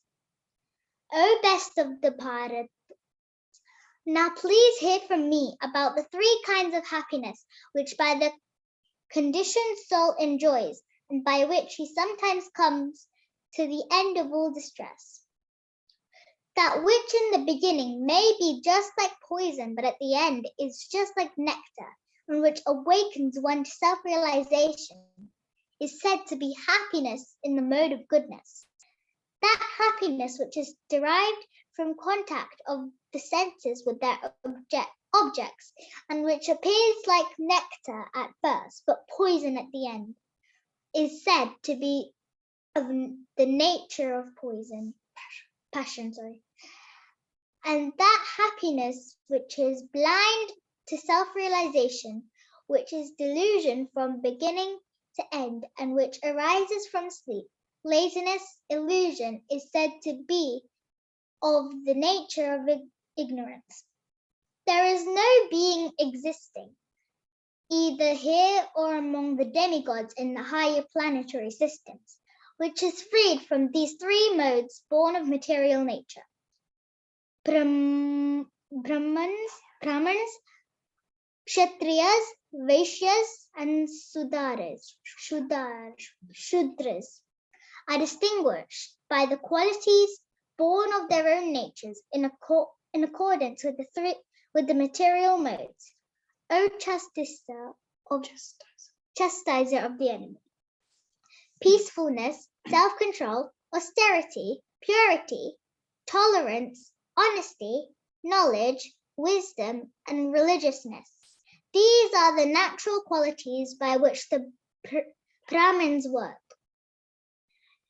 Heroism, power, determination, resourcefulness, courage in battle, generosity, and leadership are the natural qualities of work for the Kshatriyas. Farming, cow protection, and business are the natural work for Vaishyas, and for the Shudras, there are labor and service to others. By following his qualities of work, every man can become perfect. Now please hear from me how this can be done.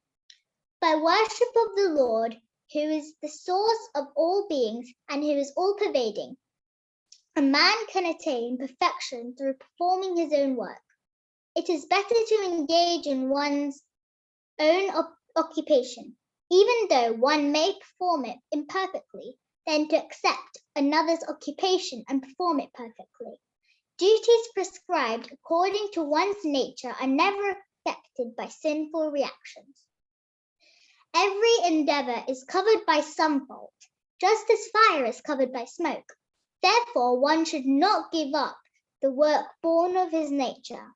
O son of Kunti, even if such work is full of fault, one who is self-controlled and unattached, and who disregards all material enjoyments, can obtain, by practice of renunciation, the highest perfect stage of freedom from reaction. O son of Kunti, learn from me how one who has achieved this perfection can attain to the supreme perfectional stage. Brahman, the stage of highest knowledge, by acting in the way I shall now summarize. Being purified by his intelligence and controlling the mind with determination, giving up the objects of sense gratification, being freed from attachment and hatred, one who lives in a secluded place, who eats little, who controls his body, mind, and power of speech, who is always in trance and who is detached, free from false ego, false strength, false pride, lust, anger, and acceptance of material things, free from false proprietorship, and peaceful.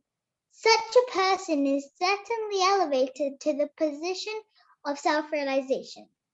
One who is thus transcendentally situated at once realizes the supreme Brahman and becomes fully joyful. He never laments nor desires to have anything. He is equally disposed toward every living entity. In that state, he attains pure devotional service unto me. One can understand me as I am, as the Supreme Personality of Godhead, only by devotional service. And when one is in full consciousness of me, by such devotion, he can enter the kingdom of God. Though engaged in all kinds of activities, my pure devotee, under my protection, reaches the eternal and imperishable abode by my grace. In all activities, just depend upon me and work always under my protection. In such devotional service, be fully conscious of me. If you become conscious of me, you will pass over all the obstacles of conditioned life by my grace. If, however, you do not work in such consciousness, but act through false ego, not hearing me, you will be lost. If you do not act according to my direction and do not fight, then you'll be falsely directed. By your nature, you will have to be engaged in warfare. Under illusion, you are now declining to act according to my direction, but compelled by the work born of your own nature, you will act all the same, O son of Kunti. The Supreme Lord is situated in everyone's heart, O Arjun, and is directing the wanderings of all living entities who are seated as on a machine made of the material energy. O Scion of Bharat, surrender unto him utterly. By his grace, you will attain transcendental peace and the supreme and eternal abode. Thus, I have explained to you knowledge still more confidential. Deliberate on this fully, and then do what you wish to do. Because you are my very dear friend, I am speaking to you, to my supreme instruction, the most confidential knowledge of all. Hear this from me, for it is for your benefit. Always think of me, become my devotee, worship me, and offer your homage unto me. Thus you will come to me without fail. I promise you this because you are my very dear friend. Abandon all varieties of religion and just surrender unto me. I shall deliver you from all sinful reactions. Do not fear. This confidential knowledge may never be explained to those who are not austere or devoted or engaged in devotional service, nor to one who is envious of me. For one who explains the supreme secret to the devotees, pure devotional service is guaranteed, and at the end he will come back to me. There is no servant in this world more dear to me than he, nor will there ever be one more dear. And I declare that he who studies this sacred conversation of ours worships me by his intelligence. And one who listens with faith and without envy becomes free from sinful reactions and attains to the auspicious planets where the pious dwell. O son of Pratha, O conqueror of wealth, have you heard this with an attentive mind? And are your ignorance and illusions now dispelled? Arjun said, My dear Krishna, O infallible one, my illusion is now gone. I have regained my memory by your mercy. I am now firm and free from doubt and am prepared to act according to your instructions. Sanjay said, Thus have I heard the conversation of two great souls, Krishna and Arjun. And so wonderful is that message that my hair is standing on end.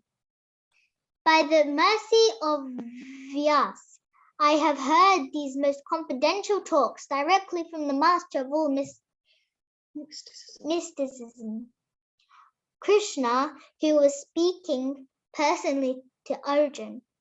O king, as I repeatedly recall this wondrous and holy dialogue between Krishna and Arjun, I take pleasure, being thrilled at every moment.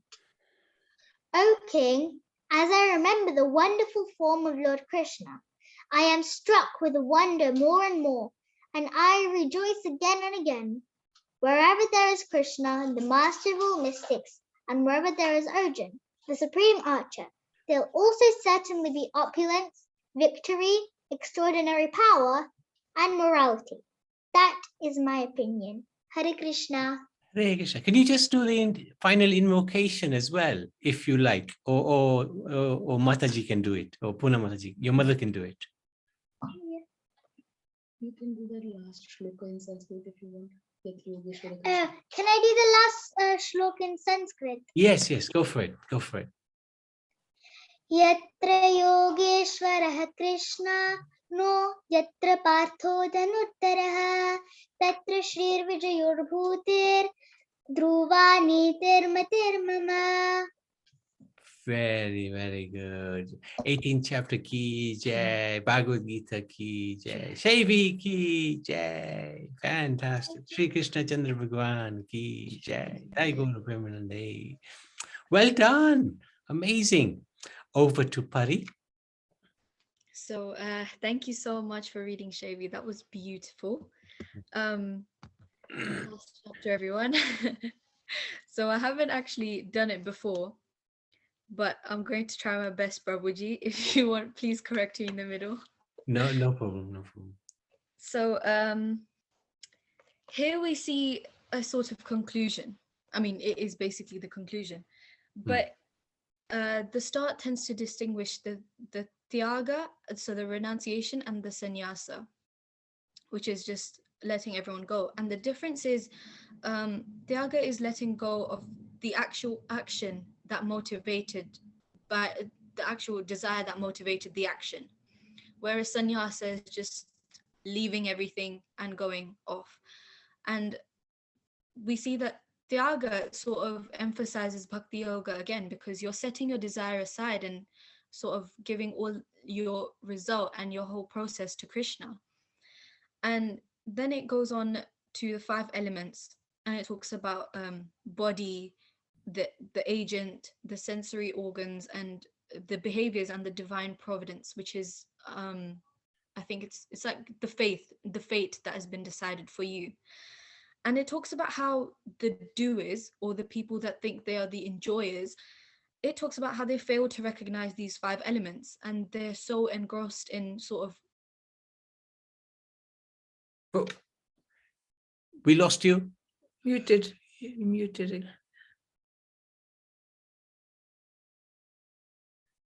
Hang on. Yeah, we still can't hear you. Her reception's down, I think. Oh, your reception may be down. Might be. Okay, no, that's you got you back. Yes, go for it. Sorry, where did I stop? You were just about the doers, how we think we are. Right, so yes, thank you. So the doers fail to realize these 5 elements are actually there, and they're so engrossed in sort of satisfying their own senses that they don't realize these things are very important. And we see that Krishna also talks about the 3 main aspects, and that lead to fulfilling your spiritual progress. And the 3 are knowledge, action, and agent, which is sort of, the agent is just you as a person. And it talks about how sattvic knowledge comprehends, and it gives you the enlightenment that for your soul that you've been looking for. And the sort of, so that's the knowledge of goodness. The knowledge of passion sort of disconnects you from the world, and it's all about your own benefit. And tamasic knowledge, or sort of ignorant knowledge, doesn't care about the truth of things. It only cares about the knowledge that gives you your own comfort. Then it talks about action, and action is only sort of in the mode of goodness when it's with pure motivation, and it's where it's related to the Lord. Passionate actions can be, again, those that benefit you, and the ignorant actions are things that only give you the temporary pleasure. For example, sleeping, that's a temporary action that makes you or sleeping more than needed, perhaps. That's something that's lazy, and it gives you that temporary satisfaction, but in the long run, again, it's not good.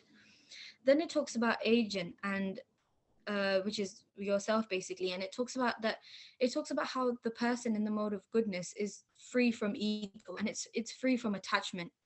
Then the passionate person desires these results motivated from their attachment, and they are very connected to their ego, and they're very connected to what they want, and so that's the type of person they become. And the tamasic person, or the person fueled by ignorance, is extremely lazy. Often you could say they're cruel almost, because they disregard everyone else's sort of behavior or everyone else's needs, and only care about themselves. And then Krishna also talks about happiness in all three sort of modes of nature. And happiness through learning about Krishna, or happiness through others, is sattvic happiness. Happiness when you get something, or when you desire something, is passionate happiness. And happiness you get from laying around or just sitting down all day, things like that, that's ignorant happiness. And then we see about how Krishna also sort of relates everything between nectar and poison. And he talks about how for those that seek happiness through sensory like experiences, their greed turns nectar into poison. And for those who steadily try to attain spiritual levels, any poison they may have turns into nectar. And so between poison and nectar, it's sort of up to the agent, or it's up to the person and what they want to be more aware of and what they want to essentially drink, nectar or poison. And I mean, then there's a thamasic person, there's the person in ignorance, which doesn't really care, is just completely in a place of delusion, and they don't realize that there is even these things that exist. They're so engrossed in their personal comfort that they don't realize. And so and also again, the divine qualities are sort of summarized. And yeah, and then in the end he's referred to as the mystic. Actually, I forgot what he's referred to. Master of mystics. Master And of Mystics. yes, and Arjun is referred to as the archer.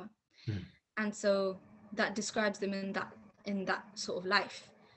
And that's the end of it. Well done.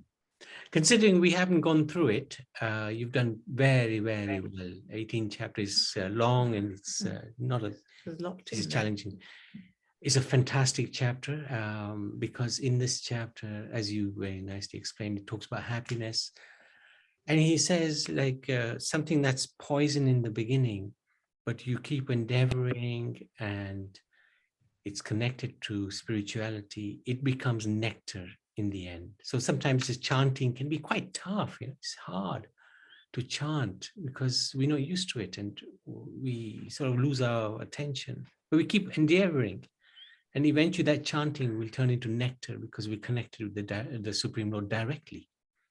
And then those who are in the mode of passion, you know, it's as you said very nicely, you know, it's something that in the beginning is nectar, but in the end it turns into poison because, you know, for example, you know, eating sweets, you know, we like eating sweets. You can eat 1, 2, 3, 4, 5 gulab jamuns, no problem. After that, it's a bit harder, you know, if when you come to the 20th gulab jamun, you think, no, this is poison. So, you know, we might enjoy it in the beginning, but it's going to turn into nastiness later. And then those in the mode of ignorance, it's poison right from the beginning and it's poison at the end as well. You know, the people who drink a lot, you know, they're killing themselves in the beginning of the drinking and they're going to kill themselves at the end of the drinking as well. So, and Krishna also describes how one who surrenders onto him, he's completely protected by the Lord. He has no fear. And that's one of the things we all aim for, to be completely under the guidance of the Supreme Lord. And then he describes something which is very dear to me. He says, and it's dear to him, he says that that person who describes this knowledge, this sacred, confidential knowledge to others, other devotees, he's very dear to me. And he says, that person who does that, there's no one more dear to me. And that's why, Pari, I think if I like the way you preach, you got a good style, and you're right at the beginning of your spiritual journey. And it's a fantastic place to be, fantastic place to start. And if you can share this knowledge with others, and I'm hoping that you will become a teacher, teaching Bhagavad Gita to others. Certainly we'll do our best to help you in that process, but I can see great qualities in you, and you've got good stamina because, you know, it's been nearly 5-6 hours. You've stayed right the way through. There's not many teenagers I know who can do that, and you remain focused. You've explained well, and you've been an absolute star, a real revelation to me. And really thankful to you and your parents for doing. And you've been a star throughout the Bhakti Gyan course and really kept up so very well. So thank you very, very much. So that's the end of 18th chapter. And Krishna concludes at the end saying, hey, Arjun, have you stayed awake? Have you listened to what I've said? Have you understood what I've said? And Arjun's reaction is fantastic. He said, yes, I will do what you want. I will do your work if you allow me to on your behalf. So that's a really powerful statement. Yes, Shavi, you can do the final invocation. And I like to also thank all of Priti, actually. Priti coordinated. I mean, there was at least about 20 children in total, I think, who read either a whole chapter or portions of a chapter. And they read it so competently. So Priti organized them. And really very thankful. Our children are our future. And if we can somehow imbibe this Sanatana Dharma principles into them at a young age, then we will all see great benefits in the future. So Priti, congratulations. Really very, very impressive.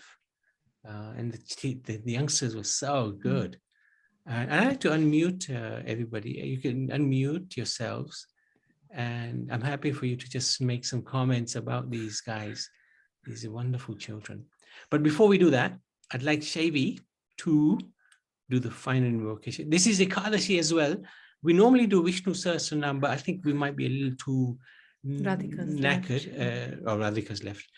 So what we will do is right at the end, we'll read the Ekadashi Katha. Whoever wants to stay, you're welcome to stay. But in the meantime, let's hear the final invocation from Shavi, and then everybody can have a word. Yes, Shavi, let me just highlight you as well, if you don't mind. Okay. इति श्रीमद्भागवत गीतायां ब्रह्म विद्यायां योगशास्त्रे श्री कृष्ण अर्जुन संवादे मोक्ष संन्यास योग नामक अष्टोदशाध्यायः Shri कृष्णार्पणमस्तु. Jai, thank you so much. Bhagavad Gita ki Jai. Fantastic. Well done, Shavi. Really good. Okay, so anybody like to say anything? Any questions? No questions actually. Any comments? Priti, anything you'd like to share? Yeah, I think I had a question, but I've forgotten, so I'll get back to you. Had a it was really nice afternoon, and you know, when you said, "Oh yeah, take over the screen share," I was like, "Oh dear," and then I had to follow each and every text. But that was for my benefit. I realized afterwards, following it, it was just really nice hearing it again, and listening to a few somewhere there were two separate texts, and it was nice to hear. And even the bit at the very end, the bit about Om as well, hearing that personal aspect. So that was really nice. Didn't seem to me before. And yeah, all the young children who took part, who were eager to take on to read, and really wanted to make sure that they got the opportunity to read. But thank you all for staying, coming, like, you know, when you said you were going to come, and it, you know, didn't know that it was going to take so long, but I think Dia and Yash were towards the end as well there, so well done to you hanging around. And for everyone, it's really good, and it's really nice to hear all the summaries from Buri as well. Yeah, that's quite a bit, every single chapter summary as well. Usually you have, you know, you delegate different people to give a little summary, so that was really quite amazing, you know. Yeah, so thank you, and thanks Shavi as well. Really long read at the end there as well. It's very nice. Amazing. Thank you. Thank you, Mataji. Anybody else? Anything else like to share? Hare Krishna, Prabhuji, this is Nutan. I've never heard so many beautiful children read. I'm just mesmerized, honestly. I think it's a beautiful Gita Jayanti. I go to the Hare Krishna temple every year, but I have to say online, this was so beautiful. Thank you for giving us the opportunity. Thank you very much, Mataji. Thanks I'm a lot. looking forward to hearing you on Saturday, Sanskrit. I will try my best. I will try my best. I will try my best. Thank you very much. Hare Krishna. Hare Krishna. Good. Hare Krishna. Hare Krishna, Maxi. I'm lost of words. 5 hours gone so nicely. I had to miss out a little bit in the middle because I had to go to see my son. But whatever I heard, it was mesmerizing, as Nutan says, and love to do it again whenever next. Oh, it's Very Saturday. We're doing it again. yeah, Saturday in Sanskrit will be nice. Hmm. Okay, Hare Krishna. Marathon, very good. Thank you. Hare Krishna, absolutely amazing as usual. Thank you, Prabhuji, Mataji, all devotees and all the lovely children, Hare and Priti, everyone that got involved. Thank you ever so much. God bless. Thank you. Yeah, thank you so much. Yeah, it was amazing. Actually. Okay. Surinder, anything you'd like to share? Hare Krishna, Dandavat, everybody, Nitai Gaur, Haribol. Wonderful Krishna Katha, and in the mood of King Parishit, we shall pray following the footsteps of King Parishit. He prays that, oh sages, keep on glorifying Lord Shri Krishna, pastimes of Lord Shri Krishna. In the same mood, the little children are like the sages. They have been reciting the Bhagavad Gita, very interesting and very beneficial for Krishna consciousness. Krishna Katha, transcendental knowledge, is a boat with which we can cross over the ocean of material nations. It is said in the scriptures. So in the same way, so Parishit Maharaj says, please go on reciting Bhagavatam, the glories of Lord Sri Krishna, and let the Takshaka, the mystical creature created by Shringi, let it come and bite me if it so desires, but you continue reciting the glories of Lord Sri Krishna. So our prayers and our Dandavat Pranam to all the devotees, please continue. We have been very fortunate to listen to this wonderful Krishna Katha Bhagavad Gita and Gita Jayanti ki Jai, and Dandavat Pranam to all the Vaishnavas. Nitai Gaur Haribol. Thank you very much. Surinder. Wonderful, wonderful. Nicely shared. Okay, if there's no... Hello. Yes, Mrs. Ah, yes. Prabhu, it's fantastic, Prabhu. Everybody is so nice explanation.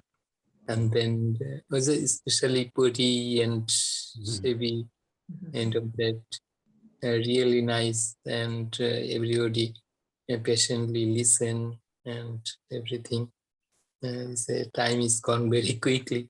Gone really quick. Yeah, really beautiful, so beautiful. It's nice. Thank you for to giving this service to people. Thank you. Thank you for joining. Hare Krishna. Okay, so why don't we read? We can read the Ekadashi Katha if I will understand if devotees leave because it's been long. But Ekadashi is a very important day. We avoid eating grains and beans, and we try to remember Lord Hari as much as possible. And every Ekadashi has a special story. And this Ekadashi is called Mokshada Ekadashi, and this is the story. Okay, so this Mokshada Ekadashi occurs during the waxing moon in the month of November or December.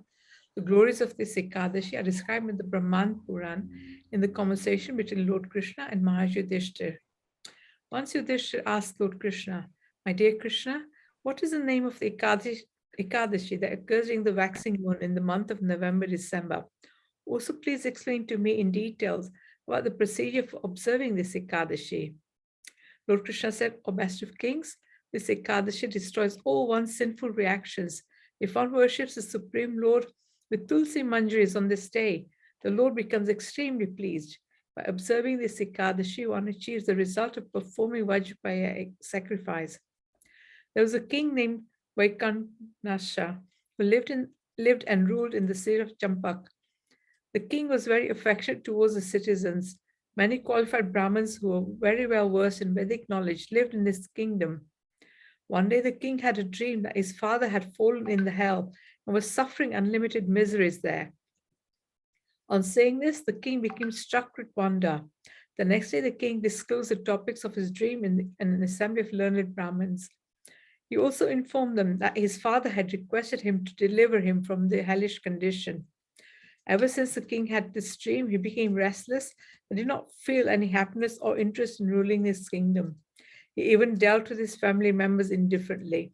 He thought that the life, kingdom, opulence, power, and influence of a son is completely useless if his father is suffering in hell. Therefore, the king pathetically appealed to all the learned Brahmins. Please tell me the way by which I can deliver my father from the clutches of hell. On hearing his appeal, the Brahmins said, O king, the ashram of Parvata Muni is situated a short distance from here. He is the knower of past, present, and future. You please relate the topics of your dream to him. After hearing the suggestion, King Vaikanasha, accompanied by the Brahmins and his subjects, went to the ashram of Parvata Muni. When Parvata Muni inquired about the well-being of his kingdom, King Vaikanasha said, "Oh my lord, we are all very well by your mercy. But in spite of possessing the kingdom and all the opulences, I am in great difficulty. In fact, a doubt has arisen in my mind, and in order to remove that, I have come to your lotus feet." After hearing the whole incident from the king, Parvata Muni sat down in deep meditation. After a while, he got up from his meditation and said to the king, "My dear king, your father was very lusty in his previous life. Hence, he has degraded himself to this condition.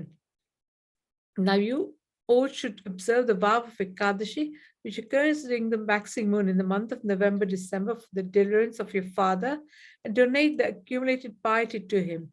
Then, by the influence of that piety, your father will be relieved from the clutches of hellish life." After hearing these words from Parvata Muni, the king returned to his palace surrounded by his entourage.